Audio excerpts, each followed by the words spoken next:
I'm pushing this pipe. D12 a demon, I'm running these lights. I can't believe that she fit in them tights. Buying it once or buying it twice. Swiping this card, don't ask for the price. Texting in red, she say I'm uptight. I got a check, but I'm earning my stripes. Cheating no pussy like that shit advice. Baby, you know I'm not good at advice. Why would I go if I don't get advice? Taking these chances, rolling the dice. Started from nothing, I'm hitting these heights. All because what I be spit on these bikes. Beat a few things inside of my Sprite. Better to sleep, you in my device. Thought I could trust you on my... Pushing this pipe, D12 a demon, I'm running these lights. I can't believe that she fit in them tights. Buying it once or buying it twice. Swiping this card, don't ask for the price. Texting in red, she say I'm uptight. I got a check, but I'm earning my stripes. Cheating no pussy like that shit advice. Baby, you know I'm not good at advice. Why would I go if I don't get advice? Taking these chances, rolling the dice. Started from nothing, I'm hitting these heights. All because what I be spit on these bikes. Beat a few things inside of my Sprite. Better to sleep, you in my device. Thought I could trust you in my life. Can't even trust you in the night. If you talk to me, baby, then talk to me nice. You talk to me, baby, then talk to me. Talk to me, baby, then talk to me. Talk to me, baby, then talk to me nice. You talk to me, baby. You talk to me, baby. You talk to me, baby, then talk to me nice. You talk to me, baby, talk to me, baby. You talk to me, baby, then talk to me nice.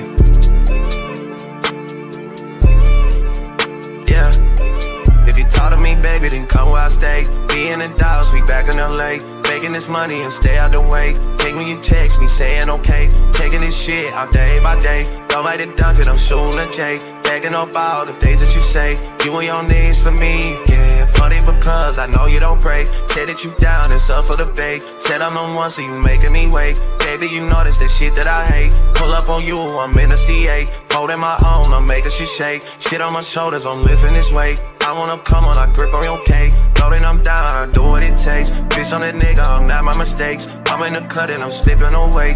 Niggas I know, they moving real fake. Funny how love can turn into hate. Funny how love can turn you away. Funny how love can turn you away. Funny how love can turn into hate. Funny how love.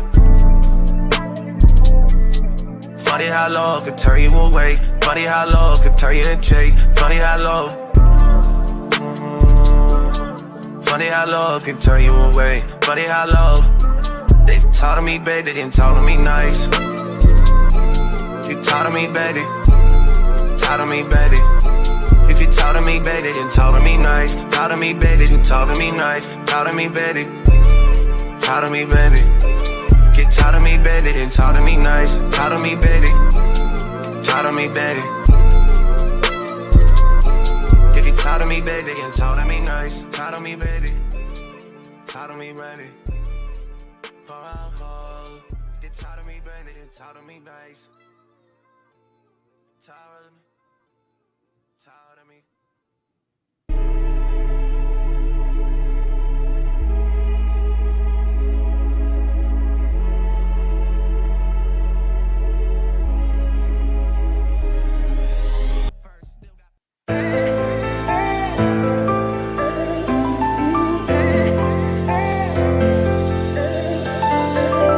Yeah, we done came from the bottom. Mad that we up, but I don't hear him talking. Started with knowledge inside of my noggin. We took a dream and then we started vlogging. Put my city on the map now. I'ma say how it is and I don't back down. On the road to 100K, we finna act out. We gon' show them that we not just in the background. We the main event, we the main show. We the one that people always gon' pay for. FYF, we the best, no debate though. Number one sports channel, every angle. I'ma show them all how we ride. Best sports talk show, we not like them guys. We playing it safe while they feather the lines. We pushing the narrative all of the time. Like who to go in the game is not MJ. Kobe Bryant top 10, not what we say. I keep Elijah one is very overrated. Keep it real, if it ain't fact, we don't say it. Now it's stable, we won't be ignored.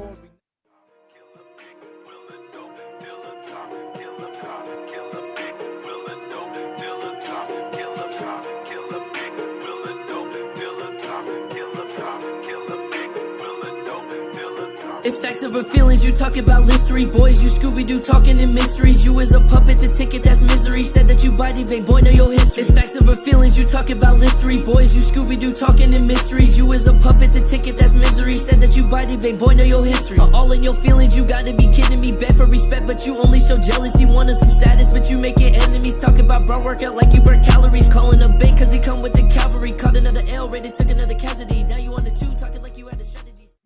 We're rated, Kobe still a realist, top 10 all time. Now how they cut the line? Magic Johnson, Draymond Green, one in the same kind. Fuck your feelings, fast break, stop and pull a J. He got how many rings? Nothing else to say. With the team, live streaming, play by play. This the dream, full steam on the road to 100K. FYF, blow the whistle, man, we too official. Better check the film, we not one of them. The greatest to ever ball above the rim. They wasn't with me shooting in the gym. Cut the small conversation, debate on major levels. This the playoffs, baby, bring that pressure, we never settle.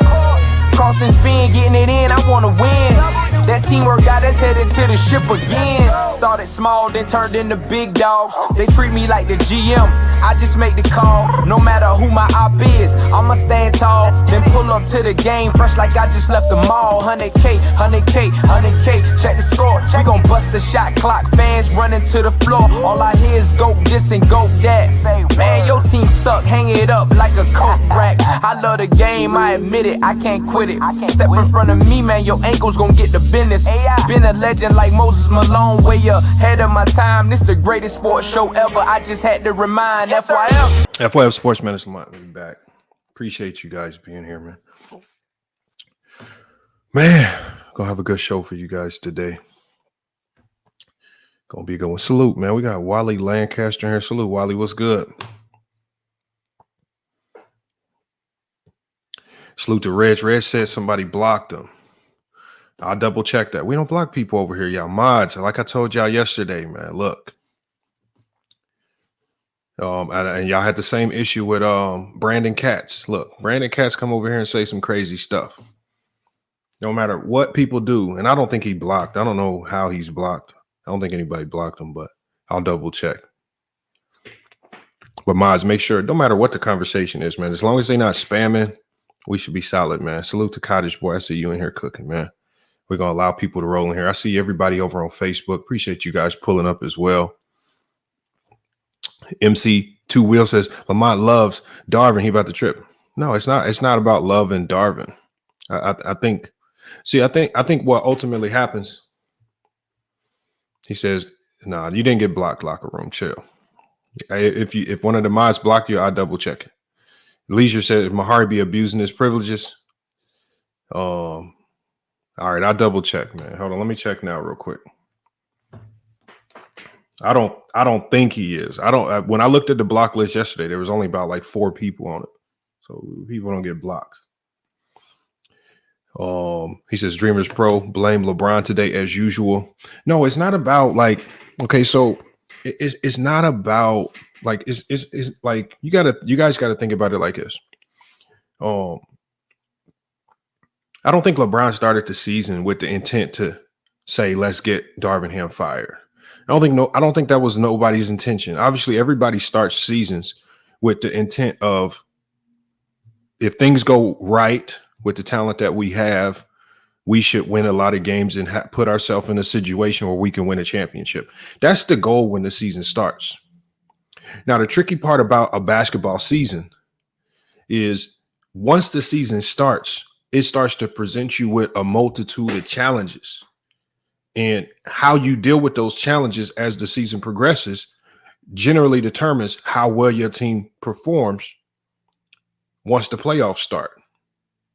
Right? You got to think about teams like the Denver Nuggets, challenges that they've had in the past with injuries, right? Trade decisions they had to make. Ultimately, there was a decision that had to be made between Jokic and Yusuf Nurkic. At that particular time, it was a tougher decision. And so when we talk about how the season progresses and how teams deal with those challenges, I think what cost Darvin Ham his job was, okay, they started the season with solid talent. How do we know it was solid talent? because the year prior, the same team got to the Western Conference Finals, and that same team was first in defense in the NBA.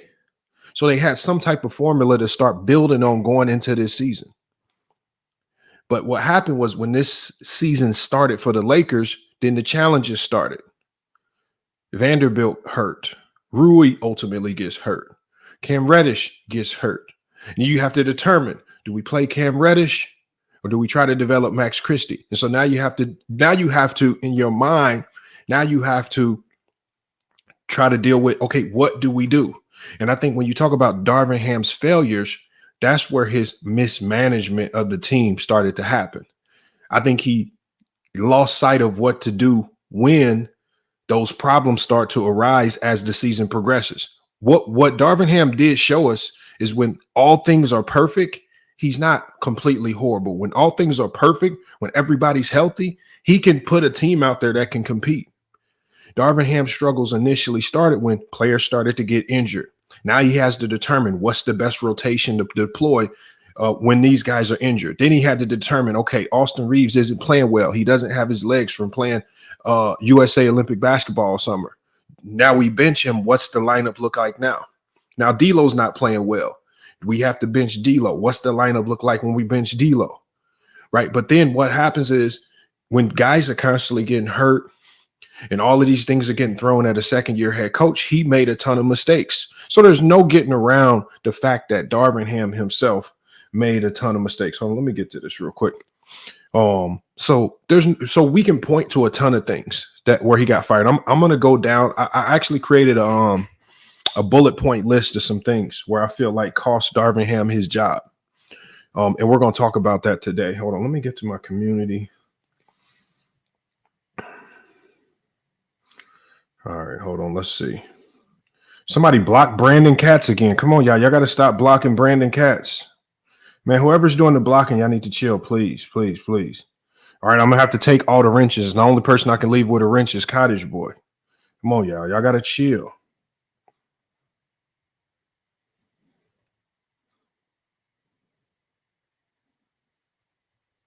Somebody block the Black Podcast Show. Come on, y'all. Don't block people. Unless I tell you to block them, don't block them. Somebody block Mr. Winters again. Y'all chill. Don't block Mr. Winters. Brandon Cass has another account that got blocked. Locker room. I don't see your account in here.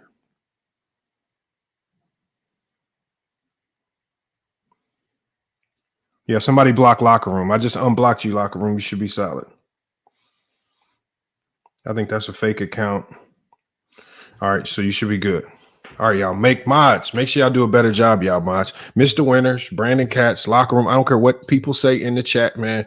Nobody gets blocked, man. Y'all got to tighten up with that, man. That's been the MO over here. We really don't block people. So Reggie, his account is unblocked. Brandon Katz, your account is unblocked. Mr. Winters, you unblocked as well. But if you do find yourself blocked, there was a couple people like Mr. Winters. What I'm going to do is, if you just wanted them accounts, like I don't want to have to make Brandon Katz a mod just so y'all don't block him. He says Lamont got the most corrupt minds known. Nah, I wouldn't say that. You must not have been over to Ticket TV. Go over to Ticket TV. And just as soon as you start typing LEBR, you're going to be blocked. Before you even hit enter and put it in the chat, you blocked. So come on. We're not going to get on that too long. So when we talk about what cost Darvin Ham his job, he said dirty cops. Nah, it is what it is, man.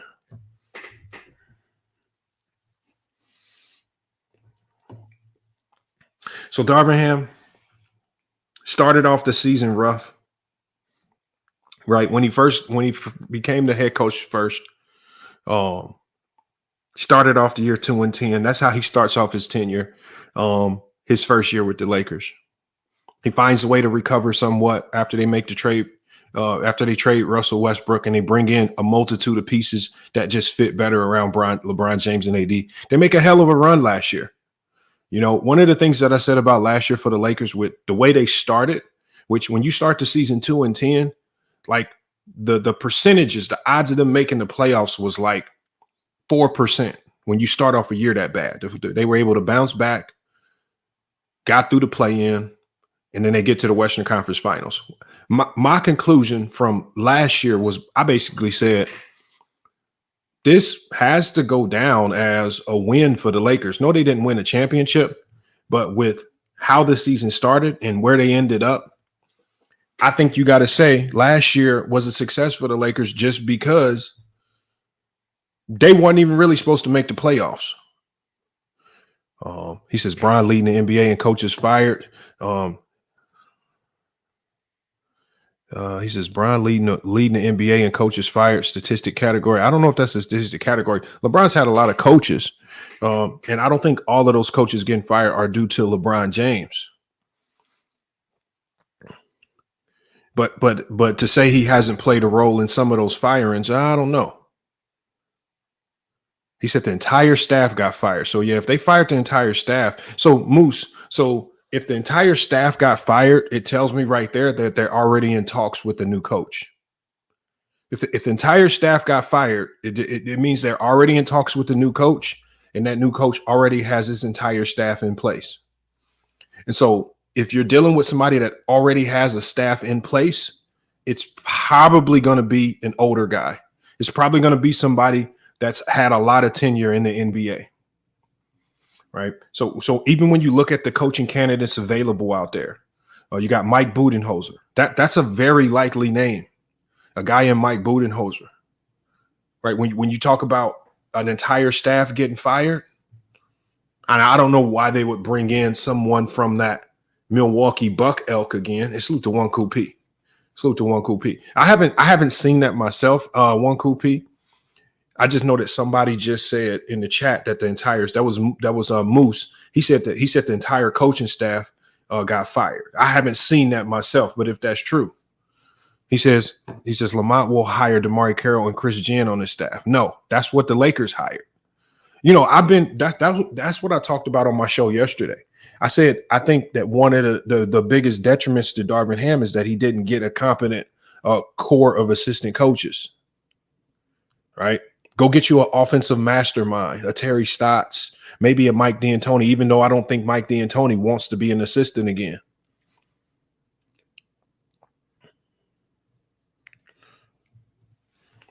We got Wally says the players are playing, and that's where the accountability starts, not with the coaches. Now, Wally, Wally, the similarity the reason why I agree with you there, Wally, is I think me and you are talking from the perspective of actually playing. Right. And when you've actually played and you've been in the rotation in significant games, and I'm talking about collegiate games and up, Wally's played collegiate and up, Wally's played professional and up, you know all too well that players control 90% of what goes on in a basketball game. Right. It's the coach's job is primarily to get you prepared. I mean, the coaches get the players in the door. But outside of that, you know, the players control a ton of stuff. Come on, we got Davis DeVille, and see those are the people that need to get blocked when they just go spamming stuff like that. He says we're still waiting on you to admit you were wrong about Darvin Stam. I mean, let's just talk about that. I made a multitude of preseason predictions. I predicted Victor Wembanyama to be Rookie of the Year. I also had another prediction that still could potentially be true. I actually predicted that Victor Wembanyama could be Defensive Player of the Year. Very good likelihood he's in that top 3 if he doesn't win it at all. I made a number of predictions. I made another prediction. I predicted that the Lakers would get to 50 wins. They got close. They got to 47 wins, I believe. Right. And I also predicted that Darvin Ham could potentially be Coach of the Year. It's just a prediction. And see, when I look at, and my prediction was based on the talent on that Laker roster. You know, no one starts the year, especially if I don't like to start the year thinking the most absolute negative and the worst possible scenario is going to happen for these teams. When we start the year, we're going to look at each team, especially the best teams with the best talent, and then we're going to forecast, okay, if these players do X, Y, and Z, then this is where I see this team ending up. I think when you're talking about Joel Embiid, and the reigning MVP. There were a lot of people that picked the Sixers to get to the NBA Finals. Maybe they crack it this year because of the growth of Maxey. But look what happened. Look at where they at now. You know, at the beginning of the year, Reg, you were a big proponent. Actually, Reg, me and you still have a bet on the line. Me and you bet. You remember after the in-season tournament, you said that the Indiana Pacers beating the Milwaukee Bucks was a just complete sham and a joke. And I said, if the Pacers and Bucks matched up in a playoff series, the Pacers could very well win that series. And look at what just happened. The Pacers just beat the Bucks. We made a bet. I says, I'll make a bet with you that neither the Bucks or the Celtics make the NBA Finals. And one of your teams is already up out of there, and the Boston Celtics could very well lose to anyone now that Kristaps Porzingis is hurt. When we forecast things based on how we think a team is going to perform. Now, did I think things would go south in this particular manner for the Lakers? No.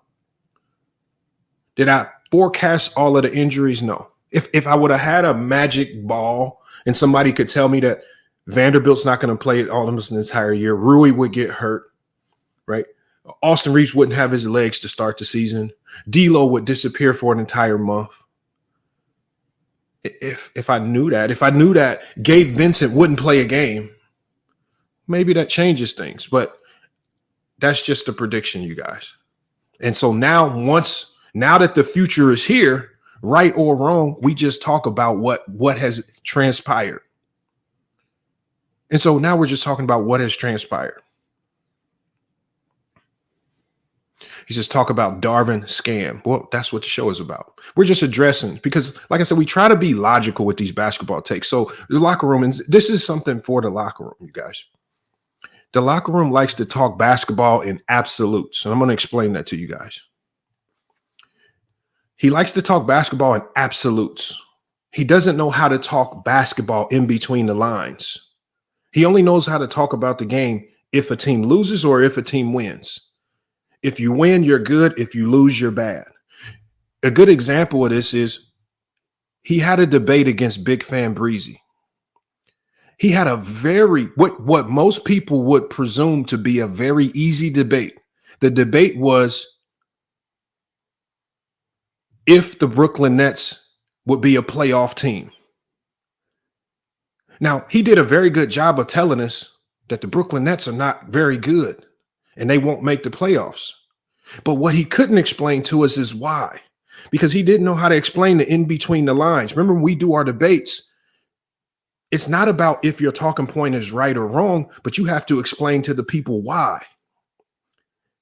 And when he was in that debate with Big Fan Breezy, he lost the debate to Big Fan Breezy because Big Fan Breezy, even though most of us did not think the Brooklyn Nets would be a playoff team,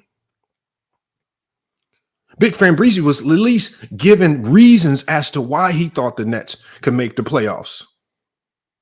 The locker room couldn't explain why he thought the Nets wouldn't make the playoffs. He couldn't talk about the young players on that roster. So when you struggle to talk about basketball in between the lines, you only talk about the game in absolutes, whether a team wins or whether a team loses. And so, no, I'm just using this is basketball talk because we're correlating facts. And I want people to understand when casuals talk the game, it's just very odd hearing locker room call other people casuals too. But when casuals talk the game, you guys, they don't know how to talk in between the lines. A lot of people get mad at me because I speak about the in between the lines phase of the game. I try to look at what's going on in the locker room, some of the things that might be going on behind the scenes that can affect winning and losing. And Wally, I agree. We all agreed that the Nets were not a playoff team in that particular debate. But in our debates, one of the most important elements of these debates is explaining your point out thoroughly, whether you're right or wrong. Regardless of what the debate is about, the locker room could not explain why. He struggled with the why. He struggled with the actual basketball talk. It's not very hard to tell people about the youth on the Brooklyn Nets team. how they weren't prepared, how some of the guys like Cam Reddish were just scorers. They really couldn't play defense. They weren't a connected team. The coaching staff ill-equipped. You couldn't break that down. So the main thing is, you guys, it's okay. I understand that people talk basketball in different manners. And I know that not everybody's going to come up here with the same basketball acumen. You know, as crazy as Wally is when he comes up here, we always have to take him. We always have to take what he says seriously, in a sense, because he's talking from a perspective of somebody that actually played at the highest level. And I think with Wally, a lot of people get caught up with how boisterous he is when he comes up here, and a lot of people miss the message. So the main thing is, you guys, man, let's just lock in on the basketball takes. Darvin Ham was not coach of the year. It's okay. It's just a prediction. If most of our predictions are wrong, I wish I had if I knew who would have been coach of the year, I probably would have bet it on FanDuel. None of us actually knew.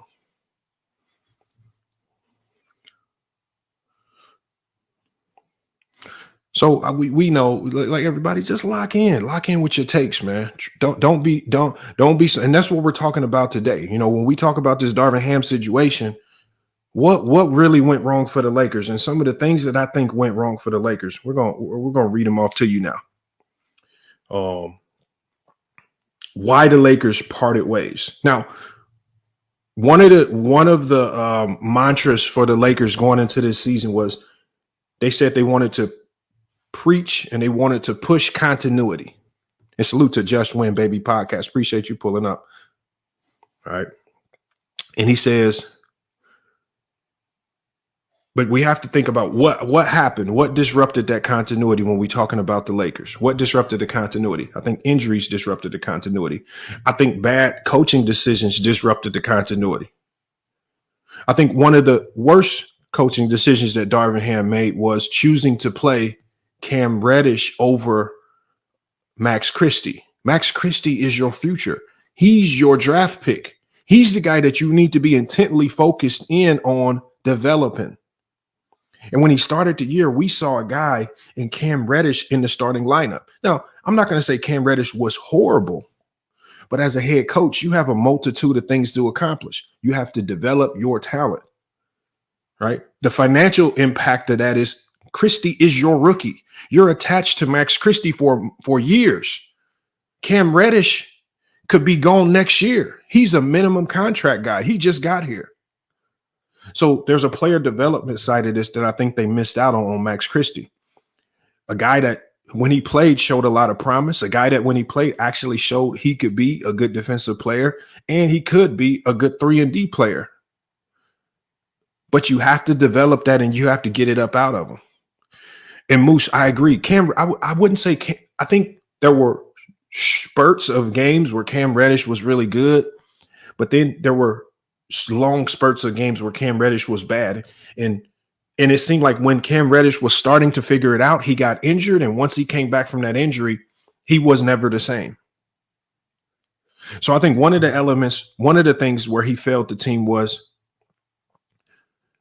hold on, he says right here, it says, according to reports, Ham was prioritizing minutes for Prince and Reddish over Rui and Max, even when the roster was fully healthy. And you're right. This is one of the things that I just saw.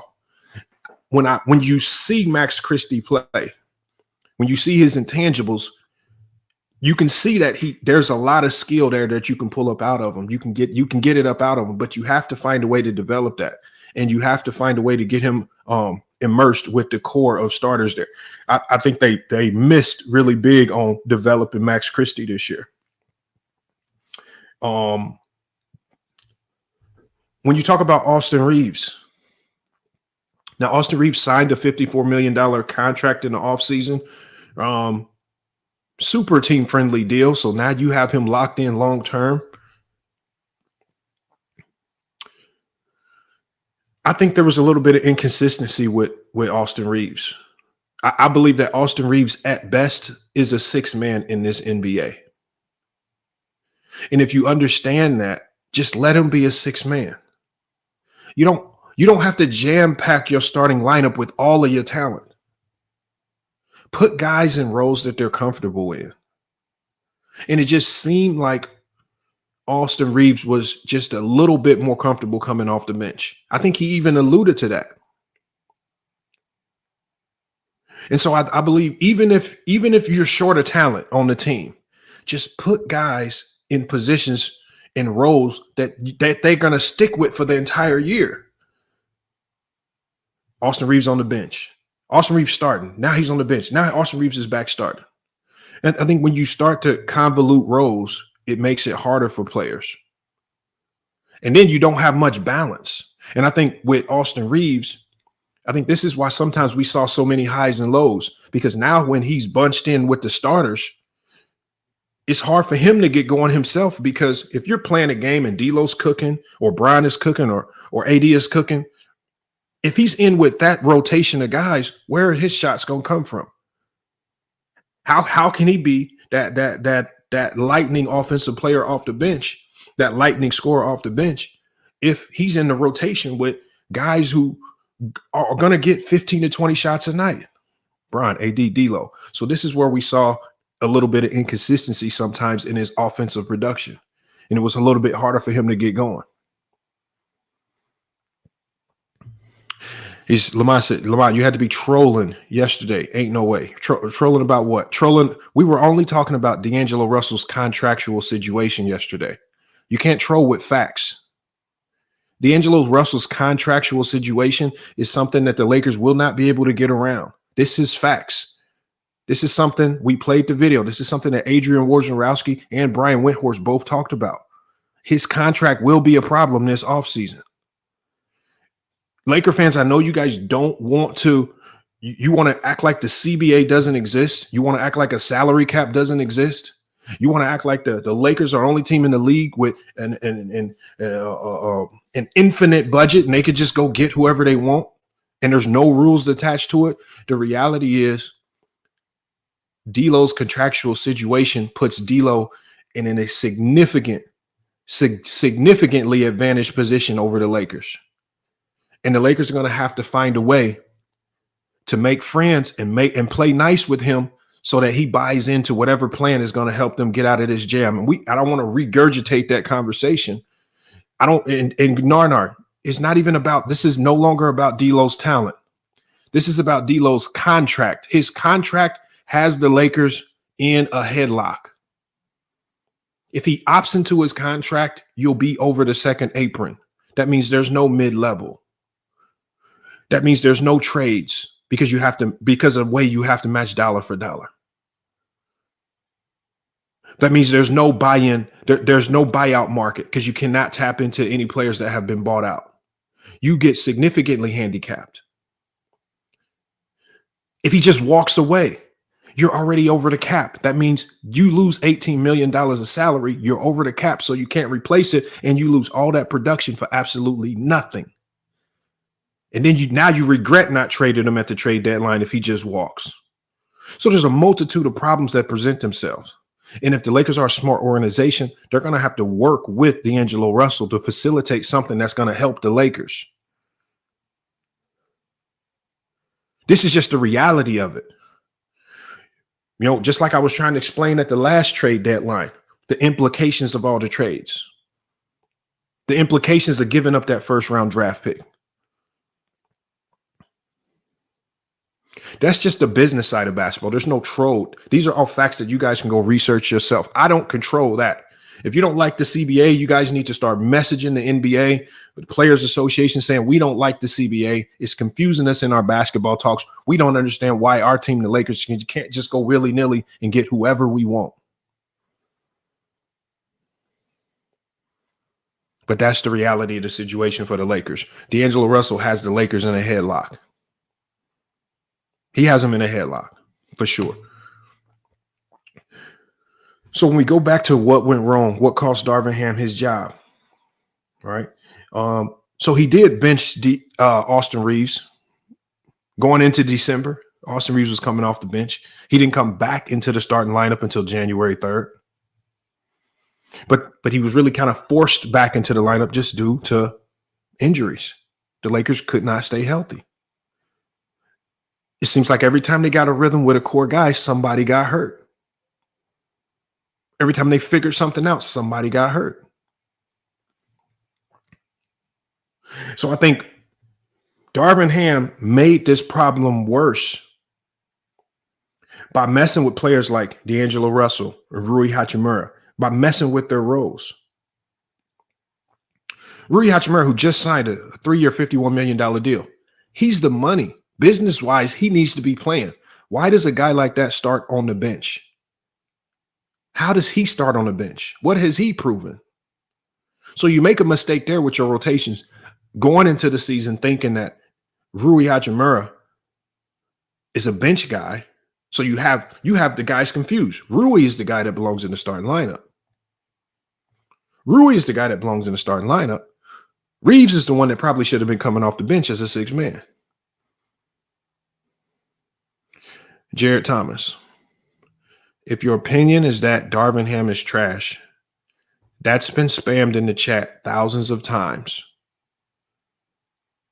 We're just simply speaking on what went wrong, why he's now out of a job. I just need some of y'all to please level up the way y'all talk about basketball. Because, Jared, you have some of the most casual, most bland takes when it comes to talking about these players. When we talk about certain players, you'll say, oh, he's not clutch. You won't give no whys or how or no real breakdowns. You'll just make these bland, empty statements that mean nothing. If your opinion is that Darvin Ham is trash, then at least add some context to your point, just like we're doing right now. I don't think Darvin Ham has been the greatest coach, but what we're doing right now is we're breaking down progressively as the season transpired some of the bad decisions that he made that put this team in a bad situation and ultimately cost him his job. Now that he's fired, now we have to look at what led up to it. Because what's going to ultimately happen now is whatever new coach comes in, a new coach is going to now have to take note of those mistakes to make sure he doesn't make those same mistakes. So I think he convoluted and confused the roles of D'Lo and Rui Hachimura because he didn't know what to do with D'Lo when D'Lo was playing bad. And he didn't know what to do with Rui to start the season. Rui, outside of the time when he got injured, and I know when he came back from that injury, he was on minutes restriction. Whenever Rui's not on minutes restriction, Rui is a guy that should be getting 30 minutes a game. His size, his energy, the Los Angeles Lakers' inability to rebound because guys are always out of position on the weak side. This is why Christian Wood looked so good when he was out there with Anthony Davis. He was the only one that had a nose for the ball for defensive rebounds. When teams would lure Anthony Davis away from the rim and pick and rolls, the only one that could help him rebound at an efficient rate was Christian Wood, which is why he looked so good out there. But ultimately, Christian Wood couldn't even play. And the Lakers really didn't have a guy who could fill that Christian Wood's role. Yes, Jackson Hayes could rebound, but he does not have the offensive capabilities of a Christian Wood. When Christian Wood was out there with AD, they were complete polar opposites of each other because AD could operate on the interior while Christian Woods could be that lights out corner three-point shooter, which he did consistently. And we talked about that in the film study. The film and the numbers supported that Christian Wood was a really good pairing. Even though he's a bit undersized, he was still a really good pairing with Anthony Davis, but they lost that. So I think Darvin Ham, I believe that Darvin Ham not initially starting Rui Hachimura to start the year put the team at a disadvantage. Starting Austin Reeves put the team at a significant disadvantage. Not balancing your rotations. All of these things really put the team at a disadvantage to start the year. Right. And so the Lakers started the year off bad, and they really spent the rest of the year chasing, trying to catch up to where they should have been. Right. You know, some teams, even like the Denver Nuggets, they started the year off really good. But because you started off the year really good, when the Denver Nuggets ran into that rough patch where they were struggling for a little bit, they could sustain because they had started the season so well. So it didn't absolutely kill them. The Lakers left themselves with no wiggle room for any margin of error. So I think that was another issue right there that affected them right there. Injuries. I don't think Darvin Ham handled the injuries very well. I believe that there were players in the potential buyout market, not even just the buyout market, but I believe that there are players that they could have potentially traded for that could have helped this team. I was of the opinion that the Lakers did not need to trade for a star. I believe that they needed another starting quality center. Unfortunately, there were really no starting quality centers out there to go get. I mean, it would have been nice to go get a Clint Capella. The asking price was too high. There were other players out there. Some people were mentioning Nicholas Claxton, but the Nets essentially took him off the board because they were telling teams to get Nicholas Claxton, we need 2 first-round picks. Lakers didn't have 2 first-round picks, so they're eliminated from that.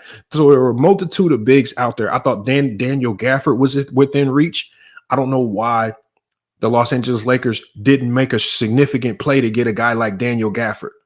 Great shot blocker, super active on the glass, would have worked beautifully next to AD, and there was a low asking price.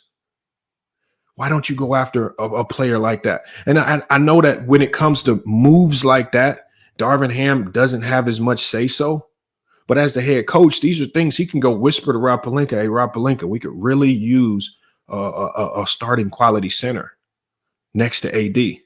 It's going to go a long way, and work with your front office in that regard to get somebody. Because on the perimeter, I think this team, I think they were pretty good. They're not perfect, but I think they were solid.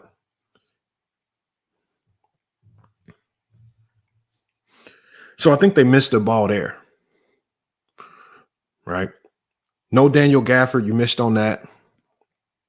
You didn't capitalize and try to go get a PJ Washington. We saw Dallas get both those guys, Daniel Gafford and PJ Washington. How does that happen?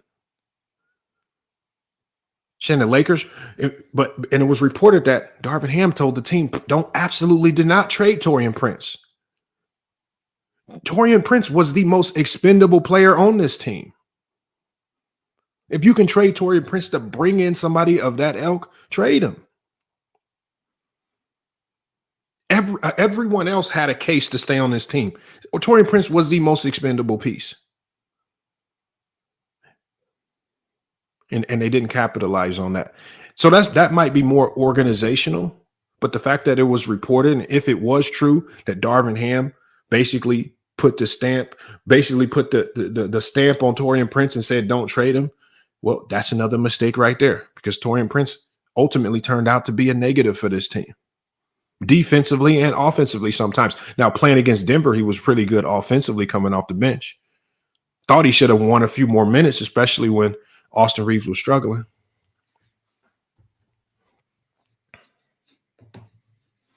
So those were the issues right there, man. A lot of issues. There was also the reported rift between LeBron James and Darvin Ham. I mean, just too many occasions, man. Just far too many occasions of seeing instances where Bron walking out the huddle, not really a fan of the plays drawn up, AD walking out the huddle. This lends to the locker room just being broken. I think things got to a point for this Laker team where the players no longer believed in Darvin Ham. I believe that Anthony Davis, I know a lot of people interpreted some of the things that Anthony Davis that was saying in the media, they interpreted as statements toward Darvin Ham. My interpretation was that Anthony Davis was taking shots at LeBron James when he said that we don't know what we're doing offensively or defensively. I want you guys to really think about that statement. When they lost that game, when they lost a 20-point lead, and he says we don't know what we're doing offensively or defensively, everybody tried to make the point that he was talking about Darvin Ham. Y'all sure he was talking about Darvin Ham? Because when you watch that game and you look at who was completely failing the team defensively, to the tune where Aaron Gordon had 29 points and 14 rebounds, When you look in that fourth quarter where Anthony Davis could not touch the ball, but one player on the team was dribbling the shot clock to the last 4 seconds, killing possessions. You guys might be thinking Darvin Ham, but I'm thinking something else. And that's the second time this year I heard Anthony Davis make comments to that degree, and everybody misinterpreted it as comments towards Darvin Ham. It was just odd after that game. It seems like after that game, everybody was quiet about Aaron Gordon dropping 29 and 14, as if that wasn't a significant reason why they came back from 20 down. Not to mention the film looks completely horrible. And I'm not putting this series loss on LeBron James. I know that everybody on this team, but when we start talking about the things that the players are saying and who they're referring to, we have to put that all into consideration. But see, those things generally don't happen when you don't have a broken locker room. He says, you reaching again. It doesn't matter. That's what we do in these talks. We reach. That's my interpretation of it. I need you up, y'all. I need you to go to ESPN. When they said his comments were to the Darvin Ham, I need you to go tell ESPN they were reaching. That's just my interpretation.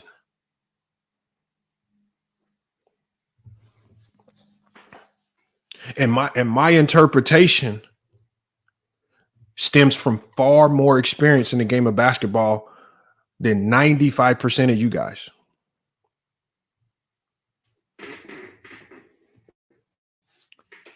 That's all it is. That's my interpretation. But see, my interpretation also just so happens to coincide with the film.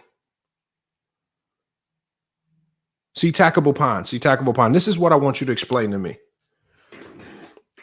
And I hear people saying this statement a lot. Mike Malone outcoached Darvin Ham in the fourth quarter. See, Tackable Pond, what I don't hear you saying is Jamal Murray and Jokic outplayed Bron and AD in the fourth. Because if you look at all 5 games, Tackable Pond, the Lakers had double-digit leads in all of the games going into the second half, in either in the third quarter or the fourth quarter in locker room. This is not defending Darvin Ham. If that's your interpretation of this, then like I said, I mean, y'all, I know y'all really pick and choose what you want to hear, and y'all like to take out the meat and bones of these conversations. I just spent 30 minutes talking about the things that got Darvin Ham fired, the things that he did wrong, and you miss all that to say I'm defending him. Y'all got to open your minds up and just be a tinge more intelligent. I mean, that's all. Just be slightly more intelligent than you are when you're on your own platforms, and just be intelligent today.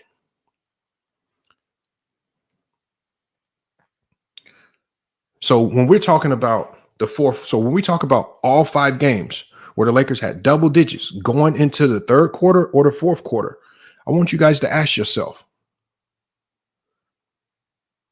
who are the closers for each team respectively?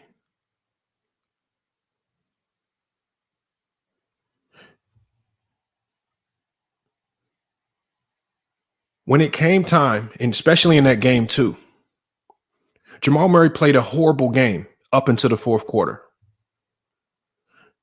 The Denver Nuggets had every reason in the world to not give Jamal Murray the basketball in that fourth quarter in game 2. He was playing completely trash. But when the team, KCP, Michael Porter Jr., when the team helped bring them back into the game, who did they ask to go close that game? They needed their stars to be stars late game. They didn't tell KCP to go be a superstar and close the game. They said, Jamal Murray, we need you to close this game. Jokic, we need you to close this game. Stars need to be stars to close games. And if the Lakers have no closers, then you're basically telling me that LeBron James and Anthony Davis aren't closers, Titus. If you're telling me that Austin Reeves and D'Lo failed the Lakers in the fourth quarter, then that means you're telling me that the closers on this team are Austin Reeves and D'Angelo Russell, not Bron and AD.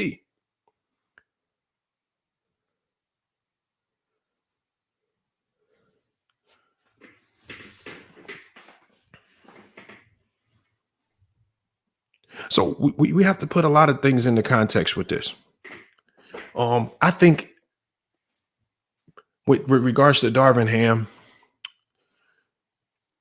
I believe in playoff basketball.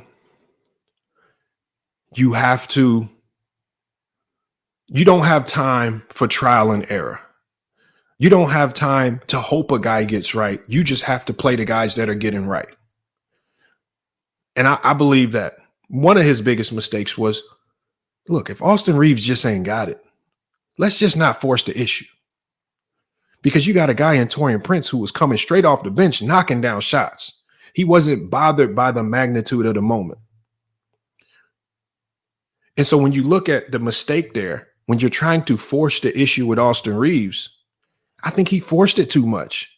You literally, like, did y'all see, like, as bad as Prince had been all year, as bad as he had been all year, he was zoned in against the Denver Nuggets when he got into the game. He gets into the game. He's knocking down shots. He's even defending much better. Let's go with that. Let's just go with that. If Austin Reeves ain't got it. But you got to in the playoffs, you don't have that margin for error, especially when you're playing the Denver Nuggets. You got to go with the guy, go with what's working. And I think Gilbert Arenas mentioned this, and I think a couple other people mentioned this as well. Darvin Ham's sitting here in a playoff game trying to sub 5 guys into the game. At most, you should be going 7 with a 7-man rotation. It shouldn't be too much subbing and this, that, and the other. Prince comes in, move a few guys, but for the most part, you should go on 7 deep. And the only 2 that should have been coming off the bench was Jackson Hayes and Taurean Prince. Trying to fit minutes in here for Spencer Dinwiddie and trying to fit minutes in here for Gabe Vincent and all this other stuff. No, them guys ain't been here all year. No, you can't do all that. Stop trying to cater, because it's what I call it friendship basketball. You might be cool with some of these guys, but you got to simply sometimes go to them. I can't play you this one. We might try to fit you in next series. And I think Frank Vogel in 2020 was a master of this, because he came to Dwight Howard and JaVale McGee. We going to need you against this Denver series. Y'all going to get minutes. Then the series right after that, both them dudes back on the bench. When we need you, we going to bring you in. But I'm not about to sit here for the entire game. All right, let me get sub. No. It's playoff time. AD hurts his shoulder. All right, put some icy hot on it. Hey, AD, let's go. If you're not going into the back, to get treatment, you're on the court. LeBron James, Anthony Davis, y'all playing close to 40 minutes every single game. No ifs, ands, or buts. And if you do choose to go with Gabe Vincent, then just go with Gabe Vincent and just keep D'Lo out the entire game if he ain't got it. Don't keep trying to reinsert him. Oh, I trust him. I think he's going to get it going. You in the playoffs, you don't have time for a whole bunch of my bads. And I tell my players this all the time. I don't got time. And once the playoffs start, all that my bads is done. Once you start messing up, no. I'm going with the guys that's just getting it done.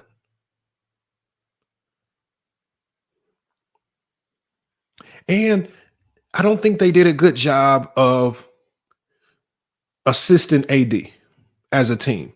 And this starts with Darvin Ham defensive philosophies. Now, I don't know if it's because I don't know what it is, but the defensive rotations were horrible. They were horrible. And what was bailing the Lakers out was they were playing so good offensively, it gave them an advantage defensively. But when they couldn't score the ball, they couldn't defend either. LA Ballin says, Lamont, what you talking about? AD had to go to the back and Ham put Rui in the game. But what I'm saying is, all I'm talking about is just the subs. I'm only having a rotation of 7 guys in the playoffs, max. The only 2 players that should have been coming off that bench were Jackson Hayes and Taurean Prince, period. Or it could, even if you would have went with Jackson Hayes and Spencer Dinwiddie, it ends right there. But you're trying to do a rotation of Gabe Vincent, Spencer Dinwiddie, Jackson Hayes, Taurean Prince. That ain't working in the playoffs. You because now you're trying to cater to people's feelings. Oh, he gonna be upset if he don't play. Oh, he gonna be mad if he don't play. You should not care. You gotta lock in on a rotation and just let them guys ride out. It's okay. Spencer Dinwiddie is just here on a buy-in contract. He just got bought out and bought in to the Lakers. He don't even really know the system. You trying to fit minutes in for him? Gabe Vincent just came off a knee surgery and ain't even played 25 games. You really trying to fit him in to play meaningful playoff basketball? Sit your ass down, Gabe Vincent. You was good last year with the Miami Heat, but maybe we'll use you if we get deep in the playoffs, but on this one right here. But see, I think that's where he felt this team. And I call that panic coaching. Instead of trusting your guns and trusting what works typically in the playoffs, you go out here and you do all this panic coaching. Sub. No, that don't solve nothing. Look at low key T for life. Man, salute to low key. He says, LeBlame. Look, and so, and I know yesterday we talked a lot about D-Lo and LeBron James. We just specifically want to key in on what cost Darvin Ham his job this year. I think from a developmental perspective, he failed Max Christie. You have to find a way to develop your first round draft picks, especially when you're the Lakers, because you don't really have many first round picks half the time because you trade them all. So when you do get one, somebody that's actually good, unlike Jalen Hood-Schifino, you got to try to develop them. Salute to Low, man, in the chat, man. What's good? Legend of winning, man. Salute. I'm going to be dropping this link for Wally. I'm going to be dropping this link for everybody to come pull up and cook on these topics. But see, that's just my outlook on Darvin Ham. I think Darvin Ham entire season, a lot of people think Darvin Ham lost his job in March or February or April. I think this entire season he progressively lost his job. I think he failed on 3 different levels. From the developmental perspective, he failed. From the regular season perspective, I think he failed. And then from the playoff perspective, I don't think he had a solid plan with his coaching staff going into the playoffs. And I think he failed them there, especially this season. I think last year the playoffs bought him some more time. Right? You have to be optimistic when your team gets to the Western Conference Finals. So as a front office, okay, we'll give you another. But then this year demonstrated, yeah, this ain't going to work. It was just far too many mistakes time and time again. And it ultimately cost them, y'all. Right? Rightfully so. This is a decision that the Lakers had to make. They had to make this decision. And I think the next decision now is, because this next decision is going to be even more crucial.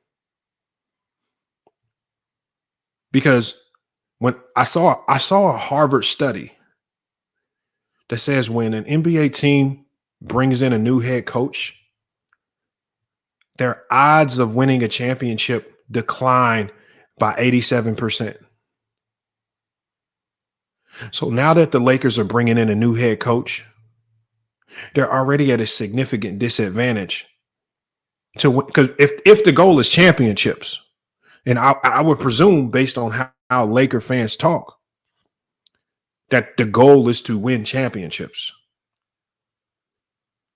But by bringing in a new head coach, you're already at a significant disadvantage. Completely new system, defensive schemes, offensive schemes. We don't even know what the personnel is going to look like.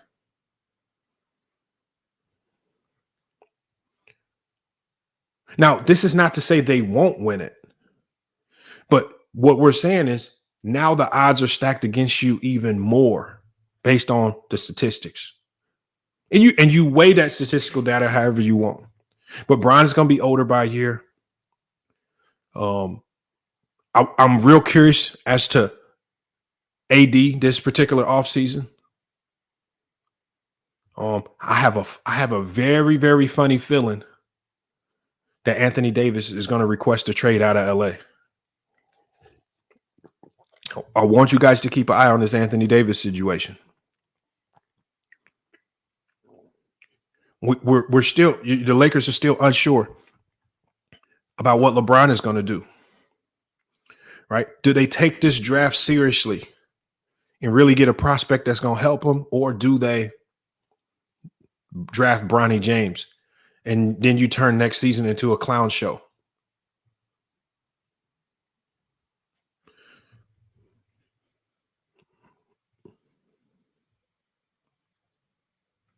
Oh no, a low. I am reaching. I don't shy away from some of my projections, some of the things that I think are going on behind the scenes. Just like low, when I said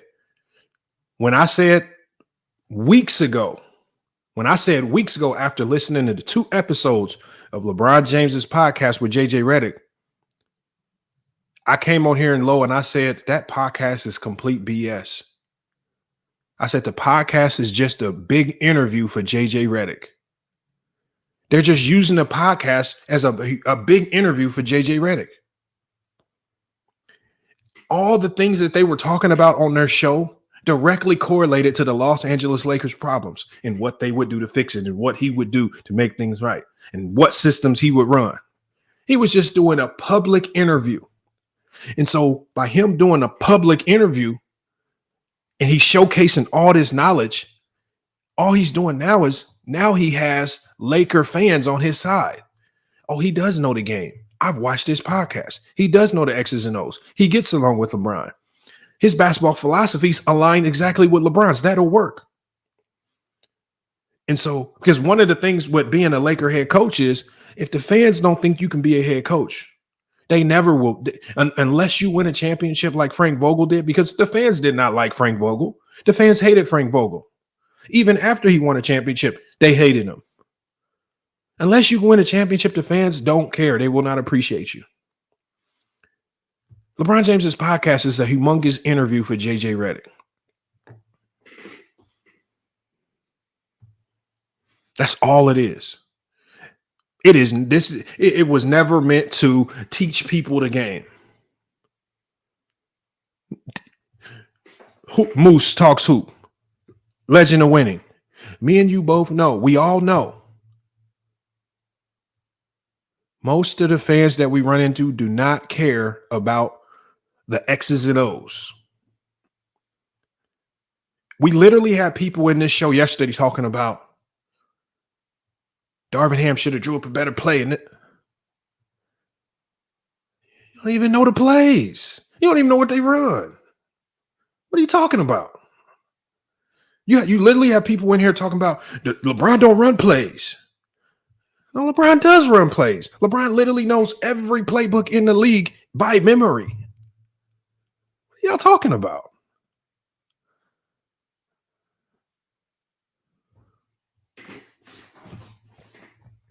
He says you're going outside. Yeah.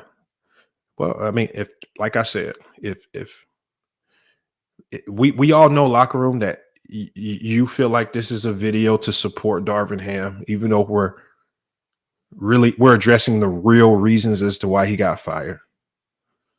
This is just these are the real reasons why he got fired. You guys think if you leave it up to the locker room, he says that Darvin Ham got fired because he didn't bench D'Lo. If you leave it up to the locker room, he says that they should have benched D'Lo and they should have benched Austin Reeves and they should have played Max Christie and they should have played Jackson Hayes. That's the solution. If you leave it up to the locker room, he said that Cam Reddish is a better player than Austin Reeves. If we leave y'all to y'all own vices, y'all be saying some wild stuff. Cam Reddish better. I don't care if Cam Reddish was the number 1 pick overall. He ain't better than no Austin Reeves. I don't care how you slice it, man. Hey, I might have the worst takes, but guess what? The one take that I needed to get right, it won me $500 from your co-host. And the one thing I have to say, y'all, about the locker room is that they do pay extremely well when they lose bets. On time. I'm talking about I got paid. I didn't even have to ask. I got paid before I came onto the panel, $500 in the cash out. So I can have a million wrong takes, but the one that I needed to be right got me $500. But no, but if we're not joking, and all jokes aside, I believe that if you choose to hand select takes, because I make hundreds of takes, and you choose to hand select and pick the ones that you think might be wrong, that's fine. I don't have an issue with that. But just like I told you about my take with D'Angelo Russell and Michael Porter Jr., you can't hand select a portion of the statement and then you don't mention the context to it. And if you want to handpick things to sound right to an audience, that's fine. I like to be a little bit deeper than that. We're going to drop the link, though. We're going to let everybody get up here and cook on this topic. You know, like I said, we know that some people have, he says, I gave him the name Ben Reeves. Yeah, salute to Ben, man. I don't know where he went after he paid that $500. He definitely disappeared, but salute to Ben. They pay well. Hey, y'all, if y'all want to make bets, don't make bets on Ticket TV. Don't make bets on FYF. Make all your bets over on the locker room. They pay on time. It's the first time ever on YouTube I've gotten paid. Just as a reminder, I made the bet. I said the Lakers will not be making any trades. I said they will not trade for a star. No locker room. I didn't rob him. It was actually a bet that you instigated. You convinced him through months and months of trying to convince him that the Lakers were going to trade for DeJounte Murray. And you came on every day with your article from Bleacher Report and your article from Sports Illustrated and your and quotes from Twitter from all of these and from all of these media pundits. Lamont, D'Angelo Russell's getting traded. You did a countdown show for when D'Angelo Russell was getting traded. Then he didn't get traded. Now I'm lying. All right, man. I don't know. I guess I'm lying then. All right. This is exactly what happened. And I even came on. You know what made this bet even funnier, you guys? I even came on the Locker Room Show and I said, look, you're going to lose this bet. This is a week before the trade deadline. I said, you're going to lose this bet. I'm giving you a $75 plea bargain. I said, can you just please just take the $75 plea bargain? No, I'm sticking to my guns. DeJounte Murray is getting traded to this team. They're going to get a star. I said, Locker Room, can you tell him to take the plea bargain? He didn't take the plea bargain. I come back a day before the trade deadline. Man, you want to take a plea bargain, man? He ain't getting traded, man. I'm sticking to my gun. D'Angelo Russell doesn't get traded. But the one thing I do respect is I'm talking about as soon as midnight, as soon as the hour of the trade deadline finished, my Cash App dinged $500. Salute to Ben, man. Much respect right there. He definitely kept his word. Now, he didn't show up again after that. He didn't dare show his face. The embarrassment and shame that he experienced over in the locker room was just too much. Was just too much. No, Locker Room, I'll pay if I lose. I mean, I'm the one that reminded you about the bet. But the problem with your bet now is you only have one team remaining. I have the entire Eastern Conference. You get one injury. If Tatum or Brown go down, I'm gonna be throwing some plea bargains your way. Salute to Low, man. Salute to Wally, man. Appreciate y'all pulling up, man. Hey, salute to you, Lamont. Hey, Lamont, I see you still banging, brother. Yes, sir, man. How you been, Wally? I see you still hitting. Hey, look, let me tell you something, man. And I hate to put the Laker fans in this pickle that they in. But Lamar, hey, look, man. Hey, listen. LeBron is 39, right? Okay. They got to pay him. Okay, they got to pay somebody like AD, right? Okay. So the rest of the roster is going to be C+ to C level players, right? A guy like Cam Reddish, man, that's a project all the way. And then he gets hurt. All right. Now that's a double whammy because he's not going to be up to par. Austin Reeves, I said it the last time I was up here, Lamar. He cannot guard his house. Now my sons, they love LeBron. We sat right in the living room, and before the guy Murray, I think that's the boy from Denver, the point guard from Denver. I was telling my sons exactly what was going to happen before it happened. Every time they looked at me, how you know this? I said, because I know basketball, and I know what that coach going to do. And he saw the weak link, and he was look, you cannot play defense trailing the play. You got to be tough on they don't have no defense. But Wally, me and you both played. Wally, the hardest thing for me to watch, especially for this Laker team all year, was watching the Lakers. And you look, sometimes Bron or AD might get fouled. But you got to get your ass up and run back if the rest don't blow that whistle. And I'm talking about just watching them not run back. Like me, on any team that I played on, you do that consistently, you getting cussed out. Hey, Lamar, I don't want to cut you off, but let me put a pin in while I'm thinking about it, right? A couple of things, right? The guy D-Lo, right? That's the shooting guy. That's the guy, the left-hand dude, right? Yeah. He can't guard nobody in the post, though. He can't guard nobody. Reeves, he's always trailing the play. And if you got your superstars, right, when the game get on the line, right, man, LeBron was turning the ball over, and LeBron missed a critical rebound, man. He got to get that. You understand? If you claiming GOAT status, you got to get that rebound, man, because that's a game-winning decision. Rebound from your best player. He can't not miss that. He got to get that. You can't expect Reeves to get it. You can't expect D-Lo to get it. And that guy that they brought in, I think his name is Spencer.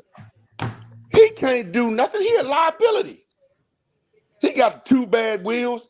You cannot build a roster and talk about championship, and you going up against, like I put in the chat, you going up against the real GOAT.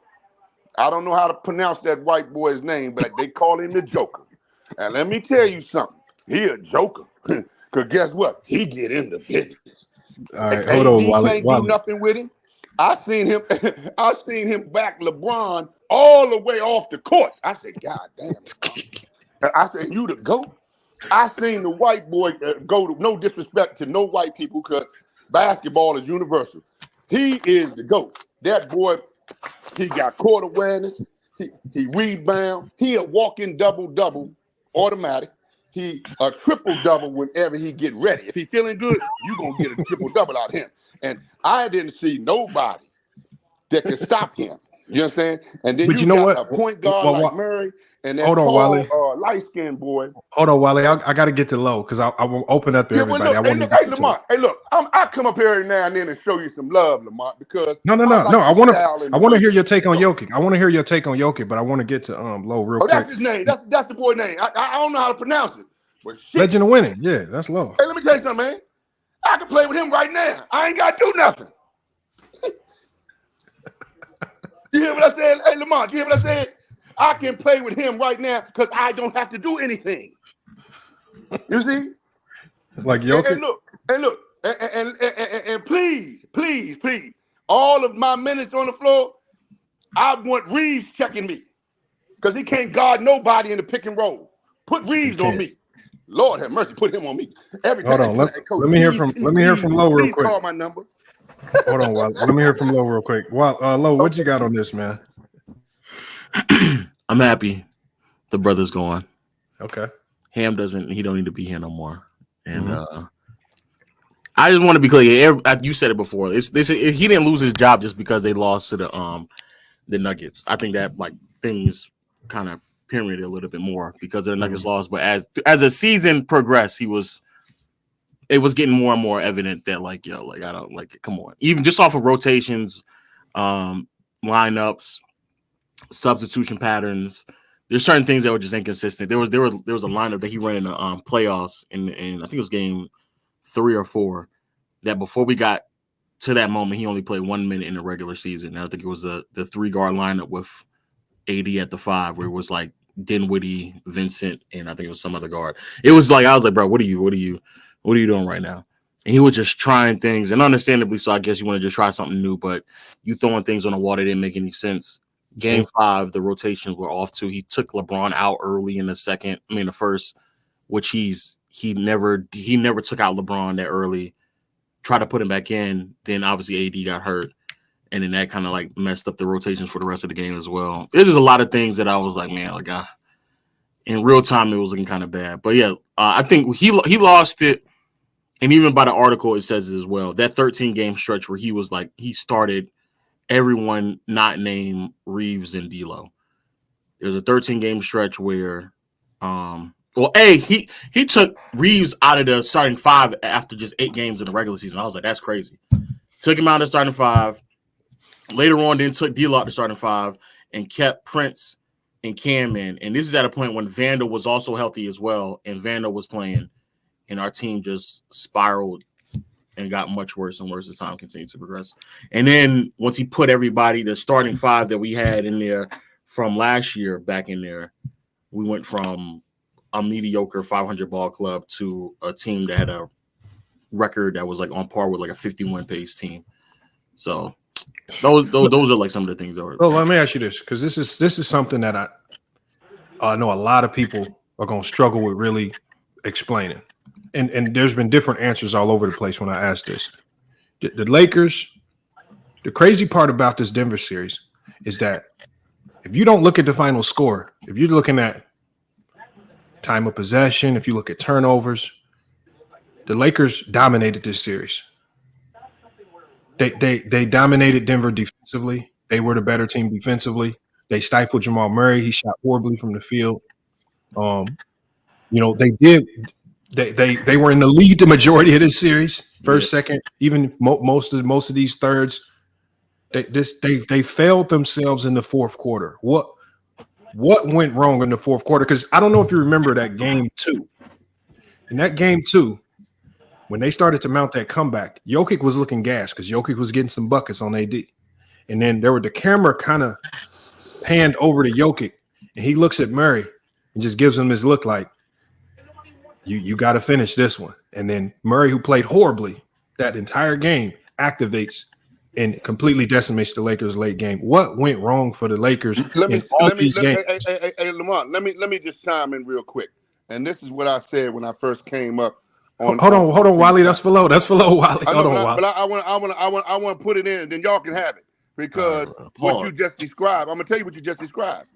I'm gonna tell you exactly what you just described. And if you go back and play it back, if you go back and play what you said, it's exactly what I'm talking about. It's called player accountability. You just said Joker looked at Murray and they were communicating, and he said, "Hey man, you gotta step up for me, baby." The Lakers don't have any player accountability. That's why Darvin Ham got fired. The coach can put any kind of combination on the floor.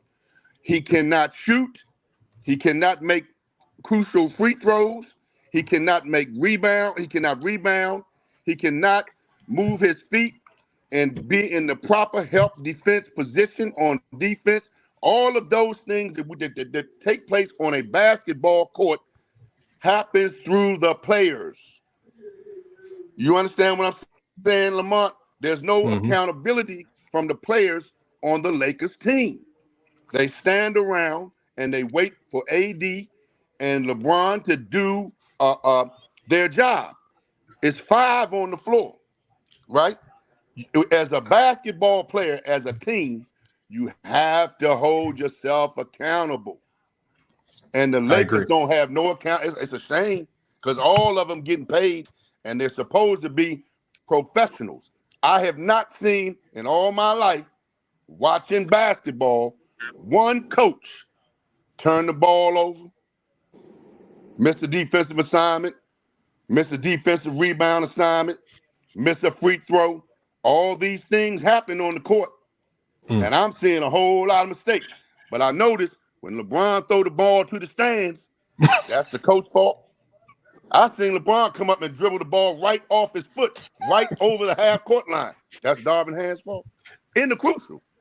I remember LeBron missed a crucial rebound that could have changed that last game that they played. They would still be playing. Yeah, Aaron Gordon grabbed it and kicked it out to Murray for the 3. You're right. I'm trying to tell you, that's LeBron's fault. That's not Darvin Ham's fault. See?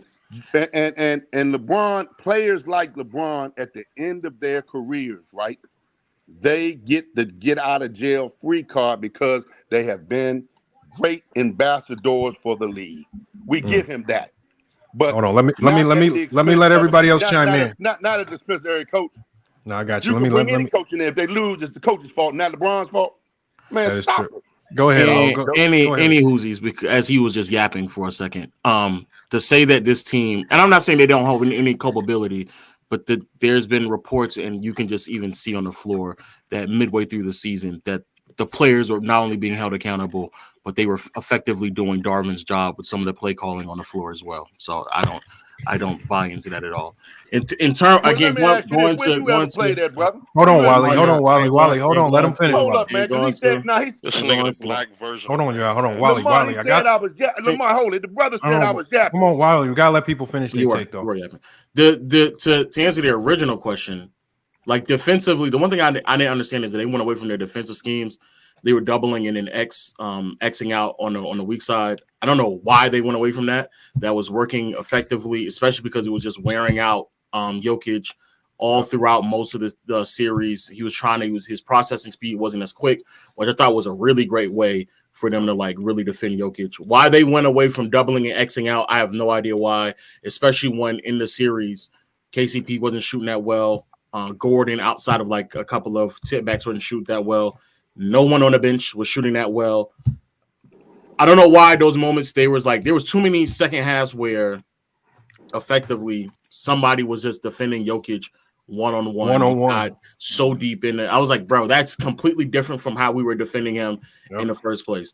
And so like you're playing a team where, I mean, you have to, again, these games are so close that one or two more possessions where Jokic has to think a little bit more. Somebody else misses a shot. You can swing a game one way or another.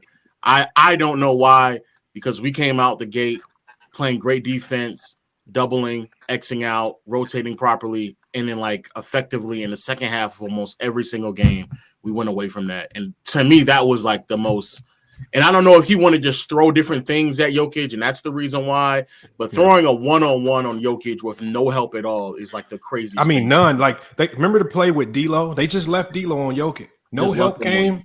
No, I mean, now D'Lo made a bad play on reach, and I think he reached and did something, got beat middle. But it's just like we all know the result. If you just stick D'Lo on Jokic one-on-one, D'Lo on Rui one-on-one, even AD on Rui, you gotta send. And when you send the help, you got to send it early, and it got to be quick because he got eyes on the back of his head. And I think in game 2, Brian was getting burned too much because he was playing in between. My big indictment was just go. Hey, Lamar, I got to say something, man. Hey, Lamar, I'm going to say something real quick, and then I'm going to let you have the floor. I got to say that because the young man up here, let me say something. The young man up here made a statement, so I got to correct you. Let me tell you why you don't understand. You said you couldn't understand why their defense was whatever. I heard you say that. Let me tell you why, brother. And this is basic basketball. And listen to what I'm going to take. I'm going to teach you something if you're listening. They spread the floor. The more you spread the floor, right, that makes, let me tell you, you holding your head and you don't look like you can guard your house. And it look like I can get 50 on you right now. The more you spread the floor and the more you make adjustments in real time in a basketball game. That's why you're holding your head. If I was playing basketball against you right now, what we would do, and we were playing 5-on-5, if you would guard me, I'm going to tell you what I would do. We would take somebody and put them in the deep corner, put somebody in the deep wing, put somebody at the top, and I would go against you, pick and roll in that little area in the corner, right? Okay, well, Wally, let's lock in, Wally. Because there was, I want to be clear. He's talking about. He said he didn't know why. He's talking about he's talking about floor spacing. Most people look at the basketball game as a fan. When they sit there and they looking at TV, they don't know what the fuck they looking at. No, but hold on, but he was right to a certain degree, Wally. He wasn't lying. They don't know basketball, and when when they come up here, they try to talk like they know basketball, but they don't know. The more you spread the floor, it's gonna make it hard for somebody to get to a double. That's called spacing. When you they were doing that in the first half. They were doing that in the first half. They were doing that in the first half. That's my basketball take today. Hey, can I get in here, man? They were doing it in the first half. I'm trying to get them. They were doing it in the first half. Can I get in here, man? Listen to me, Lamont. The man told me I was babbling, but I'm looking at him. I'm looking at him, and he looked like I could give him 50 right now. He don't look like no basketball player. He looked like a couch potato, and he looked like somebody that don't know basketball.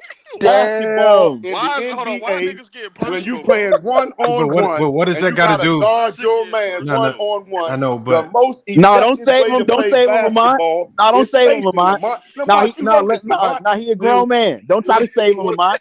How was he trying to protect Low? Let me say this. He's trying to protect Low, Lamont. Let me say this to you, Lamont. No, let me ask you a question. Lamont, you a coach. Okay, hold on. Let him respond. Let me ask you a question. Let him respond, Wally. Let me ask you just two questions. If they were doing it in the first half with better floor spaces on the floor, why would they go away from it? A. And B, in the second half, when they were running more lineups because of the second half and they stagger more minutes between Murray and Jokic, when in the second half of all in that series, they were running more lineups of Reggie Jackson, Peyton Watson, Christian Braun, and Justin Holiday, who none of which are floor spacers. What are you talking about? Let me explain it to you. Let me give it to you one more time. You said that the Lakers changed their defensive strategy, right? Coaches that know what they're doing, right? They make decisions on the fly. They can call, that's what they call a timeout. They call it time. They may see something. Now, what I was saying to somebody like you appear to me to be a fan of basketball. I am a fan of basketball myself. But while I am watching the game, right, my sons love LeBron. And I'm sitting in the living room and I'm talking basketball knowledge to them. They answer his question, bro. How he's did not, you he's know? not, How not did he answer his question? You're not answering. I'm going to ask this question. All right, so get to the question. Yeah, but we got other people. You got to get to the you got to get to the question. Get to the question. Let me ask you, why do you think a coach calls a timeout, and when he calls a timeout, they come back in and somebody hits a game-winning shot? We're not talking about that. We're talking about throughout this. I'll ask the question again. Why is it that in the first half of every game, damn near, they were doubling and Xing out on weak side with better floor spacers? They would start the game with Jokic, Murray, KCP, and MPJ, and they still were effectively able to pull that off. But in the second half, when they were staggering minutes with the starters more often because they're trying to prepare to close out the game with all of them, they went away from doubling Jokic when they were playing minutes of Christian Braun, Peyton Watson, Reggie Jackson, and Justin Holiday, all of which are not floor spacers. Why? I'll shoot it back to you. In most of those games, some of the games that I watched, the Lakers were leading. I saw looked like the Lakers were going to run away with the game, right? Bro, the coach made it. Hold it for. I'm answering the question. The coaches made a decision, and the Lakers, instead of running away and going up to 30-point lead, they lost the game. Why did the coach make the defensive decision to go away from a defensive time that was working? The coach, it's very subtle changes that a coach can make during the set and a scheme of a game, right? That can change the whole momentum of man. Can I get in here, man? Wait. This is my last time asking. We're not talking about changing the whole momentum. We're talking about that's how you lose and win. No, what? But I'm not. Only thing I'm asking for is there was a defensive identity that worked in the first half, even with better floor spacers. Why would you go away with that when there's worse floor spacers on the floor? Well, you know what? But Lo, I think because I want to get everybody else on this. I think from what I saw, and I'll let Wally get to this, but I want to get to everybody else on the panel. Man, let me get in here, man. Real quick, based on what I saw, I think the Lakers, this is a different Laker team, especially from even from last year where they led with their defense and then it was their offense. This was a Laker team, but their offense propelled their defense. And so what happened was Denver's a good team. They just won the championship. When they tightened the reins on their defense and made it a little harder, the Lakers allowed their frustrations on the offensive end to wane and affect them defensively. And Denver really got back into all these games based on a lack of transition defense. You know how many threes Denver hit in transition? Lakers just not getting back. And they really in the half court couldn't score on LA. When LA locked in the half court, they were struggling there.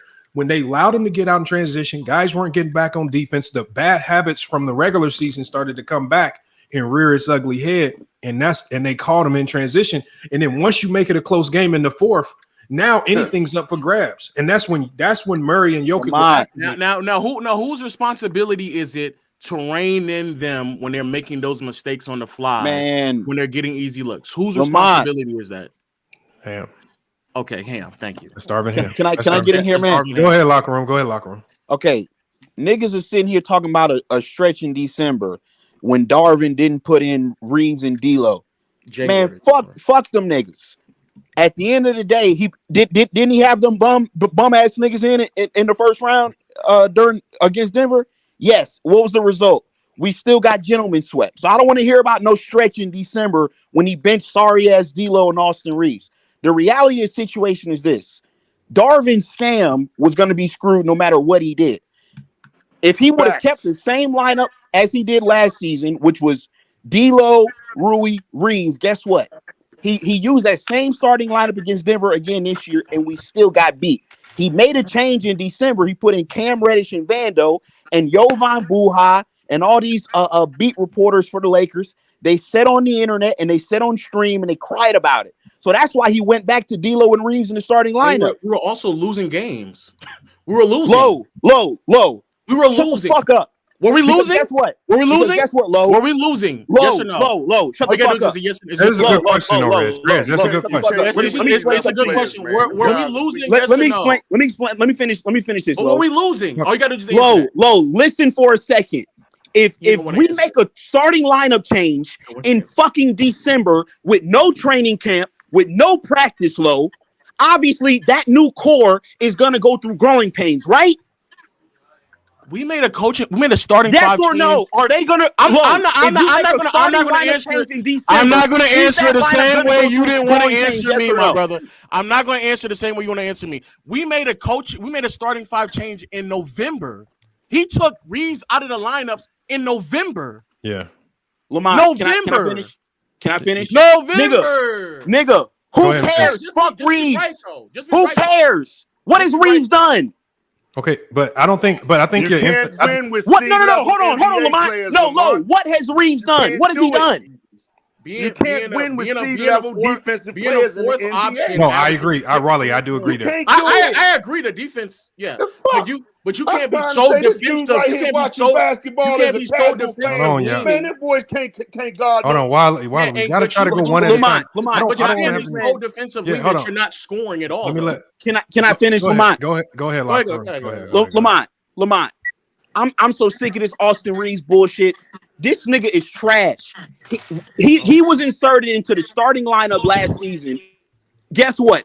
All we've done with Reeves is lose. We lost with him in the Western Conference Finals. He joined Team USA. They didn't get a fucking medal. He came back this year and got picked.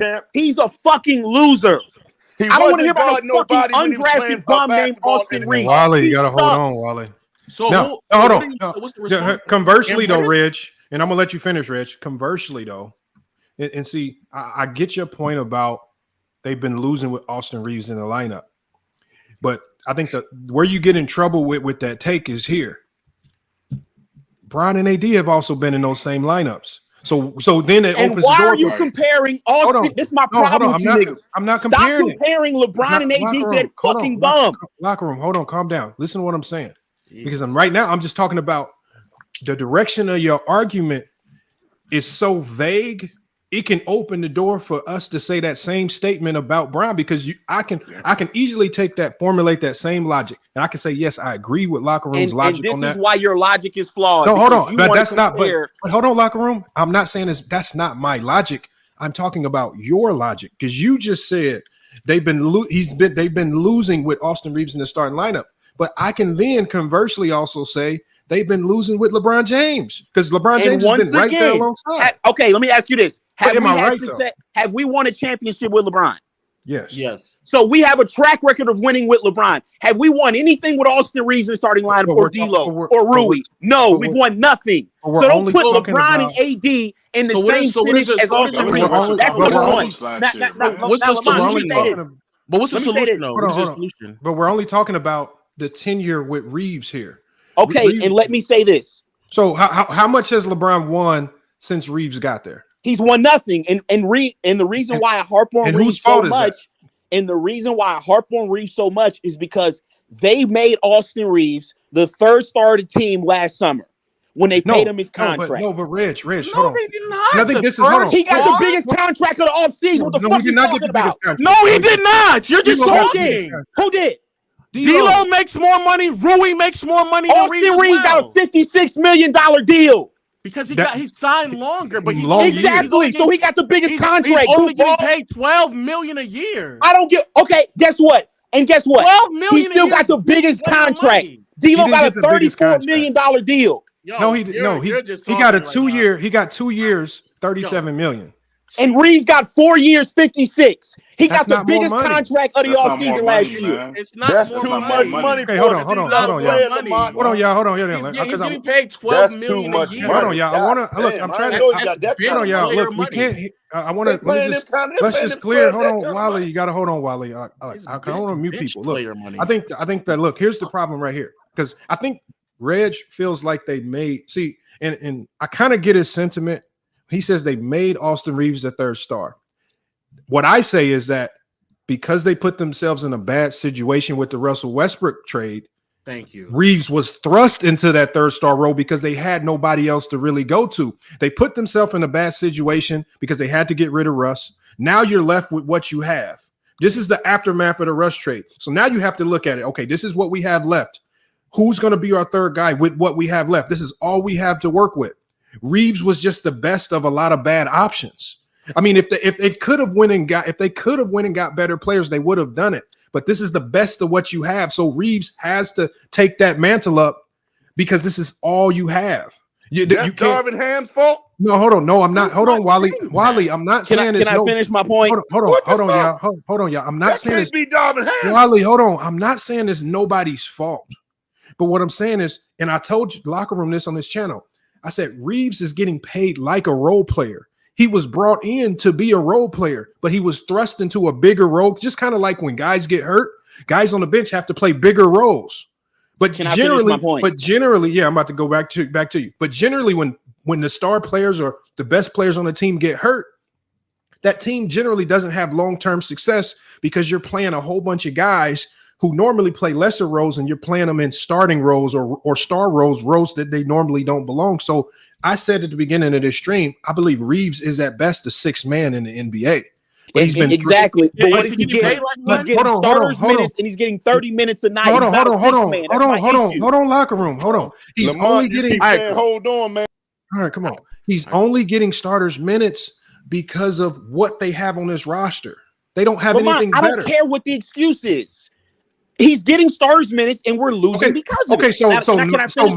So my next question to you is going to be, if they don't play Austin Reeves, who do they play? Can I finish? Okay, thank you. Can I finish my point? Yeah. Like I said, I don't give a fuck who they hire. They can hire JJ Redick. They can hire Lamont as the next head coach. It ain't going to make a fucking difference. No. Let me finish my point before I get to what you said.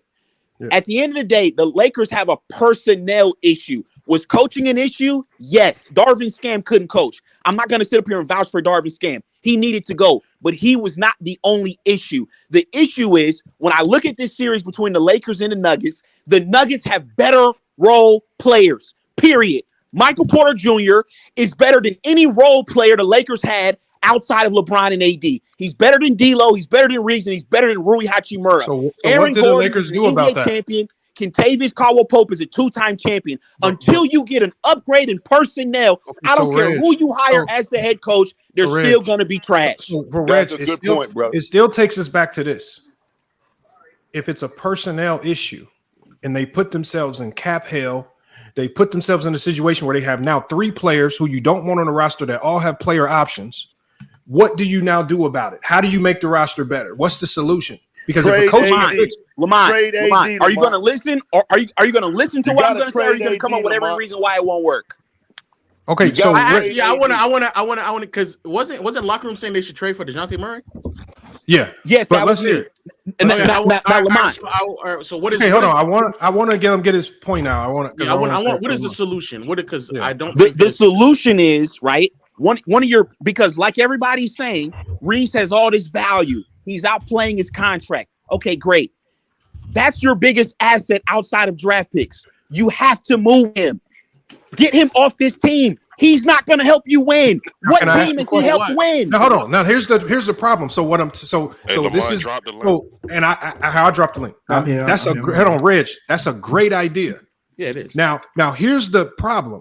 Because they signed Reeves to such a team-friendly contract, his contract holds no value if you're looking to get better talent, and those guys have big contracts. If you need to go, this is why the Murray trade wasn't feasible, because Reeves is making so little money, you now have to package up so many players and a draft pick to make the trade work that you have to deplete your roster and just to get a third-tier player. Hold on, listen to what I'm saying. Let me finish what I'm saying. What I'm saying is you have to package up so many players just to bring in a guy that's going to be your third option. See, and so this is where the Lakers have to ask themselves, we have to package up all of our depth. What draft capital did they have?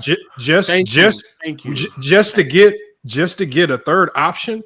And it's just like what you have to do, and I think the Lakers did a good job. They just have to bite the bullet like they did at the trade deadline, hold their guns and say, look, we just got to hold off and work with what we got until we get more draft capital. And you're gonna get gentlemen swept again.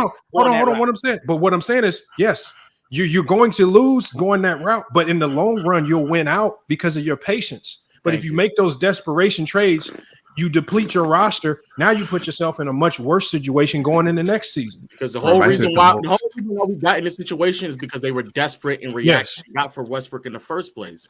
The logic made sense. But he's not good enough to. Hold on, because the logic made sense. They just got the wrong player. You just went and got Russell Westbrook or garbage. This is the LA Laker mess, man. So, but okay, like give me the two things before I even bounce. If you saying that Reeves should have came off the bench, which I'm fine with. In all honesty, I thought they were going to do it anyway if Gabe was healthy, but he got hurt. Since now Gabe is hurt, who was going to then come off who's going to be in Max Christie? Okay, and you know what? I disagree, but I also think that's another thing Darvin Ham failed at as well, where he should have gave more minutes to Christie and Hayes throughout the regular season to properly prepare them.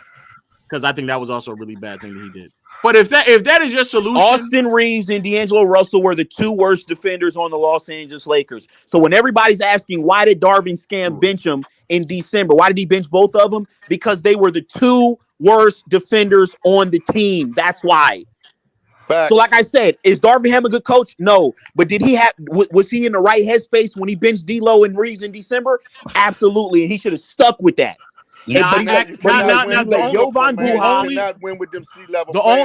only thing I asked, and I answered your question, can you just answer mine?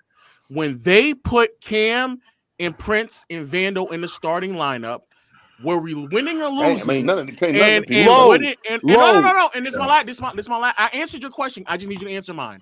When we went a more defensive leaning lineup, were we winning or losing? And when we went back to the lineup of D'Lo, Reeves, and Rui in the starting lineup, what do we look like from a team perspective? Low, if you completely change the starting lineup in December in the middle of the season, obviously that lineup is going to go through growing pains. You're not going to change the starting lineup and just win 10, 20 straight games in a row. Duh. So once again, when they went back to the lineup that you were wanting, which was D'Lo and Reeves, what was the result in the playoffs? The same as last year. We still lost.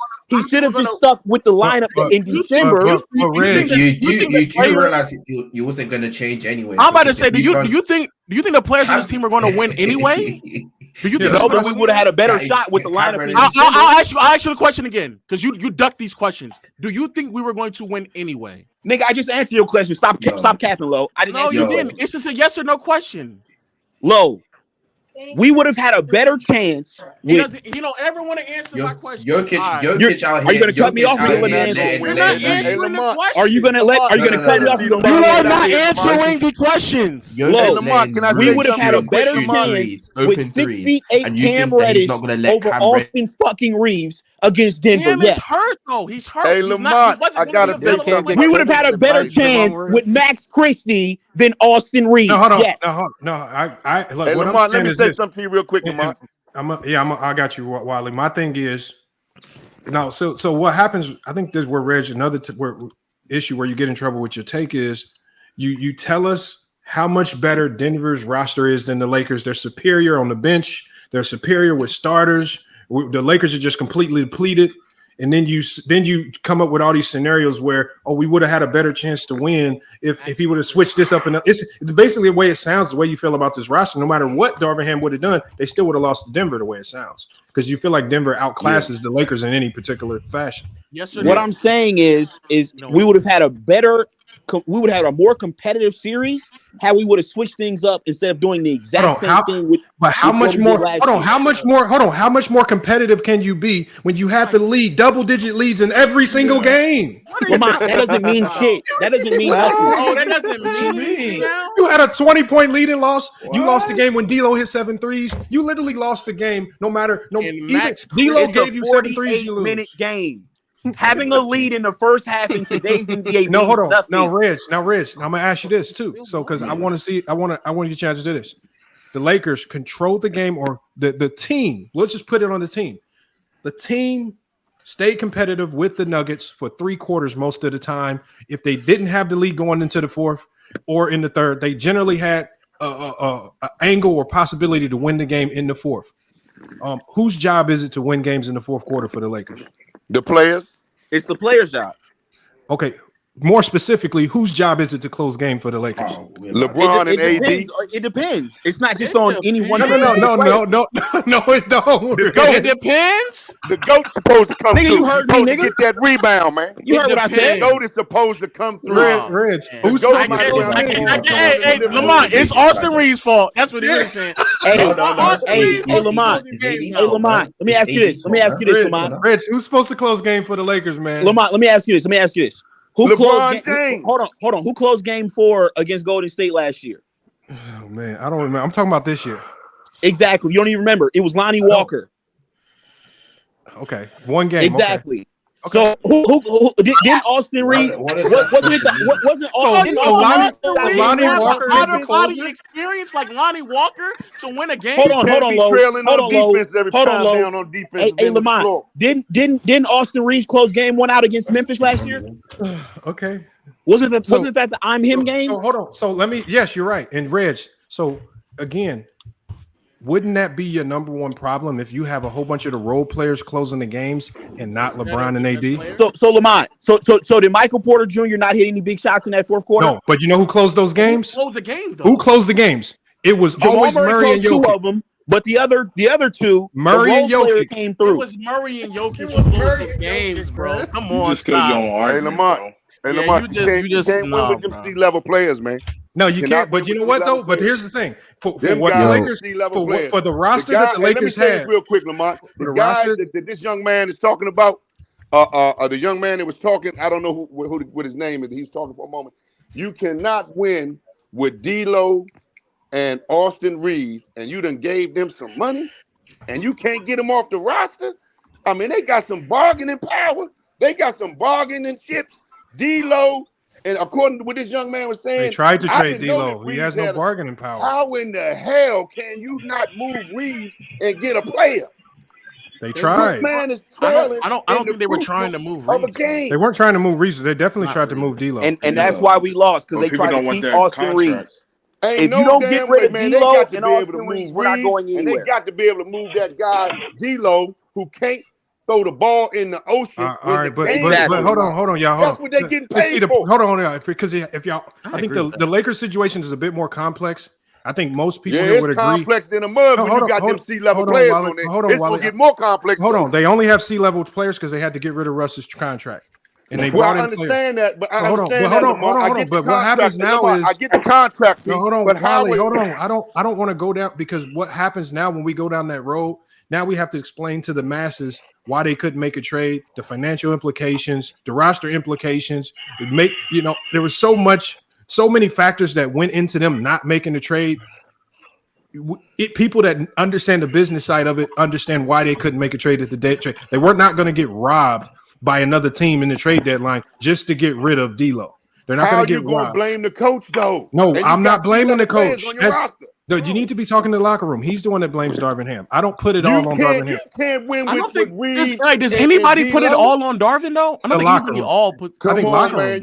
Locker room doesn't put it all on Darvin Ham either. He just put it on us. Who cares? He's not going to enhance the team. Yeah, like that. Honest, man. The problem with Darvin is just that he doesn't maximize the players on the roster. We all understand the players on the roster are not complete. We all understand that players need to be better. You got C-level players on that roster, man. So if you had better players, Darvin Ham would still underutilize them. Exactly. That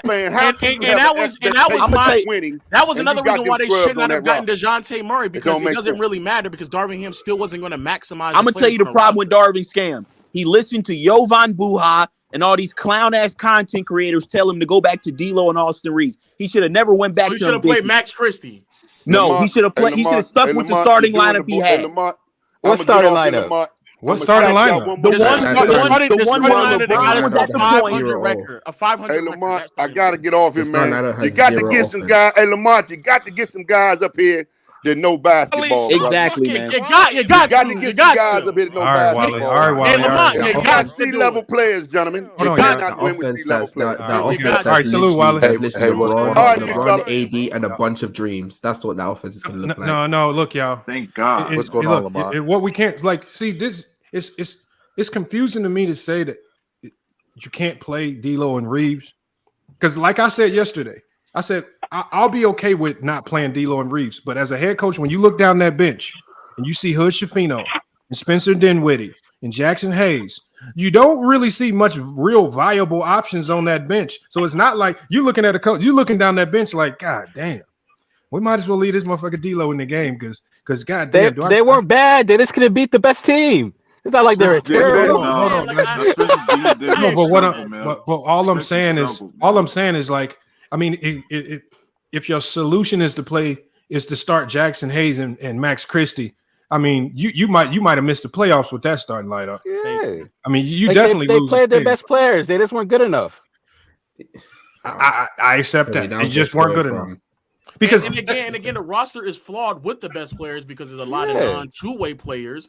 But to sit here and to say that we should have stuck with a lineup of Cam Reddish, Vando, and Taurean Prince, and that's what we stuck with. No. Hey, man, respect that great defense. That offense. And what's even crazier is defensively, we weren't even all that great. They weren't even great. Games. Boston, remember that Christmas Day game? Boston cooked that lineup. Boston cooked that starting lineup. This is what's crazy. Denver played a bad series and still beat y'all. That is true. They're just better than y'all. That part is true. I do agree with that. Yeah, hey, what's going on? Which is also why I said that before. I said that the Nuggets are just better than us. I don't think there's nothing that we would have done. They're just a better team. I picked them to win. The problem is too many people trying to blame just one person. It takes multiple. Who's doing that? Bro, come on. All of y'all. We're not gonna act like it. No, I don't. I don't blame. Nobody on here on this panel has blamed one person. Right, but hold on. But then they knew this team for 2 seasons. Hold on. Can I? Go ahead, George. They lost one player, and you still couldn't beat them. And they shot bad the whole series. They played bad. They played hurt. They didn't whimper. They didn't panic. I don't think anybody blaming Darvin for losing his job solely because of the series. No, he was a bad coach. Okay, I just want to make sure we keep reiterating that. No, they've been calling for his hold on. So you tell me. So you tell me if the Lakers would have won, they still would have fired him. I don't. Did the Lakers fire him? I don't know. But if you ask me, should they have fired him? Yes. I think this series is to show that, bro. You ain't making no sense. Hey, George, Huh? I think you have to fire a coach when it's clear that he lost the locker room. And this is Yeah. why. This is why. Hold on, George. When you look back at Dwayne Casey, he was coach of the year, but he got fired. Right. Sometimes you can win. I've seen in this league, you can literally win coach of the year and still lose your job if you lose the locker room. Once that happens, it's not repairable. You have to get a new voice in. I don't care who it is, but once your voice is gone, and Mark Jackson talked about this, it's gone. And Darvin Ham unfortunately lost the locker room. His voice wasn't relevant no more. Win or lose, he would have had to go anyway. When your leader turns against the coach, of course you're gonna lose the locker room. I agree. So I just don't understand what you're saying. But when did the leader turn against the coach? When did LeBron? I'm assuming you're saying LeBron. When was this? I'm not saying it didn't happen. I'm just asking when. Because you want me to pinpoint what game LeBron was rolling his eyes at him and not paying attention in the huddle? What? It don't have to be a game. I'm just saying. I said it because people were having a problems with Darvin Ham last year. Like D'Angelo Russell had a problem with Darvin Ham last year. Reeves had a problem with Darvin Ham last year. Anthony Davis had a problem with Darvin Ham last year. Okay. Let me ask you a question. If you're in that spot as the leader of the team, and you know your teammates got problem with the head coach, you're not trying to figure out what's the problem for you all to gel and play together. You let them go out there to the public and announce their problems. You saying you talking about LeBron allowing that to happen? I'm actually ask you one question. Don't do nothing else. I ask you one question. You're the leader. Okay. And you know your other players got problems with the coach, maybe starting time or playing time. But you're the leader. So you, as the leader, should be able to get the players, get with the coach, and get everything for you all to gel together.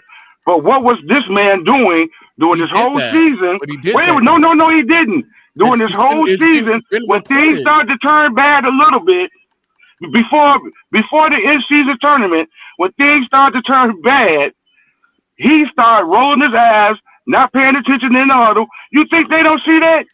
He did. You think some other players don't see that? He did that before the season began. It's been reported that Darvin Ham and LeBron were trying to get on the same page. He did that at the beginning of the season, and it took until we got. Who is this caking, man? Why is you caking? I'm not. You're the one who just don't understand the timeline. That's fine. I do understand the timeline. He's the leader. And that's fine. It took until the middle of the year for LeBron to finally say, okay, enough is enough, because I don't agree with what you're saying anyway. So we're going to run what we're doing. And that was against the Clippers game where he said, hey, this is how we're going to operate this, because for whatever reason, Darvin Ham has me attacking Kawhi when we know that the Clippers are going to switch everything every single time. So why don't we just attack the switch? That's literally been reported. It's something that, like Lamont said, was alluded to on the podcast as well. It's been talked about routinely. So okay. So it was LeBron that decided not to get AD the ball in the second half too. There, right? Oh, I agree with that. I agree that LeBron. So it goes back on the leader, no matter what you say. I want to be clear to everybody here. I am not saying that it's solely Darvin. I'm intelligent enough to understand we can have multiple conversations. The conversation we're having here is why Darvin Ham got fired. Yes, LeBron is culpable. Yes, Anthony Davis culpable. Yes, Austin Reeves, D'Angelo Russell, players, front offices, everybody holds some form of accountability. But why we're here today is because Darvin Ham and the coaching staff got fired, and that's why we're discussing Darvin Ham. And you guys said he lost the locker room. How did he lose the locker room when the leader is not with him? With him. He lost some of the players last year. No. D'Angelo Russell has been on record saying that already. What did I just tell you, sir? George, that's true, though. There are other reports in December. There's an article in December that the locker room turned against him. In December, the locker room turned against him. That's exactly. Why would the leader let him go out in the public and announce that? He's a grown man. He can do whatever he want to do. No. That's never happened before with somebody. So I'm gonna tell. Hold on. I hate to bring up other players to make my point. When Michael Jordan was being the asshole, Did they go out there and tell the motherfucking media, oh, Mike did this, Mike did that, Did Mike Horace doing Grant this? Did Horace Grant not do that? Did Horace Grant not do that? Horace Grant went out there. Bill Cartwright. Wait a minute. Horace Grant. Jackson on that last shot. Horace Grant was complaining about. No. Don't skate past what I just said. Bill Cartwright said it numerous times in the 80s. Don't skip past that. Don't skip past that. No. He went. So you telling me Bill Cartwright went out to the press after the game and sat down and said these things, or did he say it to a reporter in a private setting in an article? That's the same thing. That's the same thing. It's not the same thing. Oh my God, we're moving the goalposts as we go. Yes, there were teammates of Michael Jordan who came out and complained about Michael Jordan and or Phil Jackson. Yes. Scottie Pippen spent half of the late 90s complaining about Scottie Pippen in the front office the entire time. What? The front office? That's not Phil Jackson and Michael Jordan. He was also complaining about Phil Jackson as well. Swear he called him racist one time. Yes. What are we discussing right now? That was look at 94. That was after when he came out with the racist. Hey, George, just like always, you all try to make this a big old legacy conversation, but no, that happened to Michael Jordan. I said I didn't want to do that, but you guys made me go there. You did it though. But you did it. No, I didn't. Yes, yeah, you did. Hold on, can I confirm something for everybody? I'm gonna confirm it. Bill Cartwright definitely did that. To confirm it, it says the Lakers fire entire assistant coaching staff, including Phil Handy. It says the Lakers are clearing house. They clean the shit out of that bench. But for me, whenever you see a entire coaching staff fired, it means they're already in talks with the new coach, and the new coach already has his new staff in place. That's the only reason why they're clearing house. So, whatever one of these veteran coaches, I have a funny feeling because I know JJ Redick doesn't have an entire staff to bring in with him if he was hired. So no, it's not Ty Lue because he's still actively coaching. It has to be Mike Budenholzer. It's got to be somebody that just came off, and I would have to say to me it has to be Budenholzer as the guy. He's the only one I know with the resources. The active resources right now, or they could be talking to like maybe one of the Warriors assistants. But Lamont or Chris Quinn. LA right now. Chris Quinn. Kenny Atticus. You think Chris Quinn? I think Chris Quinn would be solid. I think you're dealing with a new guy in Miami. But I think Chris Quinn should also be in there. But I wouldn't. But I would get the Nuggets assistant. Any young new coach or the Nuggets assistant. But like Lamont said, they're already talking to him. They're not talking to a Nuggets assistant right now. They're probably talking to his agent, maybe. His agent. Hey, Lamont, low. Terry Stotts, fighting chance? No. Could be Terry Stotts. It could be, but I think it's actually Budenholzer. I think Coach Bud is probably closer to being the lead. Oh, Lamont, Low, I have a question for you two, especially Low. John, since you're John Stockton's guy. So real quick. I just said I just throw Low. Real quick. So I think all you guys made some fair points. My question is, what would you do what moves would you make in order to improve the Lakers? I know it's contingent on D'Lo's contract, but if D'Lo opts out, what would you guys do if you were, Rob Pelinka? I can tell you. Go ahead, you got it. Okay, so looking at D'Lo's contractual situation, if he opts in, you're screwed. Yep. If he opts out and leaves, you're screwed. The only way the Lakers fix this is, and I know a lot of Laker fans are gonna hate to hear this. Trade. No, you cannot trade your way out of this. You're going to have to convince D'Lo that you love him and get him to re-sign on a bargain deal. Maybe like 13, 14 per season, something like that. But you got to get him. And then what you do is you want to get him on a 3 to 4 year deal where he can make that money up in the long term. But then now you also have a tradable piece that you can move, because as it stands right now, if he opts in for that $18 million, boy, you're teetering so close to that second apron. And if Brian Dunn then re-signs, you're going to be well over that apron because Brian is going to get more money.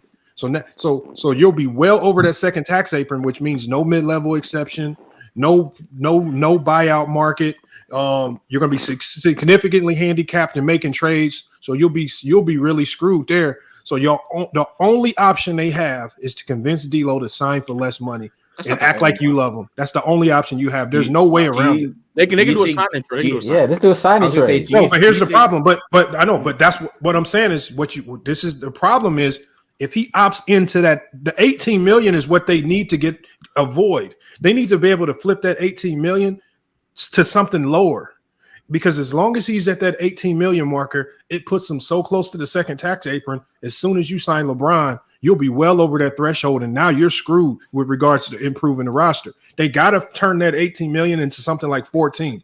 You only do that by convincing D'Lo to opt out and then to re-sign for like a 3 or 4 year deal. But after all the slander D'Lo's taken, after all the tate he's taken, nobody from the organization came and stood up for him and had his back when he was going through all his woes. Is he going to give the Lakers any type of discount or wiggle room to bail themselves out of the situation? Because I highly doubt it. But he can, because the benefit of it is if he does a sign and trade, that the Lakers can give him more money in another. They can take back less salary. No, but see, the thing is, he could play hardball in a sign and trade, because he can say, "I'm not taking any deal. If I'm going to do the sign and trade, what if he gets petty and his agent says this might be your last big deal? You bet. Since they need you since they need you more than you need them, ask for 18 to 20 per on a 2 or 3 year deal." But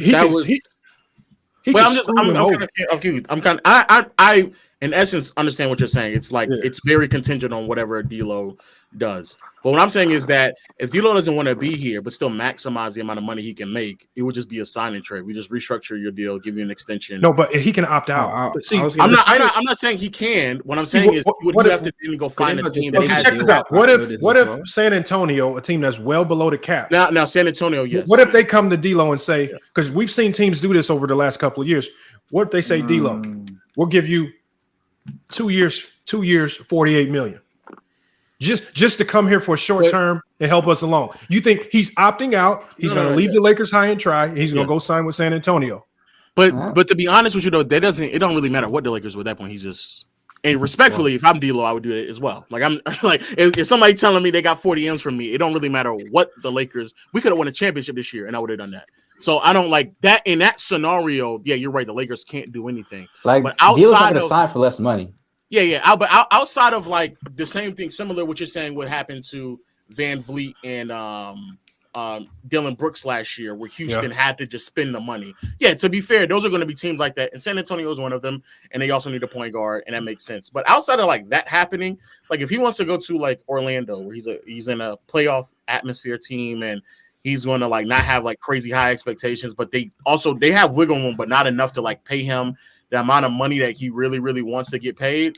Then like in that scenario, it would have to be like a sign and trade. Like that. No, but Orlando has the cap space based on his market value just to sign him straight out. No, but they still have to. They have a bunch of players they have to extend and sign. Like they have to extend Jalen Suggs. They have to extend if they want to keep Gary Harris. They have to give him a contract as well. They have cap flexibility in this upcoming season because how many players are coming off the roster. What about Lauri Marketing? Based on that's done. He's not coming in like because then Utah, he can. They want those 3 picks, but it has to be a benefit for you. For the other team. 3 picks. Yeah, if they want to want to test the 3 picks to D'Lo, 3 picks for Lauri Marketing is crazy. I'm just hold on. I'm telling you right now, D'Lo has the Lakers in a full Nelson right now, and because the Lakers allow him to get treated so poorly, he has no onus right now to do them any favors. He can completely. If he walks, he screws the Lakers. If he opts in, he screws the Lakers. And if he plays hardball when any renegotiations in his contract, he screws the Lakers. So the thing is, he has to play nice to fix this. But the Lakers have a successful offseason. They have to get D'Lo to play nice. Does he have any reason to play nice other than the fact that we know he loves Cali and wants to be in California? He has no reason. Because this is his last big deal. Remind you of this. Yeah, so why would he take a discount either way? What I'm saying is he does if he wants to play for a contender. That's what I'm saying. If he wants to go on a contender that doesn't necessarily have the cap space to just sign him outright, and he wants to go on a competitive team, then sure. But if D'Lo is just like, oh, I just want as much money as I can, yeah, sure, he can go play for San Antonio. He can play for Detroit. He can go play for Toronto. He could just go get as much money as 14. Yeah, like I'm not denying that to be the case. But you got to think, if you're his agent, Lo, your agent is going to advise you of the best financial. Like if D'Lo just says, look, I just want to hoop and win a championship, of course, he can create that scenario. But if he wants to get paid, because this is his last opportunity to get paid in the NBA, it's over. The Lakers are screwed. They've screwed themselves. No, I agree with that. I agree. So I got to But this is the last point. Yeah. Because locker room, he didn't want to answer this question. In those games where Cam Reddish was starting next to Taurean Prince, which is a 32 game sample size. So not some small sample size that he tried to make it out to seem like. It's a 32 game sample size. The Lakers had a 500 record with a negative net rating, and they were hovering slightly above an average defense while also having the worst offense, the 21 ranked offense. So they were number 10 in defense. But the difference between like 10 and 13th was literally just one off. But they end up having a negative net rating. We were effectively at best a 500 ball club in a 32 game sample size, not some small sample size that he's trying to make it seem like. So between November 10th to January 13th, no, that's a 30. But me and you both know. The best defensive unit for the Lakers, with all the injuries that they had early season, with all the injuries that they had, when they put out those defensive lineups, we saw it last year live and in person. They could not score the basketball. They was one of the worst teams offensively in the league. They weren't making threes. Darvin Ham had to go to an offensively structured lineup, and just hopefully he can coach them up defensively so they can be better there. But their offense was just too bad when they had Cam Reddish and Taurean Prince and all them guys is out there playing big time minutes. They could not score to save their life. They were missing so many, and they were just missing too many shots. It was getting bad. It was bad. Of course, because you remove the competence, like the playmaking and ball handling from D'Lo and Austin Reeves. You move the shooting as well, so now your offense is literally AD and LeBron and vibes, and so of course you're gonna be struggling on offense. And then on the defensive end, I actually don't know why he was that bad. You guys are gonna have to tell me that. He said bad rotations and not calling timeouts. I actually thought once he got guys healthy, his rotations really weren't that bad. They weren't. They were more consistent when everybody was healthy. I mean, your rotations. I mean, I gotta go. All right, Lo. I think again, y'all overdo it. George, you got a little background noise. I think y'all overdo it talking about these rotations. I mean, you can only have so many rotations, man. Like, the one thing I know is when it mattered most, the first quarter and the fourth quarter, in the playoffs. The guys that were supposed to get it done for the Lakers didn't get it done. Like George is right. George is absolutely right. And just like I asked the locker room, and a lot of Laker fans and even LeBron fans are going to be scared to confront this. This was a series that no matter how bad D'Lo or Reeves or even any of the bench guys played, as a team, they played well enough to have the lead going into the third and fourth quarter of all of these games. They had double-digit leads in all 5 games. And so when it came down to the fourth quarter, there were far too many fourth quarters where AD couldn't get any touches. He couldn't do anything. There were far too many fourth quarters where Bron just didn't show up and close those games in the fourth. Okay, so, I heard this stat. The Lakers' clutch time defensive rating in the series, in clutch time, their defensive rating was above 160. Do you know how bad a defensive rating that is? That's like almost 2 points of possession. So basically, like, the Lakers could not stop them. Like, Denver scored every time down the stretch. It wasn't LeBron and AD couldn't score enough. They couldn't get any stops. Well, look, I can pull up the game 2 stats. Let me pull up the game 2 stats. I want to see what the Stars did for the Lakers in the fourth quarter. I'm about to tell you right here, because unfortunately, like when teams make runs, your stars, your best players got to close games. You cannot turn to me talking about D'Lo need to be better in the fourth or Reeves need when the fourth quarter hit. if the role players have done a good enough job to give you the lead or put you in a situation to win the game going into the fourth, if you got Bron and AD and look, it's fine to say that, but in the end, it's like they can't get a stop. They can't stop Denver from scoring. No, hold on, but listen, but you got to look at this too. They were so bad offensively, turning the ball over. Like, think about those game 2s, game 1s, and game 3s. Fourth quarter, late possession, just like Wally talked about. Bron dribbles the shot clock down to 10 seconds. No ball movement, no nothing. Backs his man down to the post. Doesn't have a really good option. It's defended well. He turns to the middle. KCP helps, tips the ball away. It rolls to half court. Reeves picks it up. Shot clock runs out. They turn the ball over. What is D'Lo and Reeves supposed to do when that is happening multiple possessions late in the fourth quarter? What are you supposed to do? Right? And this is clutch time. This is clutch. They were not playing that type of offense to start the game. That's not the type of offense that got them leads. But if you start playing like that in the fourth, that's why when I did my community post, I said I was getting sick of the glory ball. You with the ball in your hands, because when you look at 2 to 3 of those possessions, D'Lo, who hit his 7 threes in game 2, wide open, swing the ball. LeBron, who took the last shot of that game, who was wide open right next to him? The man who had just made 7 threes. I mean, if you want the others to close out these games, then swing it to him and let him close out the game because he had 7 threes. If you really want to do that. You mean when he had a wide open 3? Hold on. LeBron's going to take that. Listen, if Bron really should have just drove to the rim and dunked the basketball. There was nobody in the paint. He had nobody in front of him. As soon as this defender fell, it was a lane to the basket. The only thing Denver would have been able to do was foul. There was 17 seconds on the clock. He takes his time, and you know why none of the Denver Nuggets ran out there to contest? Because they're definitely playing the percentages on that shot. And he clanked it, and Denver gets the last possession to win the game. And what does Jamal Murray do? But it was a wide open shot for a 40%. Hold on. Listen to what I'm saying. Hold on. It's not a good shot because when at the end of a game, there's something that coaches preach. It's called time and score. 17 seconds on the clock. Tie game.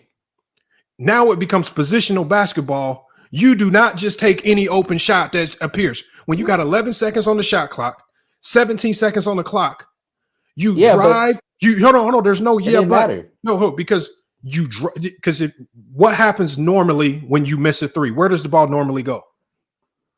Usually a long rebound, but usually defense will get it. So usually it's a long rebound advantage defense.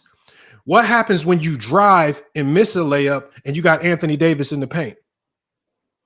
That's advantage offense because you got offensive rebounds galore all over the place, and you put yourself in a position where you can easily get back on defense.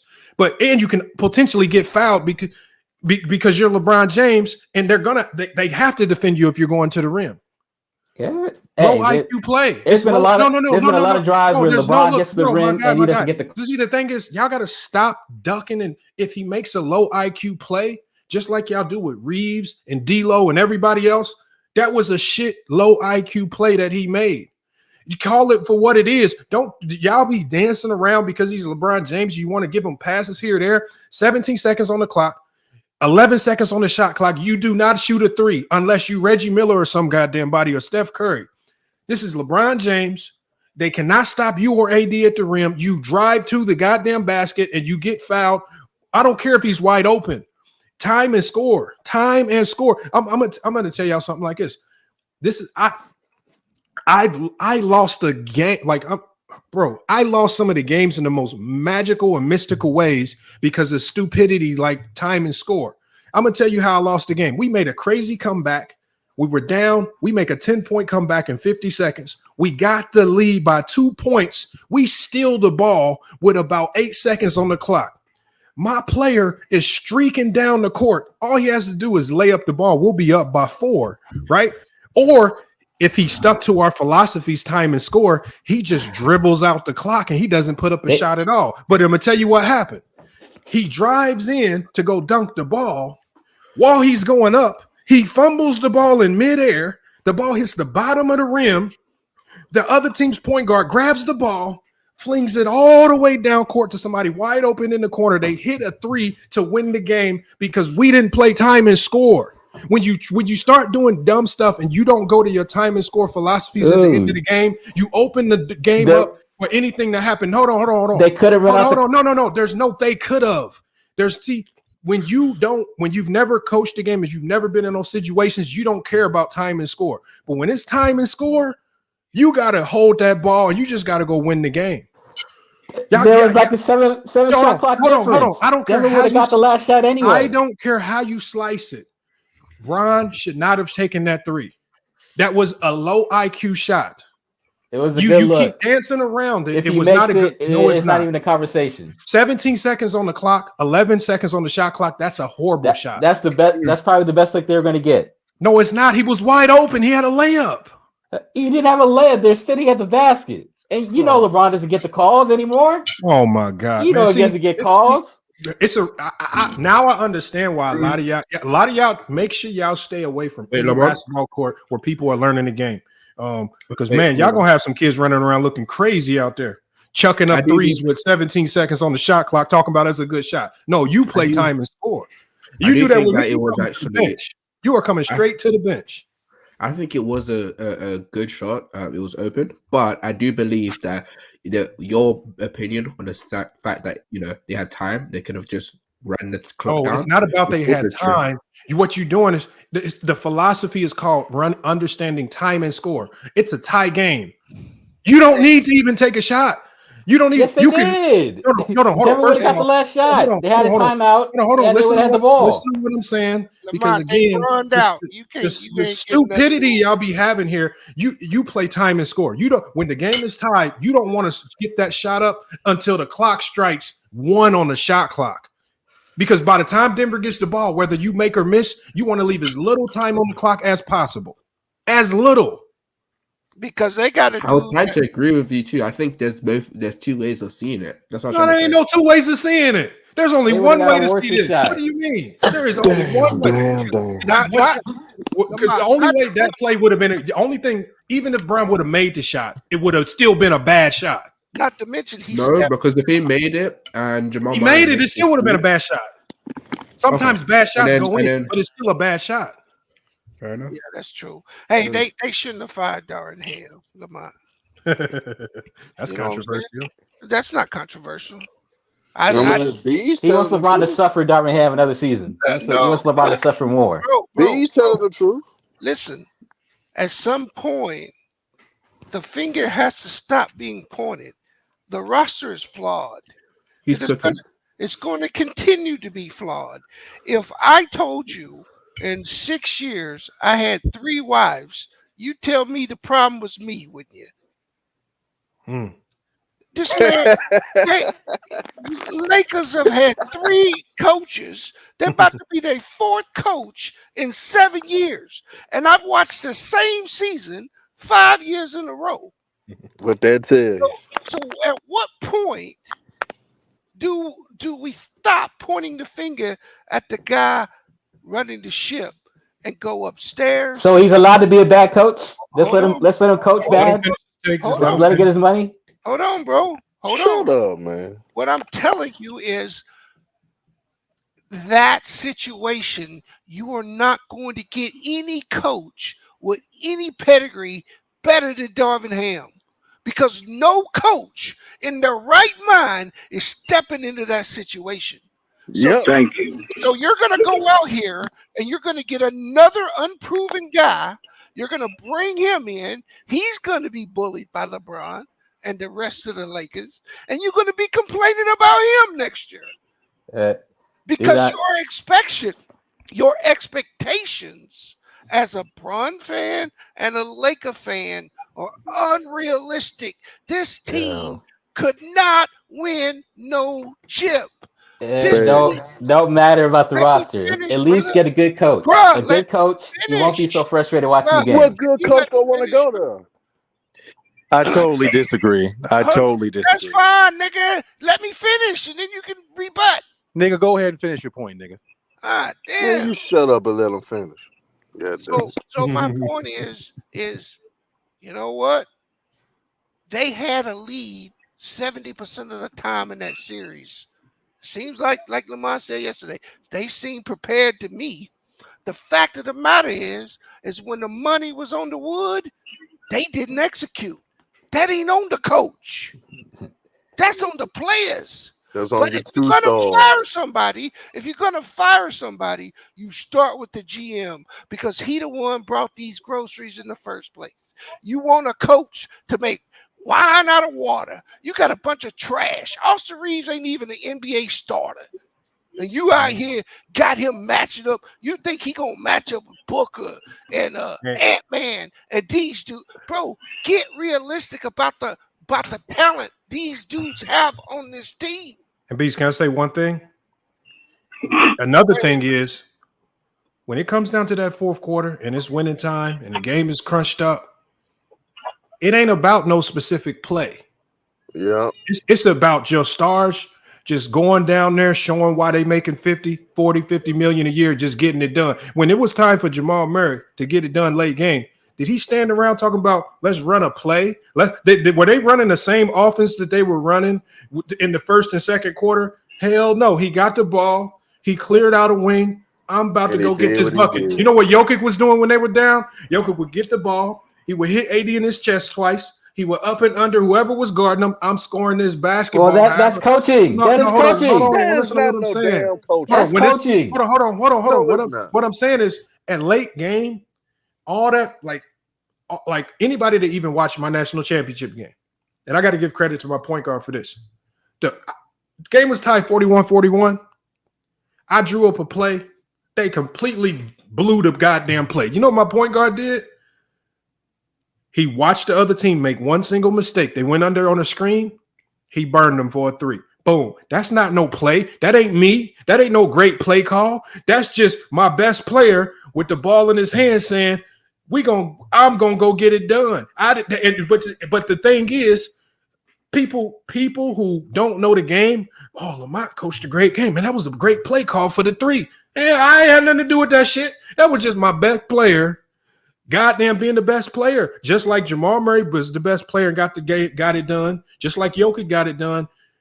At the end of these games, you got to ditch all that play calling. Let the stars show why they making 40, 50, 60 million a year, right?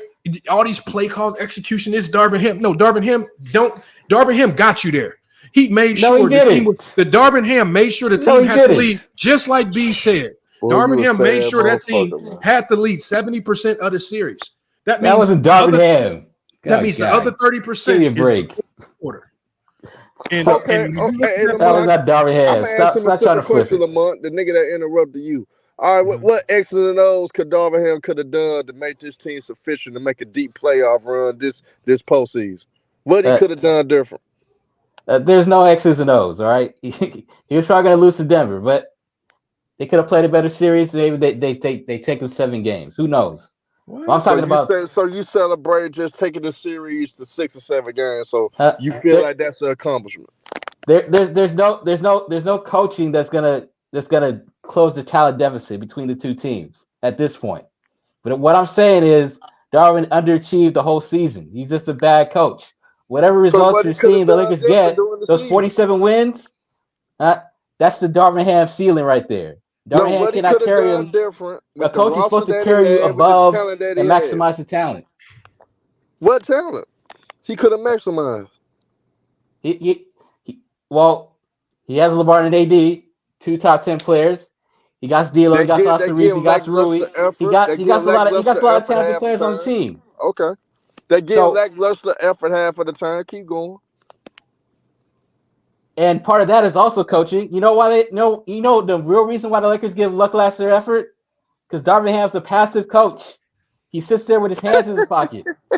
That's what he does all game. He's not coaching. He sits there with his hands in his pocket. Okay, hold on. Okay, hold on. Let me ask you a question.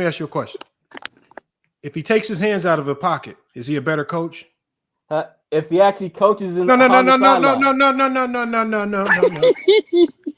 If Darvin Ham says, I heard dude on FYF Sports Podcast, if I take my hands out my pocket, I'm gonna magically turn into Phil Jackson.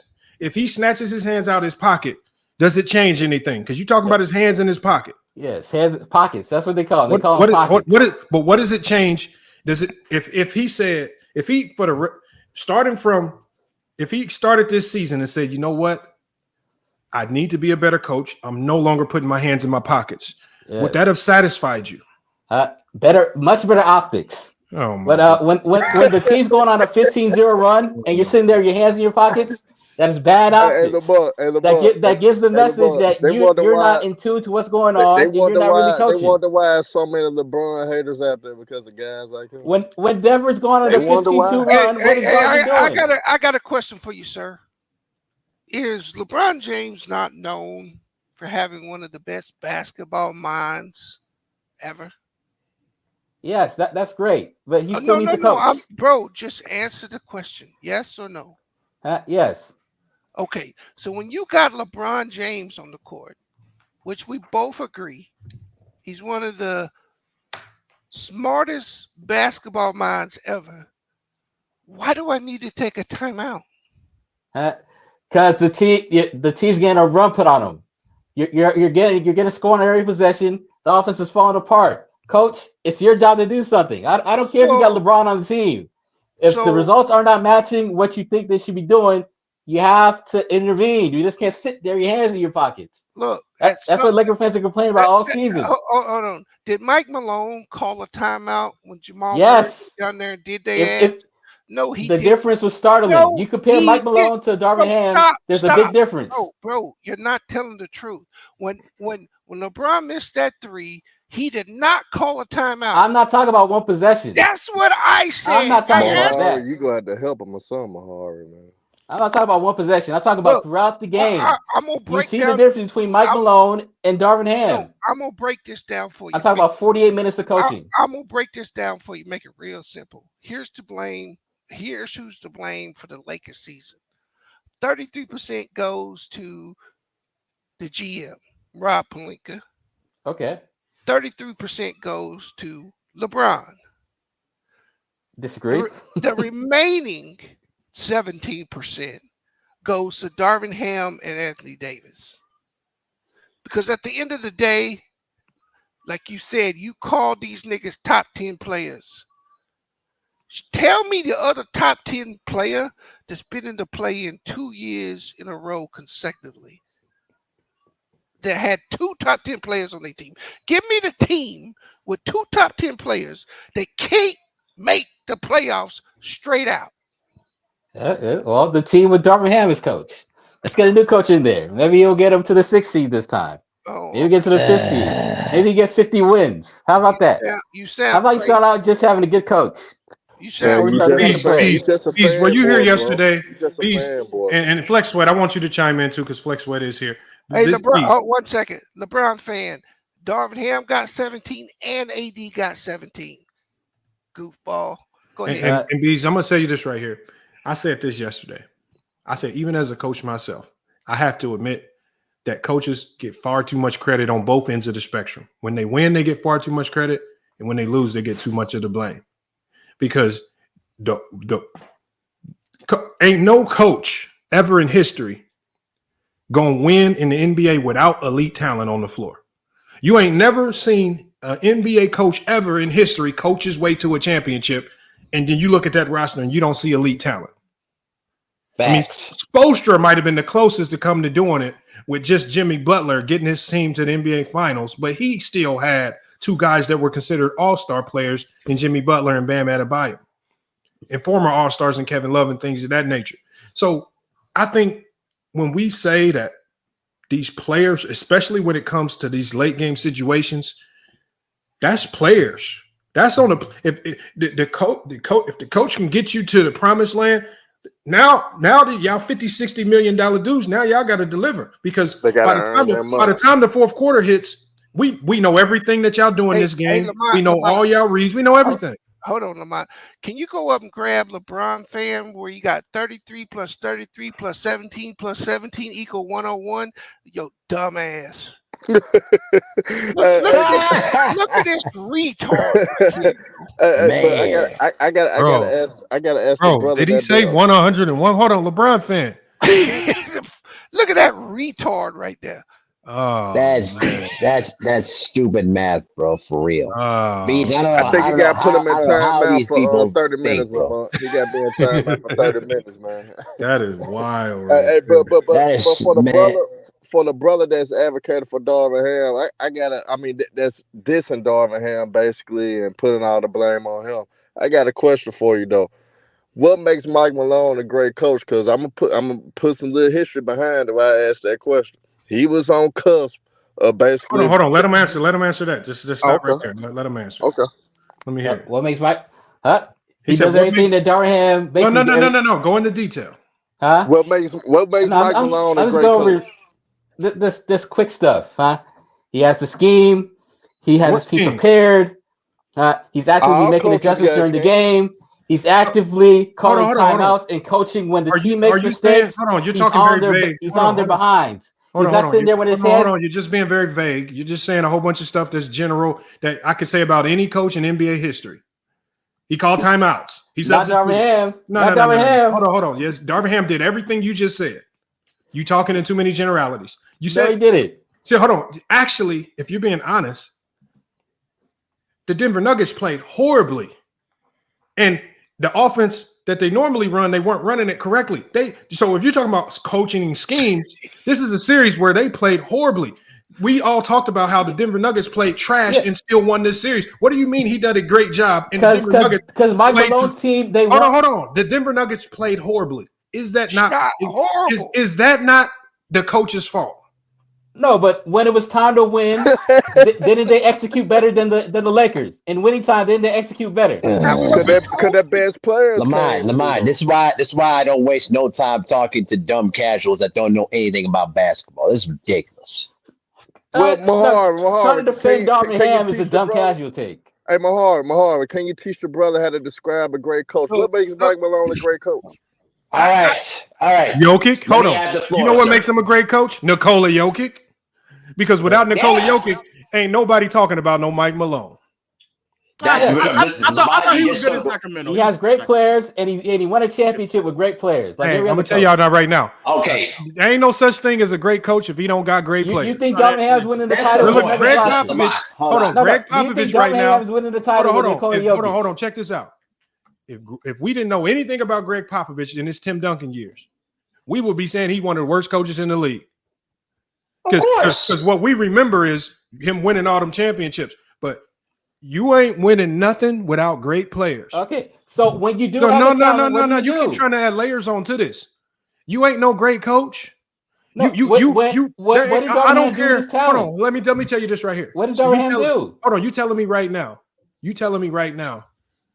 If you brought Phil Jackson, I'm talking about Phil Jackson, the Tex winners in their most optimum prime, and you put them on the Fort Wayne Mad Ants coaching staff, and you bring the Fort Wayne Mad Ants to the NBA, they win an NBA championship? I'm asking, what did Darvin Ham do? No, I'm asking you, if you put the greatest coach in NBA history with his coaching staff on the Fort Wayne Mad Ants, and then you place that team in the NBA, how many championships they win? If it's all about coaching. It's not all about coaching, but how many championships are they winning though? No, it's not all about coaching. No, how many championships are they? But how many the championships? Coach is not supposed to be a burden on your team. What I'm saying is, it's 95% players. It's 95% players. I promise you that. It's y'all be overrating coaching. Coaches, the best thing a coach can do is get the hell out the way. The coach that's always out there. The coach that's always out there doing too much, doing all these timeouts, drawing up these plays, and all this. Do them be the coaches that be losing their ass off. I have a question. What team has won without a good coach? Would you say? They don't exist. But the thing is, you wouldn't know because you guys don't know how to label a good or bad coach, whether they win or lose. That's why I'm asking you a question. Most people basically say, "Oh, if they win, he's a good coach. If they lose, he's a bad coach." Hey, you don't know how to differentiate between what makes to me. Rick Adelman to me is one of the best coaches in NBA history. But see, a lot of people say, "Oh no," but Rick Adelman is one of the. Look at his schemes. If you look at some of the things he did on the court, Don Nelson, one of the best coaches in NBA history. Why would I say that? If you look at his advancement, how he was able to foresee the game with small ball, what he wanted to do with Chris Webber, that's why. So the thing is, Don Nelson didn't win all them championships in the 90s, but I can still point out a whole bunch of coaches. All right, so let's go through the BS. Let me have a Where do chance you to rank speak. Darvin Ham? Where do you rank Darvin Ham out of the 30 coaches? Darvin Ham, back to my question. Darvin Ham, I don't get what y'all judge him on winning and losing. Yeah, I'm not even and that's why I said this is all this stuff about the Lakers and Darvin Ham being. Y'all really don't care if Darvin Ham is a bad coach. Y'all only care if the Lakers win or lose. I'm not even judging them on the winning. I don't care. They got in the playoffs. Hold on. Even if you were Sixers, hold on, y'all. People were called people. Why do people call Doc Rivers a bad coach? Because he lost when it mattered most. No, he lost with 3-1 leagues. No, because he doesn't understand. He doesn't understand spacing. He had certain what's called certain lineups. You telling me when he was watching on the Doc Rivers, one of the best 50 coaches in the entire world. You're not telling me. Doc Rivers. Hold on. No. You're telling me Doc Rivers, one of the best 50 coaches in the entire world, don't understand spacing.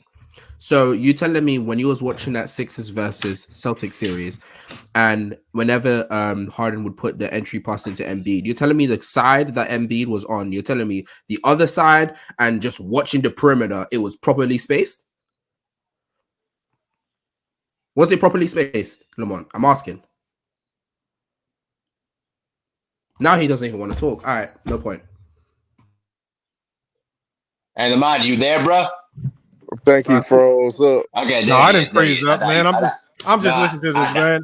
I'm talking about man. You can say any goddamn thing, man. Let me get a chance to speak here, guys. Doc Rivers don't understand spacing. No, you know what happens? I'm gonna tell you what. Go ahead, Lamont. I'll go next. I'm gonna tell you that, and Mahari, you can attest to this, and Low. And what happens is, the majority of the time, coaches really give these teams a hell of a blueprint to win games. You know what wins or loses games? When sometimes you have guys out there that are brain dead basketball dummies like DeAndre Jordan, who can blow up an entire offense just because he sets the screen wrong. He sets a regular screen instead of setting an inverted screen. He sets the screen on the wrong side, right? He messes up a dribble handoff. And then what ultimately happens is when you don't execute properly in the NBA, now you have that sixth defender on the floor, which is the shot clock, now ticking down defending you as well. And now you have to rush and do something silly. And so it ultimately comes down to your best players, your leaders, high level of execution, or also being able to bail you out like Kobe did with bad shots when the execution breaks down. Because Jordan and Kobe, what makes them elite is when the offense broke down, and it broke down a lot because everybody wants to say the triangle offense is so great, and it really wasn't. They were the two best bad shot makers in the NBA history. They took a ton of bad shots and they made a lot of them. That's all they did. When Damian Lillard was at his peak, you know what he was really good at? Just taking a whole bunch of bad shots and making them. He didn't do nothing. He wasn't running no plays perfectly or none of that dumb shit. He was just making a whole bunch of bad shots. Even the shot he made on Paul George was a horrible shot. He made it though, but when he makes it, he clutch. Y'all don't know how to define half the stuff y'all see. Y'all give credit where it don't belong. Y'all blame coaches that don't deserve blame. I don't know what the hell y'all be talking about sometimes. But here's the thing, though, Lamont. But here's the thing, though, Lamont. This is something that I think a lot of people don't understand. Coaches can only control so much of what goes on the floor. They only can control what play that the team should run. The problem is it's the players that have to go out there and execute what the coach wants them to do. And if the play breaks down, then it's up to the best player to create at least a decent shot with the shot clock running down. See, the problem with a lot of people, what they don't understand here is when they're watching the game, they don't see all the stuff. They don't see all the pick and roll action. They don't see all the backdoor stuff that happens in a game. And there's only so much that the coach can do. And the problem is a lot of fans, and a lot of casuals, they don't understand that the coach has to think about, okay, if this player's struggling, who do I have on my bench that I can put in just to try to see he can provide a spark? Coaches, most of the time, they're minutes managers, and also more importantly, they're only there to call timeouts to try to at least get the players some rest. They're not there. It's not helpful to stop momentum because at the end of the day, the momentum has already been started. It don't matter because if you call timeout, ultimately, it comes down. Yeah, and I'm gonna let Cole, and I want to hear from Flex Sweat too because they've been waiting. Ultimately, it comes down to the basketball, especially late game, starts to turn into a nasty chess match. I'm talking about nasty chess match, and it really comes down to your two best players having the intestinal fortitude to go get it done, because all that play calling stuff late game, that shit don't work. Not in high level basketball. You basically at the end of games, you basically just telling people to get the hell out the way. And I'm about to let all my summer work, all my ISO work about to come into play, and I'm about to just go get a bucket. All that play calling, that's why I said when Brian took that three with 17 seconds on the clock, 11 on the shot clock, that was a dumb shot. You left too much time on the clock for the Denver Nuggets in Denver. That was exactly you too much time. It was not a smart shot. I mean, I don't care if you're wide open or not. Like I said, there's only a handful of players in NBA history that I would have wanted to see shoot that shot. Steph Curry is one. I don't even know how many other players I would say shoot that shot. But in that moment, because remember Jordan Poole took a shot like that against the Lakers last year, and it cost them the series. Y'all remember that shot? Jordan Poole wide open. He chucks up a horrendous three. A horrendous three cost him the series. Yeah, he was wide open. It was still a horrible shot. Lost the series because of it. So all that silly stuff, man. I mean, Brian got to know better than that. He cost them losing that game too. Really lost them the series. That's where it comes down to is the players understanding the situation and what shot they can take and what shot's a good shot in that present situation. So listen, you can say whatever you want to say about what Darvin Ham did not do, what Darvin Ham was bad at, but he can't control what the players do on the floor. If LeBron doesn't take that three and he simply attacks the basket, this could be a 1-1 series, and we're talking about it's possibly a 6 or 7 game series. Hold on. Chopper City. Hold on. Look at Chopper City. Chopper City want us to talk about this. Chopper City is so crazy. Chopper City. Don't nobody want to sit up here and talk about the goddamn Cleveland Cavaliers and Orlando goddamn match. Goddamn. He said it's a whole playoff game. Okay, so hold on. Okay, give me your best Chopper City since you want to hear about it. Give me your best Cleveland Cavalier Orlando Magic take in the chat, man. We'll reverse course if it's legit. I'm talking about it. He's in here watching it. That's what I'm saying. You watching us. Nobody want to talk about back to 2009 for that, Lamont. That kind of comment deserves to get you blocked if you say that dumb nonsense. Talking about, I want to talk about Jalen Suggs and Franz Wagner. Man, no. Listen, hey, Jalen Suggs is from my home state, brother. Jalen Suggs is from my home state. Only reason why I came back up here, Lamont. Yeah. Lockerman was arguing earlier about how he should have gave more time to the wing lineup, right? If I'm not mistaken. Right. That they should have gave more moments and time to the defensive oriented lineup, and they should have went bigger. Correct? Yeah. I could have sworn I was arguing against him saying that earlier in the year, and I was right. If you go to the video that you have with a live where it says Lakers goals revealed. Hold on, you got the timestamp for me? Go to 120. I got the whole thing right now put up for you. Can you play it through your mic? No, play it. Hold on. This is my non. Hold on, here. Let me do it. I'll pull it up. Yeah, share the screen. Okay. Low crazy. Hey, hold on, but you know, Low, I was gonna. You about to destroy Low, check this out. Low, rooms. I was gonna say something about that because it seemed like for the first 3 months of the season, Reg or the locker room was basically saying, he didn't care about the defense. He wanted the offense to be better. Yes, that's and then when the offense got better, he reversed course. Yes, he was talking about how bad the defense was, even though D'Lo and everybody was shooting 40% from three. Now everybody making. He talking about trading. I swear when we were having this conversation, I was like, bro, D'Lo and Reeves finished the season off basically shooting 40% from three. I gotta hear this. And I could have sworn we was having this conversation. This shit finna be funny as hell. Hold on, y'all. Make sure y'all mute up so we can hear this, man. On the 50-50 plays and what he does defensively in conjunction with AD. But Vin, no, yes.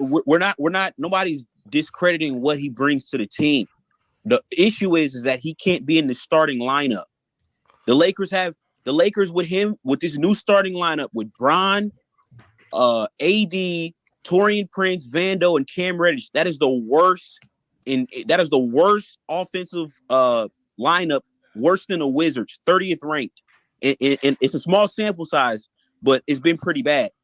It's like they playing. All right, so that's part of it. Mind you, he's willing to make this. He was willing to make that assessment off of a small sample size. So then it continues. And to be fair to him, his solution was to add Christian Wood in the lineup, but he wanted more offense in the lineup. Okay. Which is I respected it, but he's trying to work with a broken roster that he has. If we're talking Lamont, what you got to understand though, bro, is that just because he made a change doesn't mean that was the best change. This is him talking. Sorry, I'm skipping, but that's him talking about the all wing lineup, that it's not the best change. Earlier, he said it was fine to go all defense, but now he's saying that's not the best change. No, all I'm saying is he made the best change with what he has. No, that's not the case, bro. There's better lineups you can start. There's better lineups you can start, Lamont. I mean, I agree. I would start Christian Wood. That would be something that Christian Wood needs to start, and Rui probably needs to start in place of either Cam Reddish or Vando. So he was fine with benching Cam Reddish, as we just said. But earlier, he just sat here and said that we should have gave that lineup more time because it's unfair it's unfair for them to get this type of criticism towards them.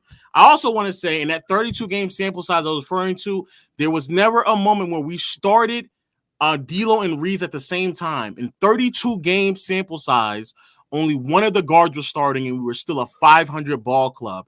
And this video here, because I do have to go, but this video here is at the end of December.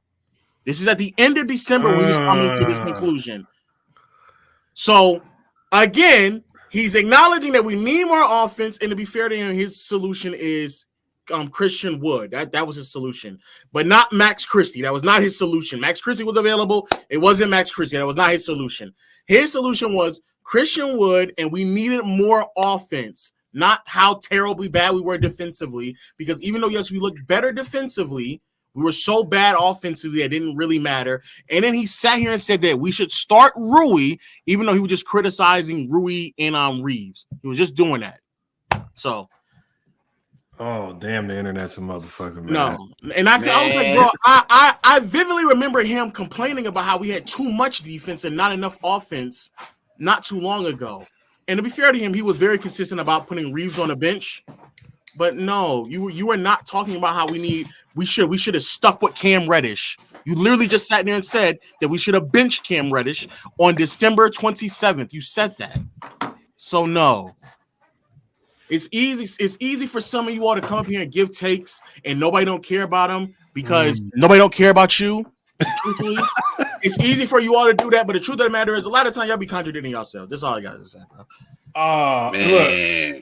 Yeah, that was he definitely You don't do that. Wow. Yeah.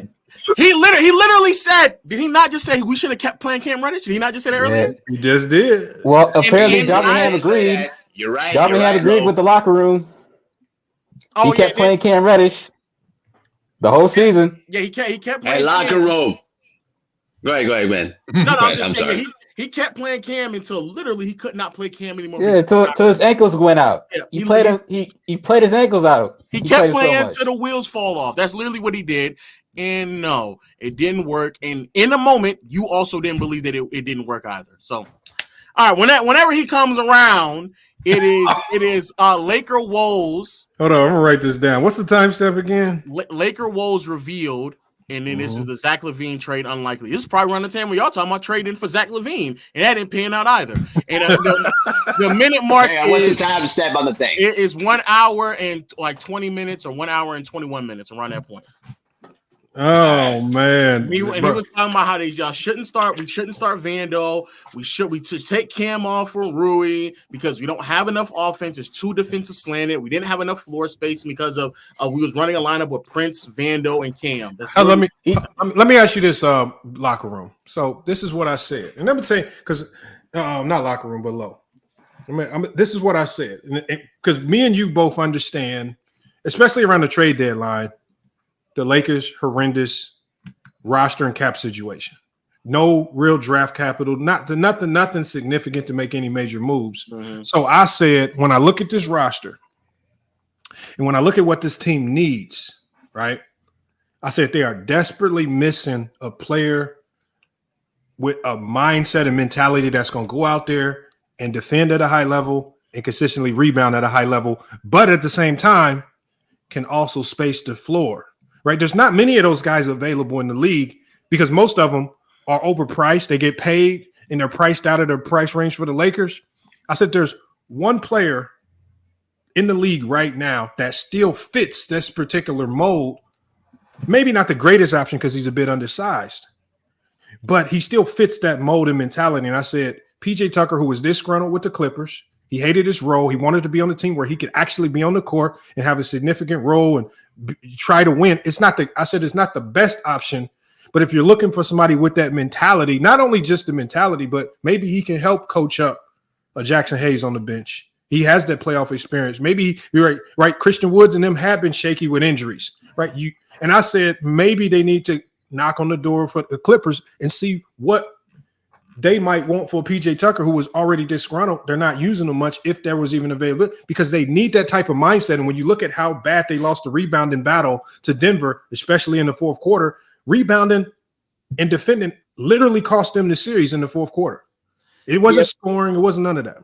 But PJ Tucker is not really a spacer because teams don't really defend him out there. Not necessarily a spacer, but for a particular point in time in the league, he did have one of the highest 3-point percentages from the corner three, which it ain't like that now, though. It's not like that now.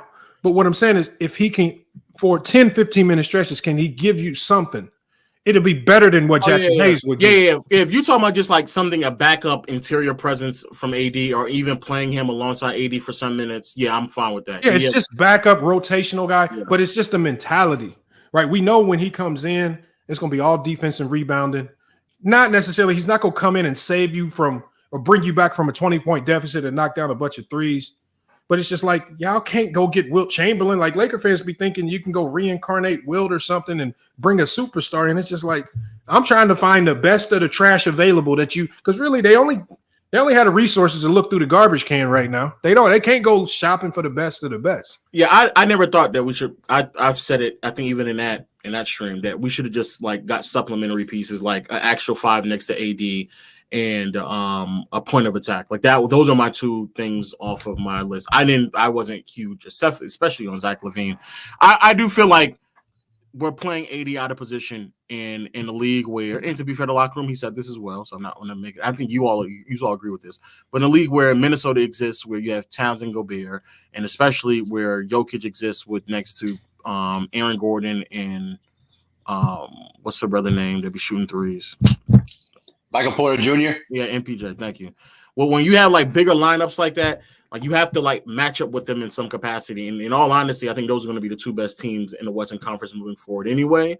So you have to be at the 5 and LeBron at 4 isn't going to be the best way to. Gork Sauce says all you need is a 7-footer. So let me ask you, Gork Sauce. I'm gonna name you some 7-foot NBA. I'm about to name you some 7-foot NBA centers. So you saying the Lakers should have kept Jay Huff and played Jay Huff next to AD is any 7-footer work? Are you telling me that the Lakers could potentially could have played let's give you Moses Brown of the Portland Trail Blazers, and that would have worked if any 7-footer works? So you're telling me Moses Brown, obviously Mo Bamba definitely didn't work. All these guys, Orlando Robinson. Are y'all telling me all these just random guys who are 7 feet tall will work? Yeah, it don't need to be a set. It needs to be like you said, somebody who has a mentality to go rebound and that, because like even Vando to an extent has the mentality to give you extra effort, energy, rebounding. He just is like a really bad offensive player. Like you have to really organize your offense accordingly. But like you need somebody who can rebound. Like I love Rui, but he does not rebound. Like he just doesn't. That's not what he does. And he really gets barbecued on the defensive end, but nobody likes to talk about it. But you see, Lamont, though. I think that looking back, excuse me. All right, Lo. Looking back, let's see around Lo. Lock room but looking, yeah. But looking back on the Lakers, I think that the big mistake that the Lakers made. Oh, my bad. Hold on. I don't want to cut you off, man. I done forgot my homie Flex Matt was here, man. He just been quiet, man. I ain't heard him tap in. Oh, yeah. You know what? Though? I'll let Flex speak. I'll hold on my thought in a second. Let him speak. My bad. Flex, you with us? I'm holding two motherfuckers accountable on the Lakers. Uh-oh. All right. I'm holding LeBron accountable and Darvin Ham, and I'm going to explain why. Yep. Number one, I'm starting with Darvin Ham because he's the leader of the team, which means he controls the play calling or lack thereof, which means he controls the timeouts or lack thereof, which means he controls the substitutions or lack thereof. All right, that's Darvin. I'm holding LeBron accountable because he's the leader on the motherfucking court, which means he's the primary ball handler, which means he has the most control and influence on the court. Let's just start there. Now, I hold Darvin accountable because as a coach, you have to know how to take a motherfucker out of the game that has one arm. Let's start there. Take a motherfucker out of the game that has one arm and is doing the team a disservice on offense and defense. I hold him accountable for that. I can also hold him accountable for allowing players to get gassed out in Denver when you have plenty of young guys on the bench you can sub in and get some of these old guys up out of the game and get some rest. I can hold him accountable for that. I can hold him accountable for playing a 3-guard lineup and not having rebounding on the court. I can hold him accountable for that. All right. Now, I can also give him some praise. If you can blame him for the Lakers losing the game, you can also praise him for them being up 70% of the series. Okay. So if we're gonna play it, we got to play both sides. All right. So that's Darvin. I can hold LeBron accountable because bottom line, the motherfucker couldn't close the games. Number two, taking dumbass shots with play on the clock when he could have just drove to the basket or got a better shot. I also hold LeBron accountable because he has the ability to keep giving the ball to AD when AD was hot instead of trying to play hero ball and trying to be the savior, and it didn't work. That's why I can hold LeBron accountable.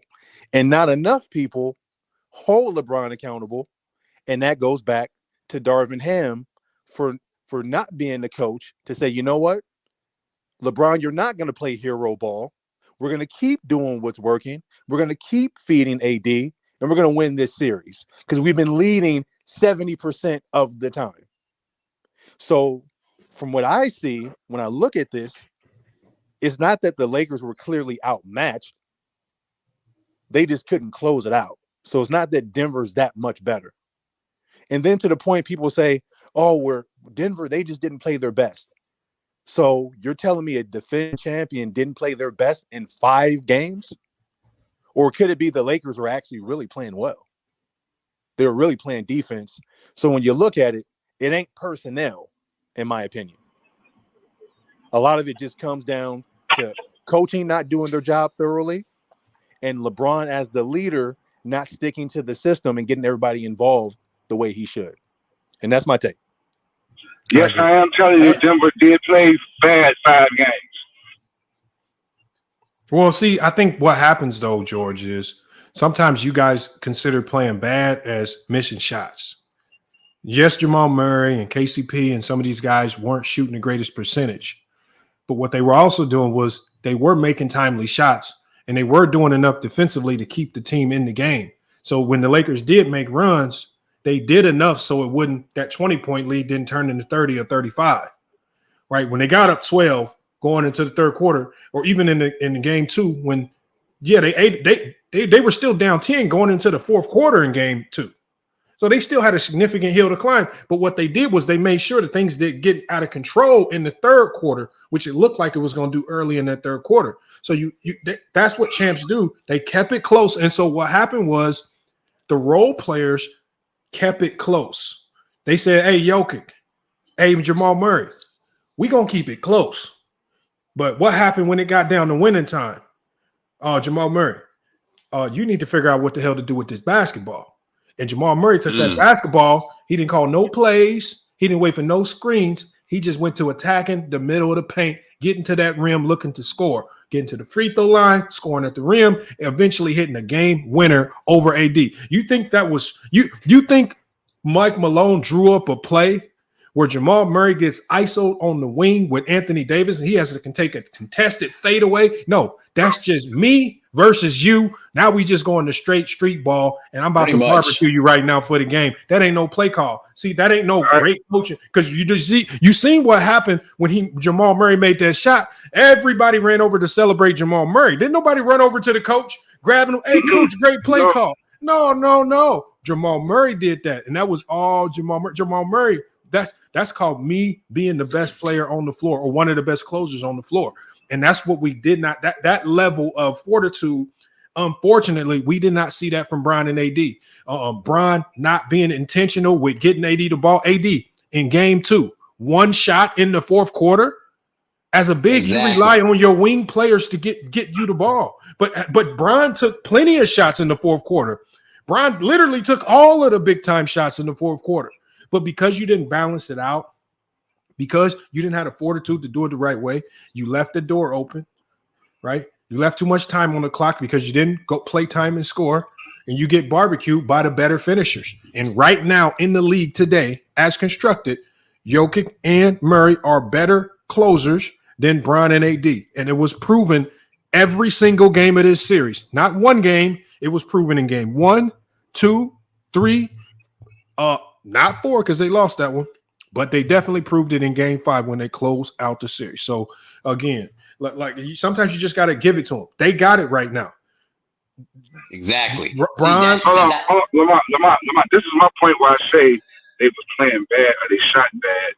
Mike Malone went to an 8-man rotation. When the last time you seen that? What does that have to do with anything? He gave his other players rest to get their legs back.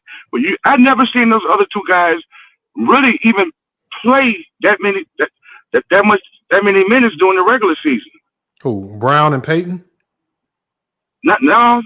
The other guy, Reggie Jackson. The other two. It was one, the tall, slim one. What he had, number 9.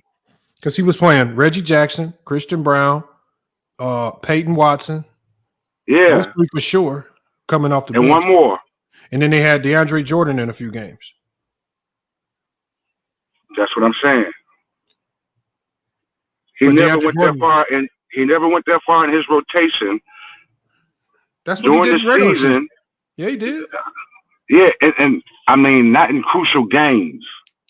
No, but because in crucial games, you rely on your stars to finish the games or to get it done. That's why he gave his stars the rest by playing an 8-man rotation. But the thing is, the Lakers put themselves in a situation after the Russell Westbrook trade where they have no depth. So you remember the LeBron and AD are the ones that signed off on the Russell Westbrook trade. Yeah, I get that. It didn't work. The Russell Westbrook situation also did not work. Like people try to put it on Darvin Ham, it didn't even work with Frank Vogel. But it also didn't work with Bron and AD. So they're all culpable in that. And so because they had to spend so many resources just to dump Russell Westbrook, okay, this is what you're left with. So you got to get it done with what we have left. And they can complain that it wasn't enough. That's okay. But at the end of the day, you were up double digits in every single game. Mm-hmm. There's no excuses for not closing more of those games, especially that game 2 when you were up 20. There is no excuse. And see, Lamont, that to me, that game 2 was perhaps the most ridiculous game I've ever seen out of LeBron, because the fact is, you were basically trying to play hero ball, and then you never gave Anthony Davis any opportunities to score in the paint. How do you explain a top 75 player of all time, only one shot in the fourth quarter, while LeBron took like 6 to 8 shots in the fourth quarter that were like a lot of tough contested shots? To me, it goes down to the fact that LeBron, to me, when I'm watching him play throughout the series, he's trying to play more of hero ball instead of continuing to work the ball through Anthony Davis and literally let him work in the paint, and then let him use AD to create your backdoor cuts. Listen, they were basically dominating against the Denver Nuggets with those kind of plays, backdoor cuts, Princeton cuts, and they were killing the Nuggets on defensively. But anytime that they went to the spread out, 4-out offense, let LeBron, dribble through double teams and then wait for somebody to kick out open to shoot threes, you saw how stagnant the offense was. So it comes down to is that when you look at the Lakers in terms of the offense, LeBron deserves the blame for pretty much sabotaging the Lakers' chances because he just continues to try to prove that he can play, he can still be that dominant Superman. You can't play it that way. You're not the same player anymore. And Darvin Ham deserves the blame too for basically not checking LeBron throughout those critical situations. That's my 2 cents. So, but at the end of the day, as I said earlier, the coaches can only do so much on the floor. They can call substitutions, timeouts, plays, whatever they want to. It's up to the players on the floor to get the job done. And the Lakers did not get the job done. They had opportunities to do it, and they didn't do it. That's it. I got one more thing to say, Lamont. Where's 30?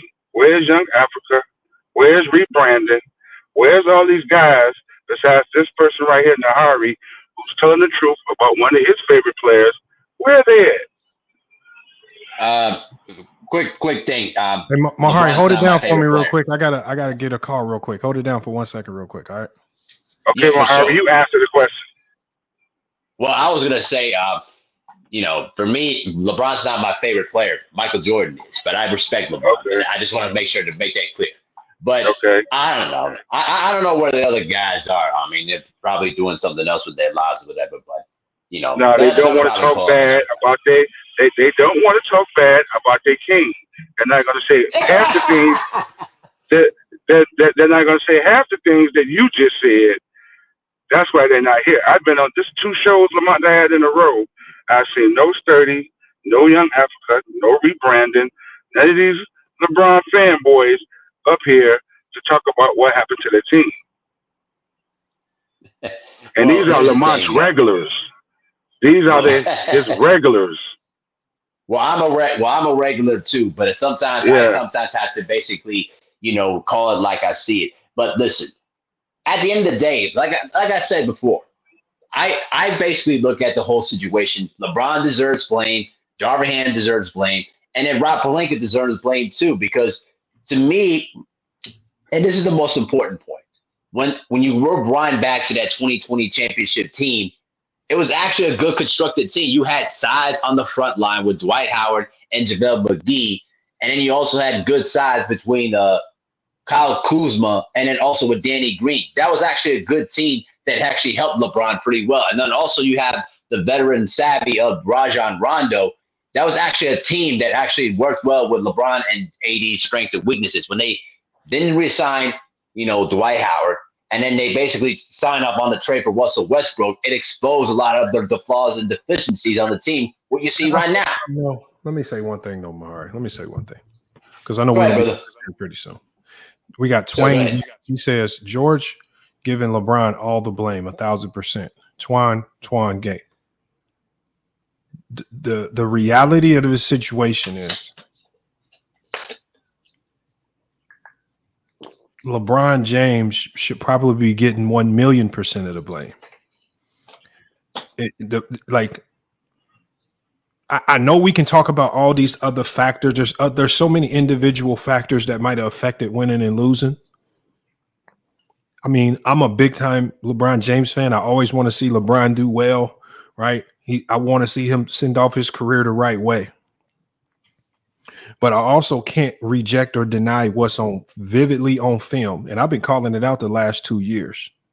And every time I call it out, well, every video that I do in support of LeBron James, when it's time to support him, the film still tells a lot of truths that you cannot get away from, especially over the last 2 years.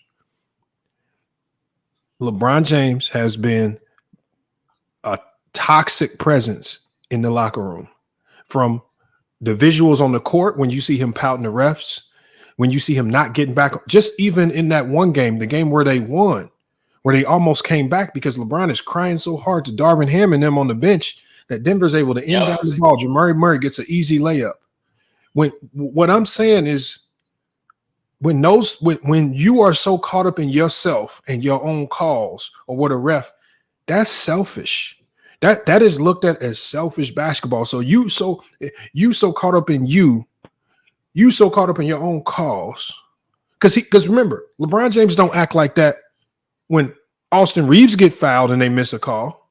LeBron James don't act like that when D'Lo gets fouled and they miss the call. He only acts like that when he gets fouled and they miss the call. He throws the tantrum. He doesn't get back on defense. He sells the team out, right? He doesn't act like that when on a game-saving rebound, when he essentially, if he gets this rebound over Aaron Gordon, all he has to do is box out. You can essentially win the game. He ain't complaining there. Like, he gets 1,000% of the blame. He should get more of the blame than even Darvin Ham.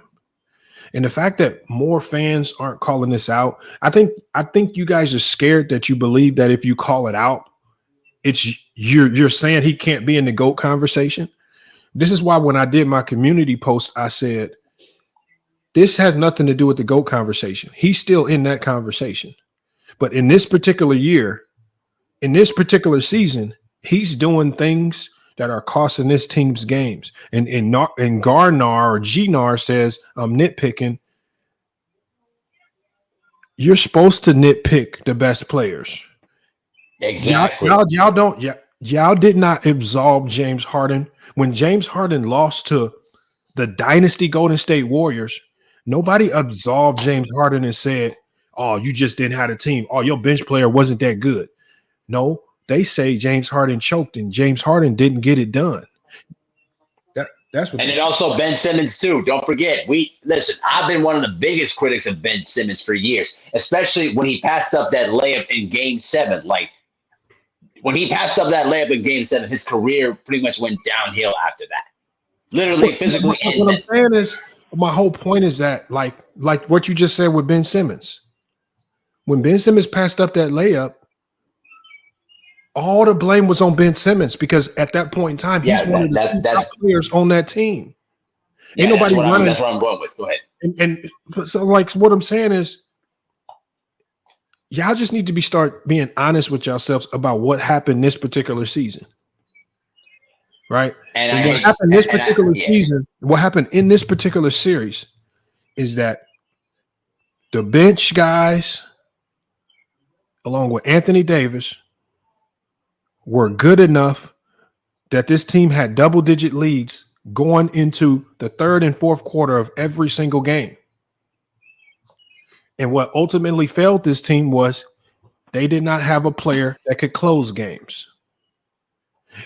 And the Denver Nuggets had players that could close games. And so now you need to ask yourself,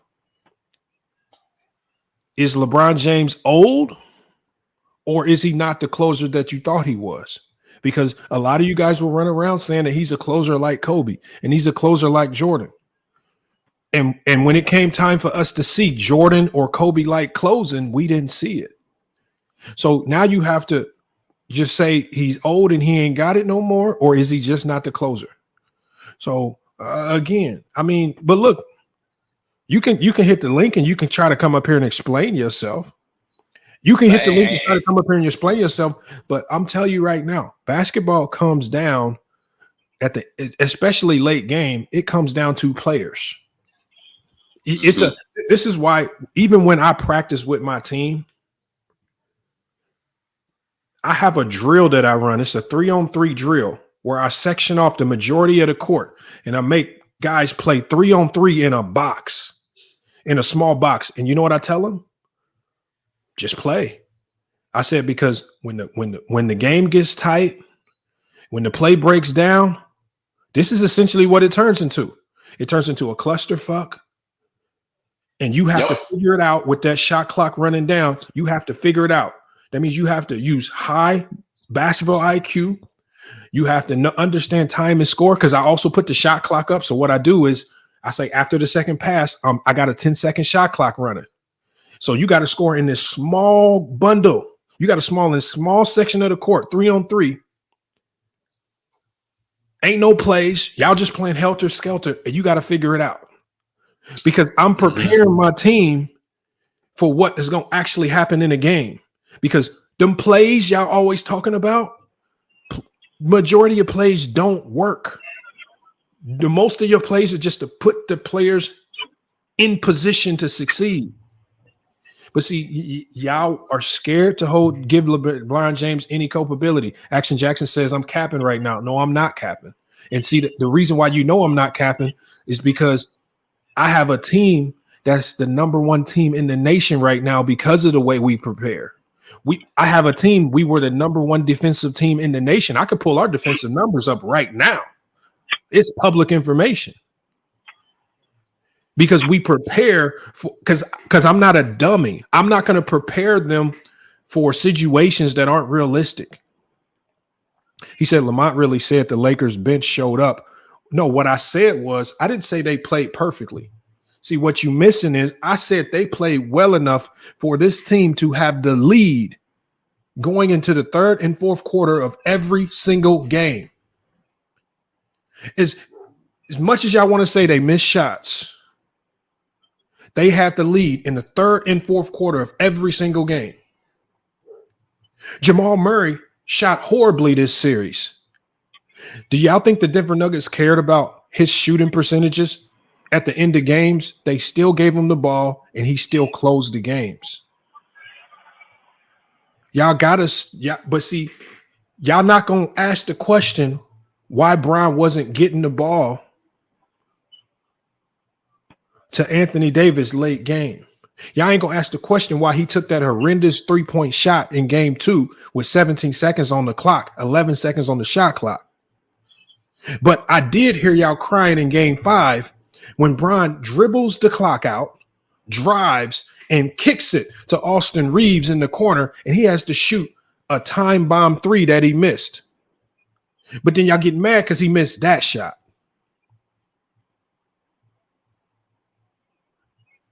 This is how I know y'all. There's nothing wrong with holding him accountable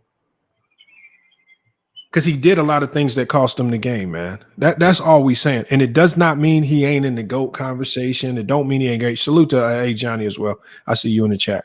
It don't mean nothing. But y'all got to stop being delusional with this love for LeBron so much that y'all get blinded. Action Jackson. He was wide open. If it's the first, second, or third quarter, that's a great shot. But it's a different game at the end of games. You got to play time and score. If they were down 2 points, that would have been a good shot. The game was tied, Action Jackson.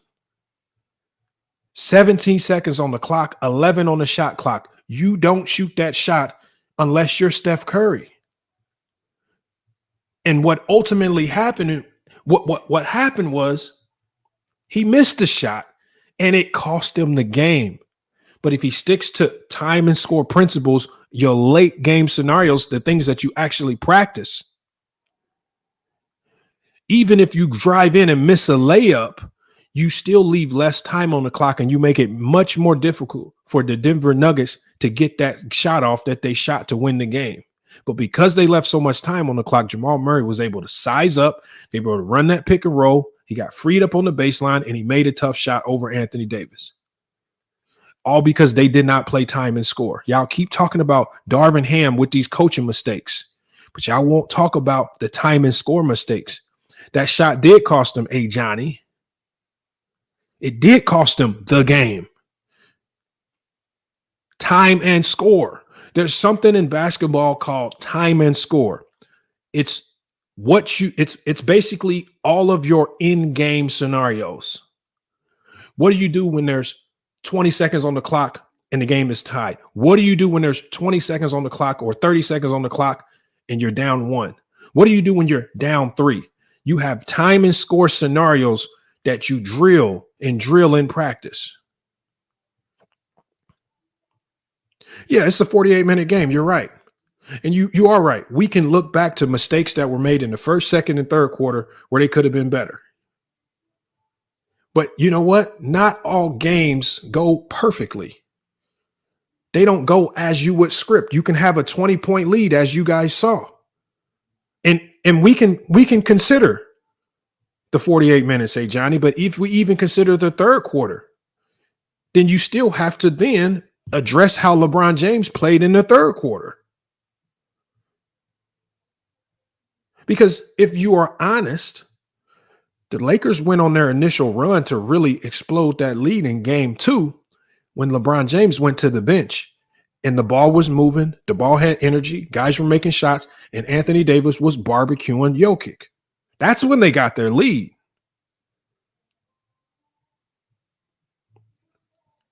But possession after possession in the third quarter, when the offense got stagnant, how do we know it got stagnant? If you don't want to believe me, listen to the announcers. What is LeBron doing? The ball ain't moving. They're stagnant. He's going back to that pick and roll that don't do anything, trying to go post entry from the top of the key. And so when you stagnate everybody, now everybody's going ice cold. Now you're turning guys that are momentum scorers into catch and shoot scores. This is why I go straight to the fourth quarter. Does this mean LeBron James is a trash player? No. He says, Lamont will say anything to generate views and clicks. Yeah, he is great basketball. No, this is not to generate views and clicks. This is the same stuff I would tell my own team. This is no different from anything I can call any one of my players up right now and put them on the call. And when it comes to late game scenarios, the first thing I'm yelling out, time and score, because when we work in practice, we work on late game scenarios. When we scrimmage in practice, I'm always putting 2-3 minutes on the clock. Let's learn how to operate late game. When we scrimmage in practice, we ain't scrimmaging for no 30 minutes on the clock and no 20 minutes. We are scrimmaging with 2 minutes on the clock. You know what I'll also do? I'll put my starting unit in the game. They'll be down 10 points with 5 minutes to go. Figure it out. You got to win the game. You have all the resources. You have all the tools. You have all the plays. Let's figure it. We work on this. And then if they do come back and take the lead, you know the first thing I yell out? Time and score. We playing time and score to finish this game off. Don't go running in taking a boneheaded layup because you think it's open. Don't go running in once you get the lead or chucking up threes just because you think it's open. Time and score at the end of games.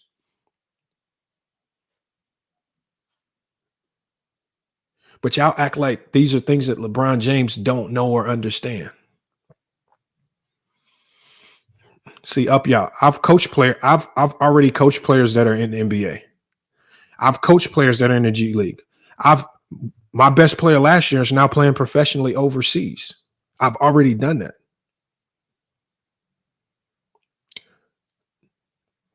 Our best player from Purdue University went straight to the G League.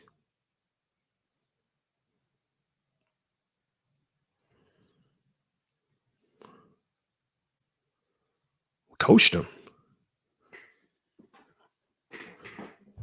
And not just coached them, we've won at high levels.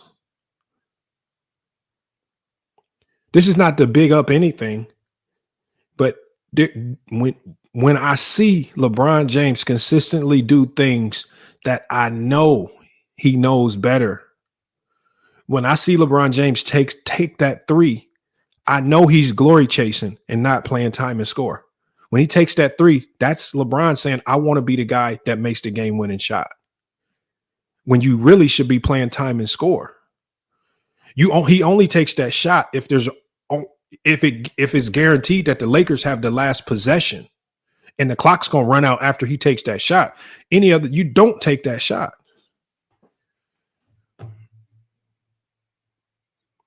I'll drop the link for you. T Perfect. I'm going to say that 1,000 out of 1,000 times, even with my Portland Trailblazers.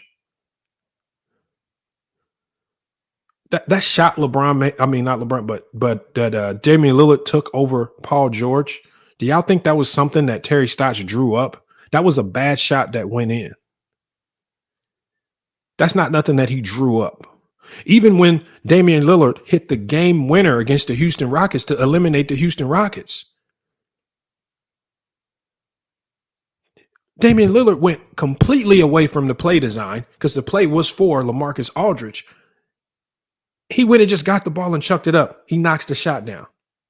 But at least he took that shot knowing that time would expire if he missed it. Bron took that shot knowing there was going to be plenty of time left for Denver to get the basketball back and go score. Well, Lakers in 5. That's what I said too. If there was 2 seconds on the shot clock and you done ran that clock down to the very bare minimum, of course, take the shot.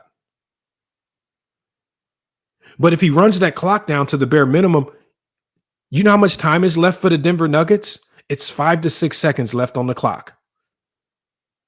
Far less time. Far less time for him to dribble down the court, set up, use the pick and roll, free himself up to the wing and knock down. He wouldn't have had time to do all that because he would have wasted 2 to 3 seconds just trying to get it across half court. And by that time, he's thinking about throwing up a miracle shot. Link is in the chat if y'all want to pull up. Y'all can, yeah. I mean, it doesn't mind me, Nar, that you make blanket comments in the chat. If you want to say I have no credibility, that's fine. But the one thing that I 100% know is that I 1000% know that anyone giving pushback, you guys know that I'm right. Because there's really no feasible answer for some of the things he was doing late game. It's unacceptable that Anthony Davis gets one shot in the fourth quarter in game 2, where Anthony Davis was clearly the best offensive player on the floor on both sides of the basketball. Moneyball says, Lamont, so you are saying you have never hit a 3 and was wide open on the play. No, what I said was, if it was in the first quarter, it's a good shot. If it's in the second quarter, if it's a good shot. If it's in the third quarter, it's a good shot. But if it's in the fourth quarter, with 17 seconds on the shot clock, game tied, with 11 seconds on the shot clock, you're playing a completely different game at that point. And you need to stick to your time and score principles. And when you take bad shots in those moments, you give the other team, especially when that shot go in, you giving the other team far too much time to go win the game, especially in a tie game. Because now you've given Jamal Murray a lot of time on the clock with the basketball, and he can play with no pressure. Because even if he misses the shot, we go to overtime. But you have at least given them one last chance at life to win the game. And both times the Lakers allowed it to happen, Jamal Murray brutalized the Lakers. He did not miss. And the Lakers did not learn from that same mistake. They did not learn from that mistake after game 2. And they didn't learn from it because he burned them the same way in game 5. Oh, man, I saw you in the backstage, man. Come on back up. I was going to let you up. Some of y'all said y'all want to pull up. If you want to pull up, I'm going to drop the link one more time before we get up out of here.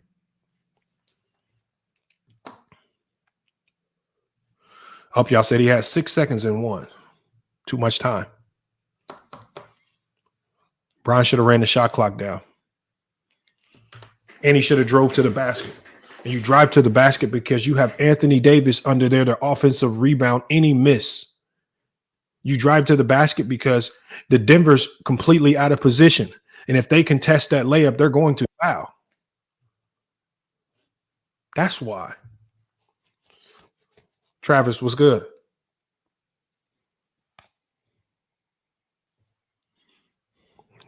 Travis, you there?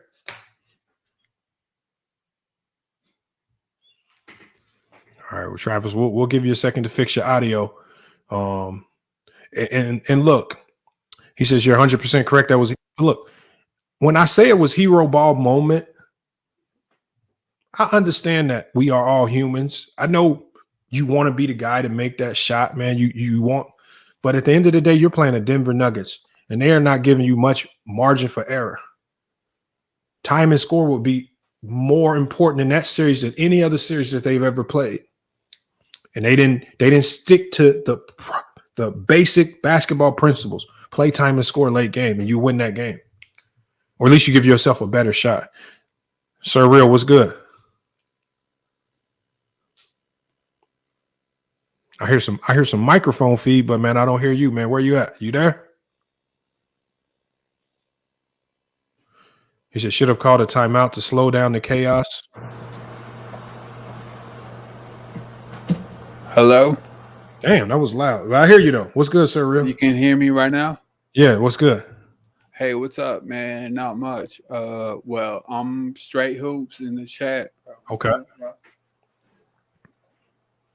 What's up, dog? I'm Straight Hoops in the chat. Appreciate it, man. I seen you in the chat. How you doing, man? You know me. I'm solid, man. You know me, bro. I've been cooking you for a You've been long cooking. time. I wish I remember, but if you have, salute to you, Well, man. no, I've been cooking you for a while. All right, hey, There's well, nothing new. Anyways, what's the topic, bro? What's up? all right, man. Go ahead and cook then. If you've been cooking me, go ahead and cook. Well, I want to know what you want to know, bro. So, huh? I want to know what you want to know. No, I want your thoughts on this, man. What are your thoughts on the topic? Darvin Thoughts Ham on Darvin Ham being fired? Anything that we've been talking about. What are your thoughts?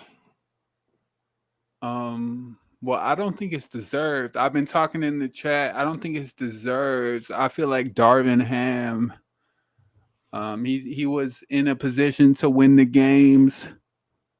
What was it? Game, whatever, bro. He was doing good. He was making the right adjustments to be in the game, in the crucial games. But the unfortunate thing is, Jamal Murray is just a better closer when it comes down to it. LeBron James, I love LeBron. I grew up with LeBron, but you said you grew up with LeBron? I grew up with LeBron, bro. Let me see. I'm a few years younger than he is. So you from Akron? No. But I've been watching before him. Oh, it's just like you've been following. I'm obsessed with basketball. Basically, is what it comes down to. Okay. And I've been watching before LeBron came into the league, so LeBron is okay. I like LeBron, bro. It's not like I have anything against LeBron. You know what I mean? I love LeBron, but anyways, what I was saying is, Joker in this playoff series, man. I don't know what to tell you, man. I've never seen anybody play as good as this since Hakeem Olajuwon and Tim Duncan. Mm-hmm. You know what I'm saying? You can bring in Shaq or whatever, but they can't spread the offense like Joker can. You know what I mean? So when it comes to who I'm gonna take, it's just Joker over LeBron. That's all I'm trying to say. That's why I came on here, is to remind everybody that LeBron is not as good as you think he is. That's all that is. Okay, yeah. Well noted. I'm writing that down right now. We're gonna lock that in, man. I gotta remember that LeBron isn't as good as we think he is. Definitely not as you think he is. I'm sure you had him as the GOAT, right? No, I got Jordan as the GOAT. Well, no, I've listened to you for a little bit. You said you got LeBron as the GOAT after he retires. Is that not true? I said Jordan will be the GOAT. I said, but more than likely when Brown retires, he'll be my GOAT. Right. So LeBron is the GOAT after he retires, is what you're saying. More than likely, yeah. So he's the GOAT based on his entire career body of work.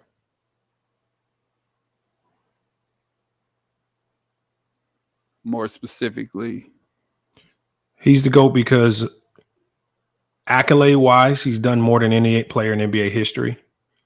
Team-wise, he's accomplished something that no other player in NBA history has been able to do, which is win championships on multiple different teams and still be the best player on each and every setting that he's ever been in. different coaches, different teammates, different scenarios. His longevity is unmatched. No other player in NBA history has been able to have this span of excellence for this long. His career is unmatched.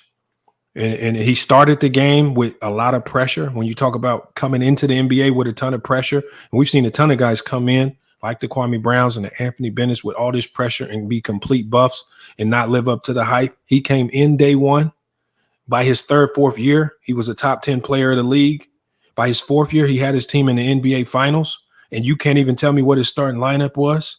He's been unbelievable his entire career. His body of work is impeccable. All right. And you can't deny what he's done for a career. When he's done playing, he has almost every single record in the NBA playoffs. He's number one in almost every single category. And doesn't matter how you slice it. He has an impeccable body of work. He has an unmatched resume. He's the leading scorer of all time in NBA history. He still has 4 championships. He has 4 finals MVPs. He has the MVPs to go along with it. He has the accolades to go along with it. Right? He's probably the most versatile player in NBA history. Just like, and I forgot the NBA player that was talking about him, but the NBA player was talking. He said, if you put LeBron James in every category, point guard, shooting guard, small forward, power forward, center, and you put his numbers up, he could literally be top 5 at almost every position based on the way he rebounds the ball, based on the way he passes the ball like a point guard. Bro, that's all narrative. That's not narrative. That's literally all narrative. No. Hold on. These are facts. LeBron James, even at 39, is still one of the best point guards in the league. When you talk about running the offense and running the team, even at 39, with all of the youth, with all of the new players coming into the league, even at 39, he's still just at the point guard position, a top point guard in this league. When you ask him to go score and just get buckets as a shooting guard or small forward, he's still a top 10 player in this league when you just ask him to do that. Right? We've seen him be able to go into the paint and have to guard centers even at 39 years old. Right. So, again, as much as y'all want to try to deny it and fight it, I'm not going to be one of those idiots to deny greatness. The facts are the facts. But y'all can't get mad at me when I call it like it is in this particular series. It is what it is. I have a higher expectation of him for some of the things that I was seeing. He let his team down. He let the organization down with some of his antics and some of the behaviors I saw. Bad body language and things of that nature. And I would be a lie not to call it out. But am I going to be one of those fools like Carcino for life or Kwame Brown, some of the bums running around here talking about, oh, this is why he can't be the GOAT? No, I'm not going to be that stupid. So again, I'm just holding him accountable because I have a high expectation for a guy that I'm saying could potentially be in the GOAT conversation. I'm not expecting, I don't expect him to perform like a Ben Simmons in the fourth quarter. I expect him to perform like one of the guys in the GOAT conversation. I don't expect to see him consistently get outplayed late game. For me, bro. You're a fanboy, but I don't expect it for me. It doesn't matter. I don't expect, but you haven't said anything. I don't expect him to consistently get outplayed by Jamal Murray late game. I don't have that expectation. See, y'all do. But it is what it is. Y'all try to deny greatness. But what you can do is you can explain to me why he isn't in the GOAT conversation. Let's hear you try to explain why he isn't in the GOAT conversation. Why LeBron isn't in the GOAT conversation? Yeah. I have him in the GOAT conversation.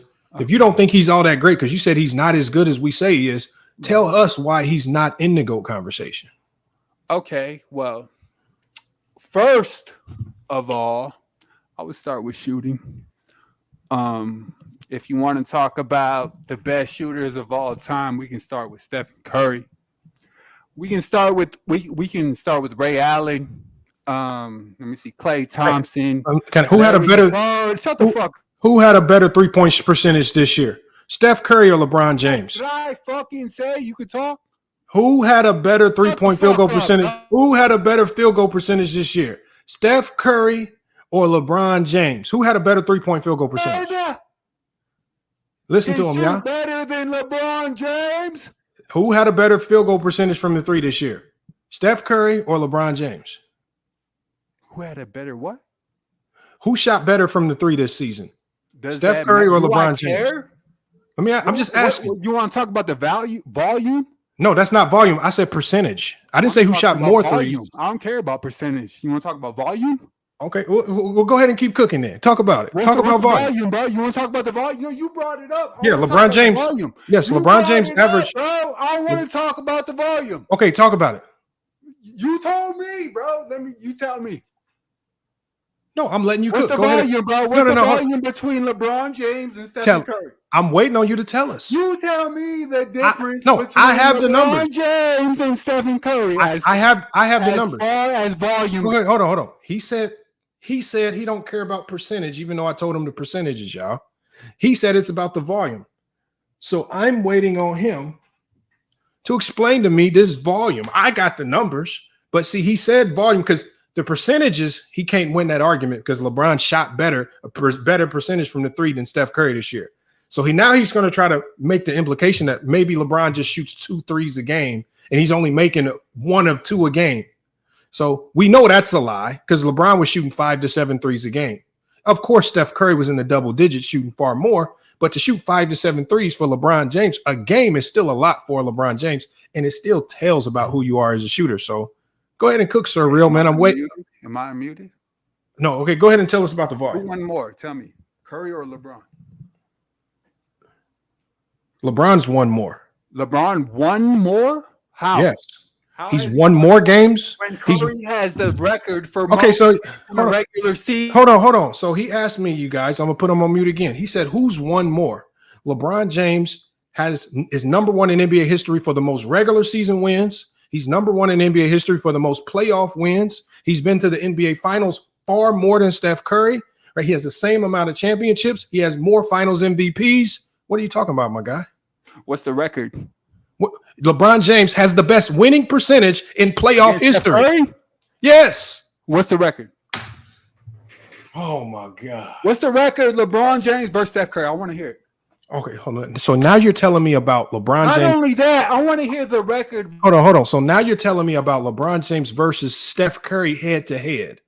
So now you went from a conversation about who's the better player overall to who has the better record when they're matched up. What the hell are you talking about? You all over the place with this. You got to structure your argument. This isn't a LeBron James versus Steph Curry conversation.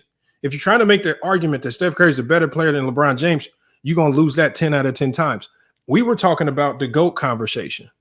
And so, hold on, let me get this. So I'm just asking you, why is LeBron James not in the GOAT conversation? That's the only question I need you to answer. This has nothing to do with Steph Curry, but I'll let you finish, even though you're probably going to use bad logic. Go ahead and cook. Goofy. Go ahead and cook. Hey, I don't care about Kevin Durant. I see this dude in the chat. I don't care about Kevin Durant. Go ahead and cook, man. Go ahead and cook. What I was saying is Stephen Curry, what is he? 6'2", 6'3", something like that.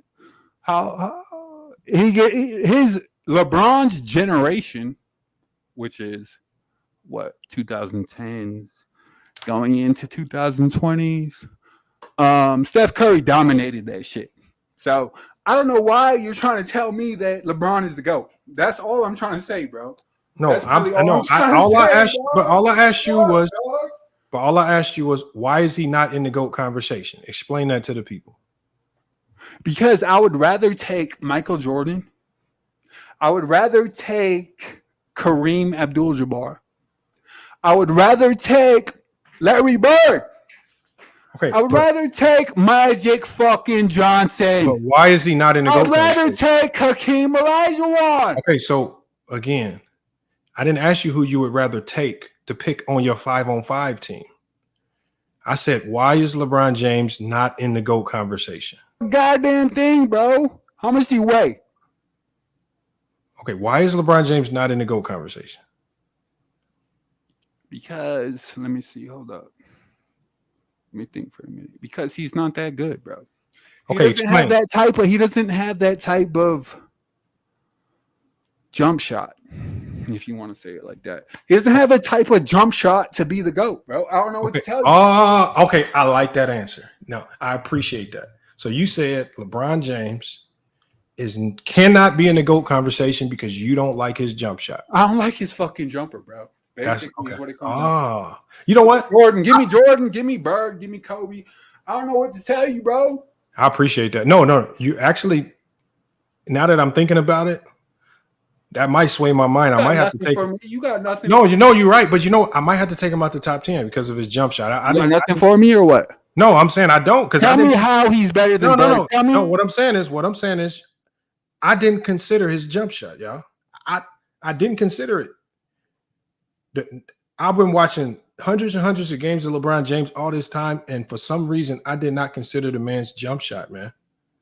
I considered the points. I was looking at the fact that he was the leading scorer in NBA history. I was wrong for that. I was considering the fact that he's the leading scorer in playoff history. I was wrong for that. I was considering the fact that he averaged 28 points a game for his career. I was probably wrong for that. I was getting about the fact that he's damn near led the league in assists a whole bunch of times, and he led the league in assists in 2020 and won the championship. I was wrong for that. So you know what? I forgot about his jump shot, man. Surreal. That's what the fuck I thought. Hey, Surreal, you right, man. You all right, Surreal. That's what I thought. Who has the better jump shot? You right, man. It's all in the jump shot. That's what I thought. Who has the better jump shot? You right. You fucking right. I'm right. Who has the better jump shot? LeBron. Now you want to lie? Then who? I didn't hear who you was talking. Who was you Jordan, Kobe, or LeBron? Who has the best jump shot? No, you tell me. Talk you to stupid fuck. Tell me.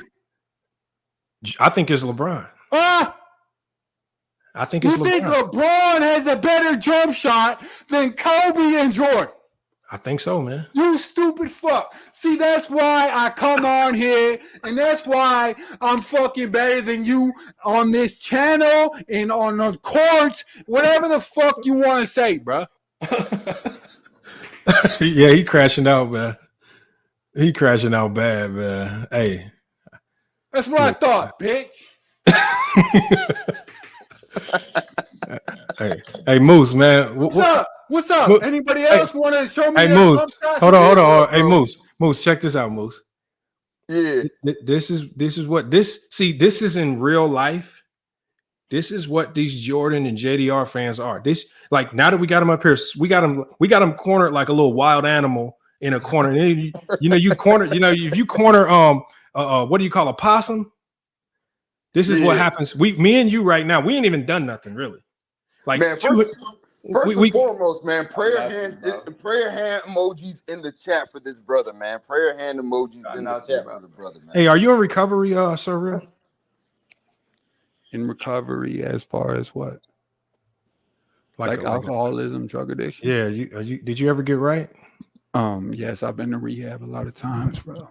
All right, man. I've also destroyed on the basketball court. Have you done that? Yeah. You sure? When? When I played D1. B1, bro. I can tell by the way you talk. I can tell by the way you look, bro. You ain't no fucking hooper, bro. I can tell by the way you talk. I can tell by the way you look. You're not a fucking hooper, bro. Hey, you see this MVP? You see the MVP? Man. You see this MVP right here? What? Here, let me see it. What is that? It's two of them. Two MVPs. Here, let me see it. What is that? Here, I'm being serious. What is it? It's an MVP trophy. Here, let me see it. Hold on. I'm knocking too much stuff. You can see it. It's right there in the back. I can't see it. I told you to put it on the camera. Hey, can you please? Hey, I just need you to do one thing. Can you turn yours on? Show us some hardware. Hardware? What do you want, bro? I'm naked right now. You want to see me? Oh, pause. No, you see what I'm saying? See, this is the weirdos we get. Pause. No, we get the weirdos, man. Oh my God. We get the weirdos, man. Hey, am I still muted? Bro, yo, you want me to show me? You want me to show you my jump shot, bro? No. You want me to show you my jump shot, bro? No. I'll cook you, fucking, bro. It's not even a question, bro. And I figure it's like, bro, this dude can't hoop for shit. Hey, you guys, hold on. I want you to. Are you close to a basketball court? Absolutely. All right, I want you to walk to that basketball court, and I want you to turn your camera on. Let's show us some. Okay. Show. I want you to. I want you to. I will. All right. No, we'll be waiting. We're going to keep you right here. I got nothing to lie about. I'm right here. I got a basketball court. Well, dribble the basketball. Hold on. I don't believe that you even have a basketball. Can you dribble? The only thing I will ask is No. Hold on. I don't believe you even own a the basketball. only thing I will ask is no. Hold on. Can you just dribble it on the mic just so I can know you even have a basketball in real life? Just dribble it. Come on, man, bruh. Just dribble I'm it. not gonna dribble my basketball. What are you laughing about? Hold on, fat boy. All right, surreal, man. Prayer hand emojis in the chat for that, brother. This is the greatest basketball. You got nothing for me or what? Is that what you're saying? This is the go-to basketball. You got nothing for me? Never owned a basketball. What? Bro, right now we just using you for content. I thought, bitch. We just using you for That's content what right I now. thought, bitch. Hey, are you walking to that basketball That's court? what the fuck I thought. Come on, man, stop yelling. Hey, are you walking to that basketball court? Hey, can you hear me? Can you hear me or what? Hey, we're gonna keep you on mute. You can turn your camera on and let us know when you're on that basketball court. But hey, Moose, what's good, up, bro? Moose? What's going on, man? Prayer hand emojis in the chat for the brother, man. We're gonna send some prayers up for him, man. Yeah, I just wanted to come on here, man, cooking that Darvin Ham situation, man. We expected the firing to come at this point. You could say why he should have remained a coach, why he should have been fired, but at the end of the day, it looked like he lost the locker room, and that's all that mattered. He's out of there. The entire staff is out of there. And, names is flying. J.J. Redick, Ty Lue, Kenny Atkinson, Mike Budenholzer doesn't make sense to me. And now they're throwing out Charles Lee. And to be honest, I'm not a fan of a first-time coach, bro. I'm not a fan of having a rookie coach. And mainly for me, it might just be the optics of getting a rookie coach. You know what I mean? And the Ty Lue situation, at this point, I don't know how that works. That would be a match made in heaven. I know the optics may look like LeBron is getting what he wants if Ty Lue gets hired, but really the Lakers are getting what they want if Ty Lue gets hired, because who else outside of Eric Spoelstra has shown that they can hold LeBron James accountable? You know what I mean? Mm-hmm. But Ty Lue, championship level coach, facing elimination tonight. He went into this season without a contract extension.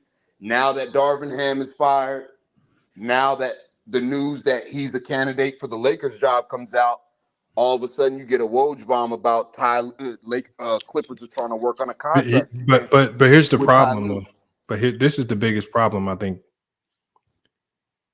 I have a funny feeling that Ballmer's about to make Ty Lue the highest paid coach in the league. It might happen, bro. And so what I'm saying is this: like, the Lakers have put themselves in such a bad situation with coaches. First you fire Frank Vogel after he won you a championship. That's never a good look when you're a coach. Mm-hmm. Like when you're a coach and you looking through the NBA landscape, and Frank Vogel won a championship and you fire him over Russell Westbrook. Absolutely. So the first thing is, in any coach contractual obligation, because coaches' contracts are guaranteed, any legitimate coach, the first thing they're gonna say is, I'm gonna need at least 4 or 5 years on this. Exactly. Because if you fire me, I'm getting paid. You're not about to sit here and waste my time. And so exactly. Because remember, they playing with Darvin Ham, giving them low money, low years. Yep. And they've been doing that with the last two coaches. With Vogel, they've been throwing out those 3-year contracts. So unless they get another young dude that they can just finesse on the money, if they get a legitimate, like, bona fide, like Mike Budenholzer or somebody, he won't 4 or 5 years. He gonna have, just like Monty Williams. Monty Williams probably didn't want to go to Detroit. He says, I'm gonna come out here. You gonna load up this contract because you're gonna make sure I have enough time to rebuild this team, because it ain't no 1 or 2 year ordeal. This gonna take some time. Absolutely. And that's going into my other point, because everybody's saying, well, Ty Lue's a top candidate. He may be a top candidate for the Lakers, but is Ty Lue a top does he have the Lakers as a top candidate? Because you got to remember, he might still have a sour taste in his mouth from the summer of 2019. This is a man that thought he had the job. He thought he was going to get what he was going to get. He didn't get the 5 years he wanted. They offered him 3. Man, this dude is retarded, dude. What are you talking about, bro? And shut up and let me talk, bro. He didn't. You're not even the 5 saying years that anything, he man. wanted. You just He got the 3 years. Come on, sir. Be serious for 1 second, man. He didn't get the 5 years he wanted. They offered him 3. He didn't get to pick his own staff as a championship coach, and the Lakers' job fell through. Even though, you know what I mean, he celebrated his birthday later on that day with a Lakers cake and the whole thing. Everybody thought it was a done deal. You know what I mean? So nobody's asking that question like, does Ty Lue have a sour taste in his mouth from how the Lakers treated him? No. What happens is, and I think the element, these coaches and these coaching circles, they all talk, right? You got Frank Vogel's, like they're not going to publicly come out and sit there and just bash the Lakers. But I mean, the only one coach, I think it was Quinn Snyder. I think he was the only guy that really publicly came out and said something about the turmoil over there. But outside of that, you're not going to get too many people that just going to come out and bash it. But like when you just looking at it from the outside looking in, the Lakers haven't created a scenario where it's inviting for a coach. Like nobody, like of course you have Brown and AD, but y'all don't think these coaches talk about the struggles that come with coaching Brown and AD, the media backlash that you're going to get when because things aren't going to be perfect and everything's going to get blamed on you and all these. And then you also walking into a situation where now your team is super over the cap and you got a flawed and broken roster. And now you got to navigate through the whole bunch of roster stuff. You don't have any legitimate draft picks. You don't really have any legitimate young talent. Right. You don't have best guys players that want to play the way you want to play. Best player, 40 years old. AD can fall apart like Mr. Potato Head at any time. It's just like, I might just sit here and take my chances with Paul George, Kawhi Leonard, and collect a whole bunch of money over here. Because at least if I lose with the Clippers, well, we the Clippers, right? And you know they're not going to let, especially with Jerry West still in that organization, they're not going to let Ty Lue just cross the hallway like that. They're not. Oh no, hell no. That'd be so embarrassing. Ain't no way in hell. Yeah, they're not. And another thing, right, that people forget, right, when you look at the Lakers situation, especially when it comes to coaching, and what other coaches could be looking at is what's Kurt Rambis's role in all of this? You heard the rumors a couple of seasons ago of him meddling in coaching meetings and stuff like that. So, you know what I mean? They might look at it as a bad destination. Man, I'm telling you right now, I think the only coach that's a vet-laden coach that's willing to take this job is Budenholzer. I think he's the only one equipped to take this job on. And now that the Bucks fired him, now the Bucks the Bucks showed the entire league the grass ain't always greener.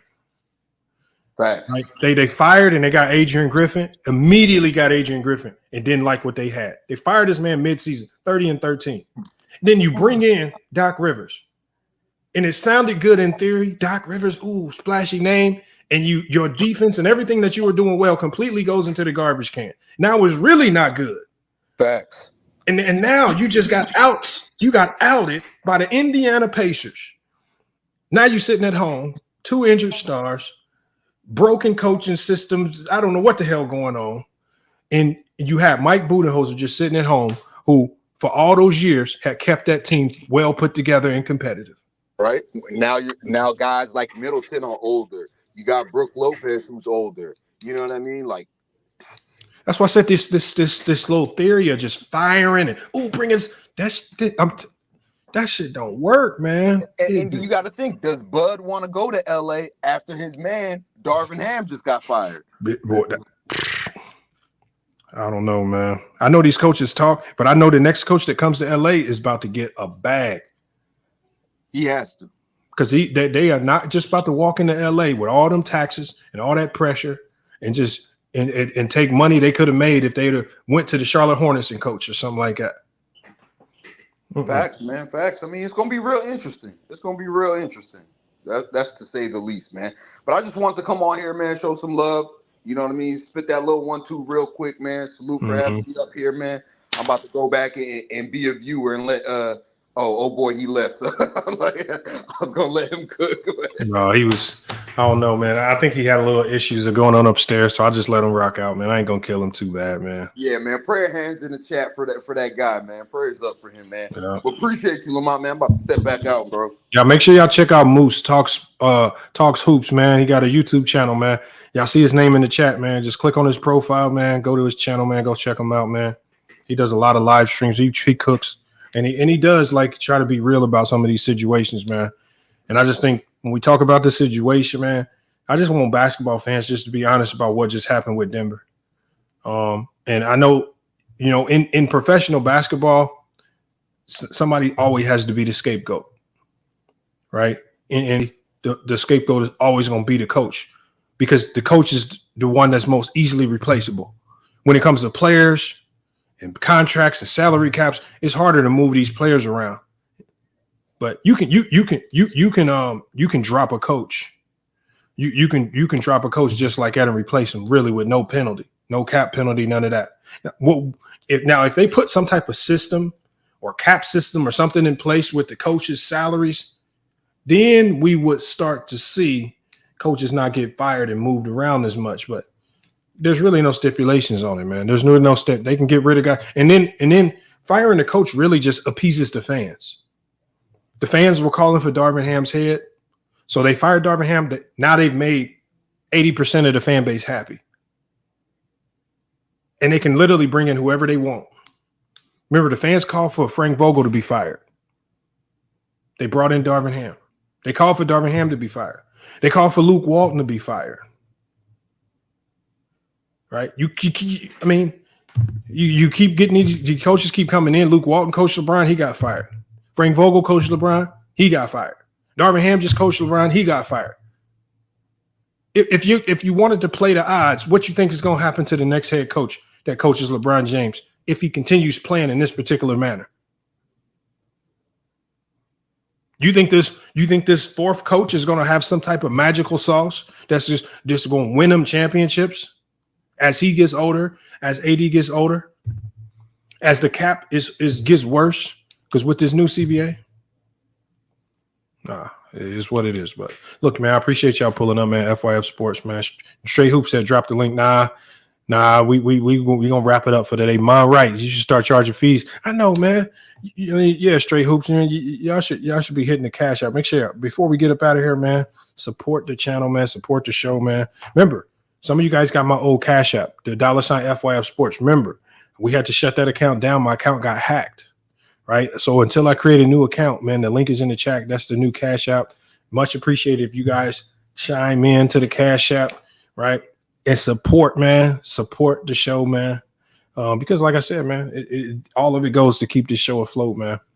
And we put all the income right back into the show, man. So again, we got tomorrow. We got our crossover show. So make sure you guys don't tune out just yet, man. The numbers on the crossover show been low. Right. The same way y'all be showing up. Show up for the crossover show, man. Give them a like, right? Follow the show, man. Make sure you save that playlist. Do whatever you got to do just to show a little support. But they got some hellified topics as well, man. A core people, they got their own little panel going, man, and they be cooking on similar topics. So make sure y'all tune in to every Saturday the crossover here on FYF Sports, man. True the King, Maria, Ace 30, Herm, Hollywood Herm, all those guys be over here cooking here on FYF Sports. And if anybody still is in the chat, man, if you have always thought about starting a podcast show, if you want to have your own show, whether it's about sports, whether it's baseball, football, gaming, I honestly don't care what it is. But if you want a show, man, and you just haven't had the infrastructure, you don't know how to start it, man, join our Discord, man. Join our Discord. And we can help you get a show set up over here on FYF Sports. You get 100% of the ad revenue. You can drop your own cash app and you get the donations, right? We're just over here trying to create a network of shows before we move over to Roku TV. Because there's ultimately going to be a transition at some point in time where we're transitioning from YouTube to Roku TV. And I want to be able to have almost a network of shows. And once we get over there and everything gets syndicated, that's when the real money is going to start to kick in. So just like I told people when I was at 10,000 subscribers, I said, you want to jump on board now, right? Because the cost for all this is about to only fly up if we get syndicated and we over on Roku TV, right? So make sure y'all tune in, man. Make sure y'all hit the Discord. If you want a show, it could literally be about politics, whatever you want it to be. I'm not, as long as you running a legit show and you could be consistent with it, let's get something going. So make sure you join the Discord and hit us up. Just join it, even just join the Discord if you just want to get those notifications when we go live, right? Just when we go live. Great opportunity. Straight Hoops said, don't boot me then. I had yourself, Straight Hoops. Appreciate you having you on. Might probably got to tone the cussing down a little bit, but I didn't mind you up here. All right. I just got to go. I got to work out here in a second. So I got to get up out of here. Salute the Top Flight High, man. Salute Top Flight High. All right, y'all. Look. Hey, and look, y'all, it's all debates, man. Salute to the locker room and everybody that pulled up. Legend of winning. Like I said, this is all basketball talk. I know some of y'all be wanting us to be running around having beefs and wars on YouTube. It ain't like that, man. It's all love with everybody, even the Dreamers Pro and all them guys. Like I said, sometimes they basketball takes me in the garbage can. It is what it is. But that's just basketball banter, man. It's still a love over here at FYF Sports, man. But look, y'all, FYF Sports, man, another great podcast episode, y'all. We're going to be back with more sports and news. Until then, man, it's FYF Sports, and we out.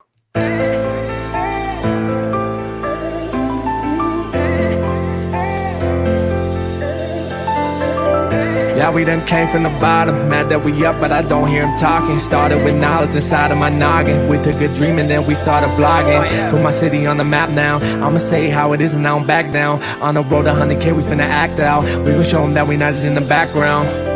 We the main event, we the main show. We the one that people always gonna pay for. FYF, we the best, no debate though. Number one sports channel, every angle.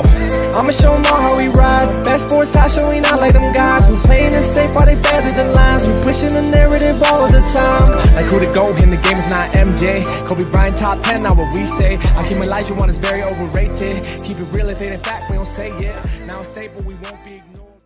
Missing the lake, I'm missing the draws again, a hell of pain. I got a lot to deal with and my mind is kinda slipping away. What's on the line? I made up my mind, some shit I'll just taste it great. Whatever it is, whatever it was, it's never gonna be the same. How do I explain what's been going on with me? You say that I changed, but you didn't know the old me. I think that I saved you, tell me who gon' save me. I'm way too fucked up in this club, I'm ashamed, baby. You say that I changed, but you ain't really know me. When I'm around my dogs, girl, they just can't control me. Trying to spend my time right, using every second of it. Trying to spend my time right, using every second of it. Before it's too late, girl, before it's too late. Can I speak my mind right, girl, before it's too late. I've been moving backwards, rolling up the backwards. Gotta be in that. Do you have my back, girl, before it's too late? Can I say my piece, girl? Girl, know what you mean to me. You just keep it real with me. I've been moving backwards, rolling up the backwards. Every time I'm backstep, missing the lake, I'm missing the draws again, a hell of pain. I got a lot to deal with and my mind is kinda slipping away. What's on the line? I made up my mind, some shit I'll just taste it great. Whatever it is, whatever it was, it's never gonna be the same. Folding again and I'm running the map. They say the best defense is just to attack. Hopping through too much, it's hard to attach. All this bone on is being hard to relax. Gotta get up, gotta get it again. They ain't get the message, we spinning again. I feel my back, I'm just leaving it in. Get what they want, then they leaving again. I cannot act like this ain't nothing new. Been getting smarter with all I've been through. Nowadays, I'm more rewarding than truth. Tired of keeping it G just to lose. Let it all out when I step in the booth. We're there for some months, now it's time to recruit. Met the investments, it's time to recoup. It's time to recoup, but how do I explain what's been going on with me? You say that I changed, but you didn't know the old me. I think that I saved you, tell me who gon' save me. I'm way too fucked up in this club, I'm ashamed, baby. You say that I changed, but you ain't really know me. When I'm around my dogs, girl, you just can't control me. Trying to spend my my time right, using every second of it. Trying to spend my time right, using every second of it. Before it's too late, girl, before it's too late. Can I speak my mind right, now before it's too late. I've been moving backwards, rolling up the bad boys. Every time I'm backstabbed,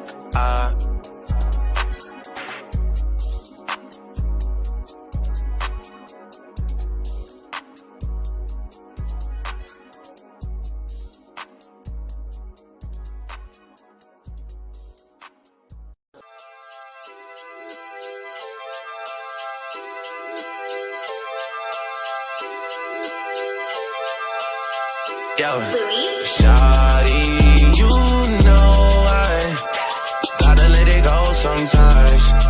Gotta clear my head sometimes. I gotta get away some. Shawty, you know I just need a little peace of mind. Specifically, I'm talking about your mind. I gotta get that ass on.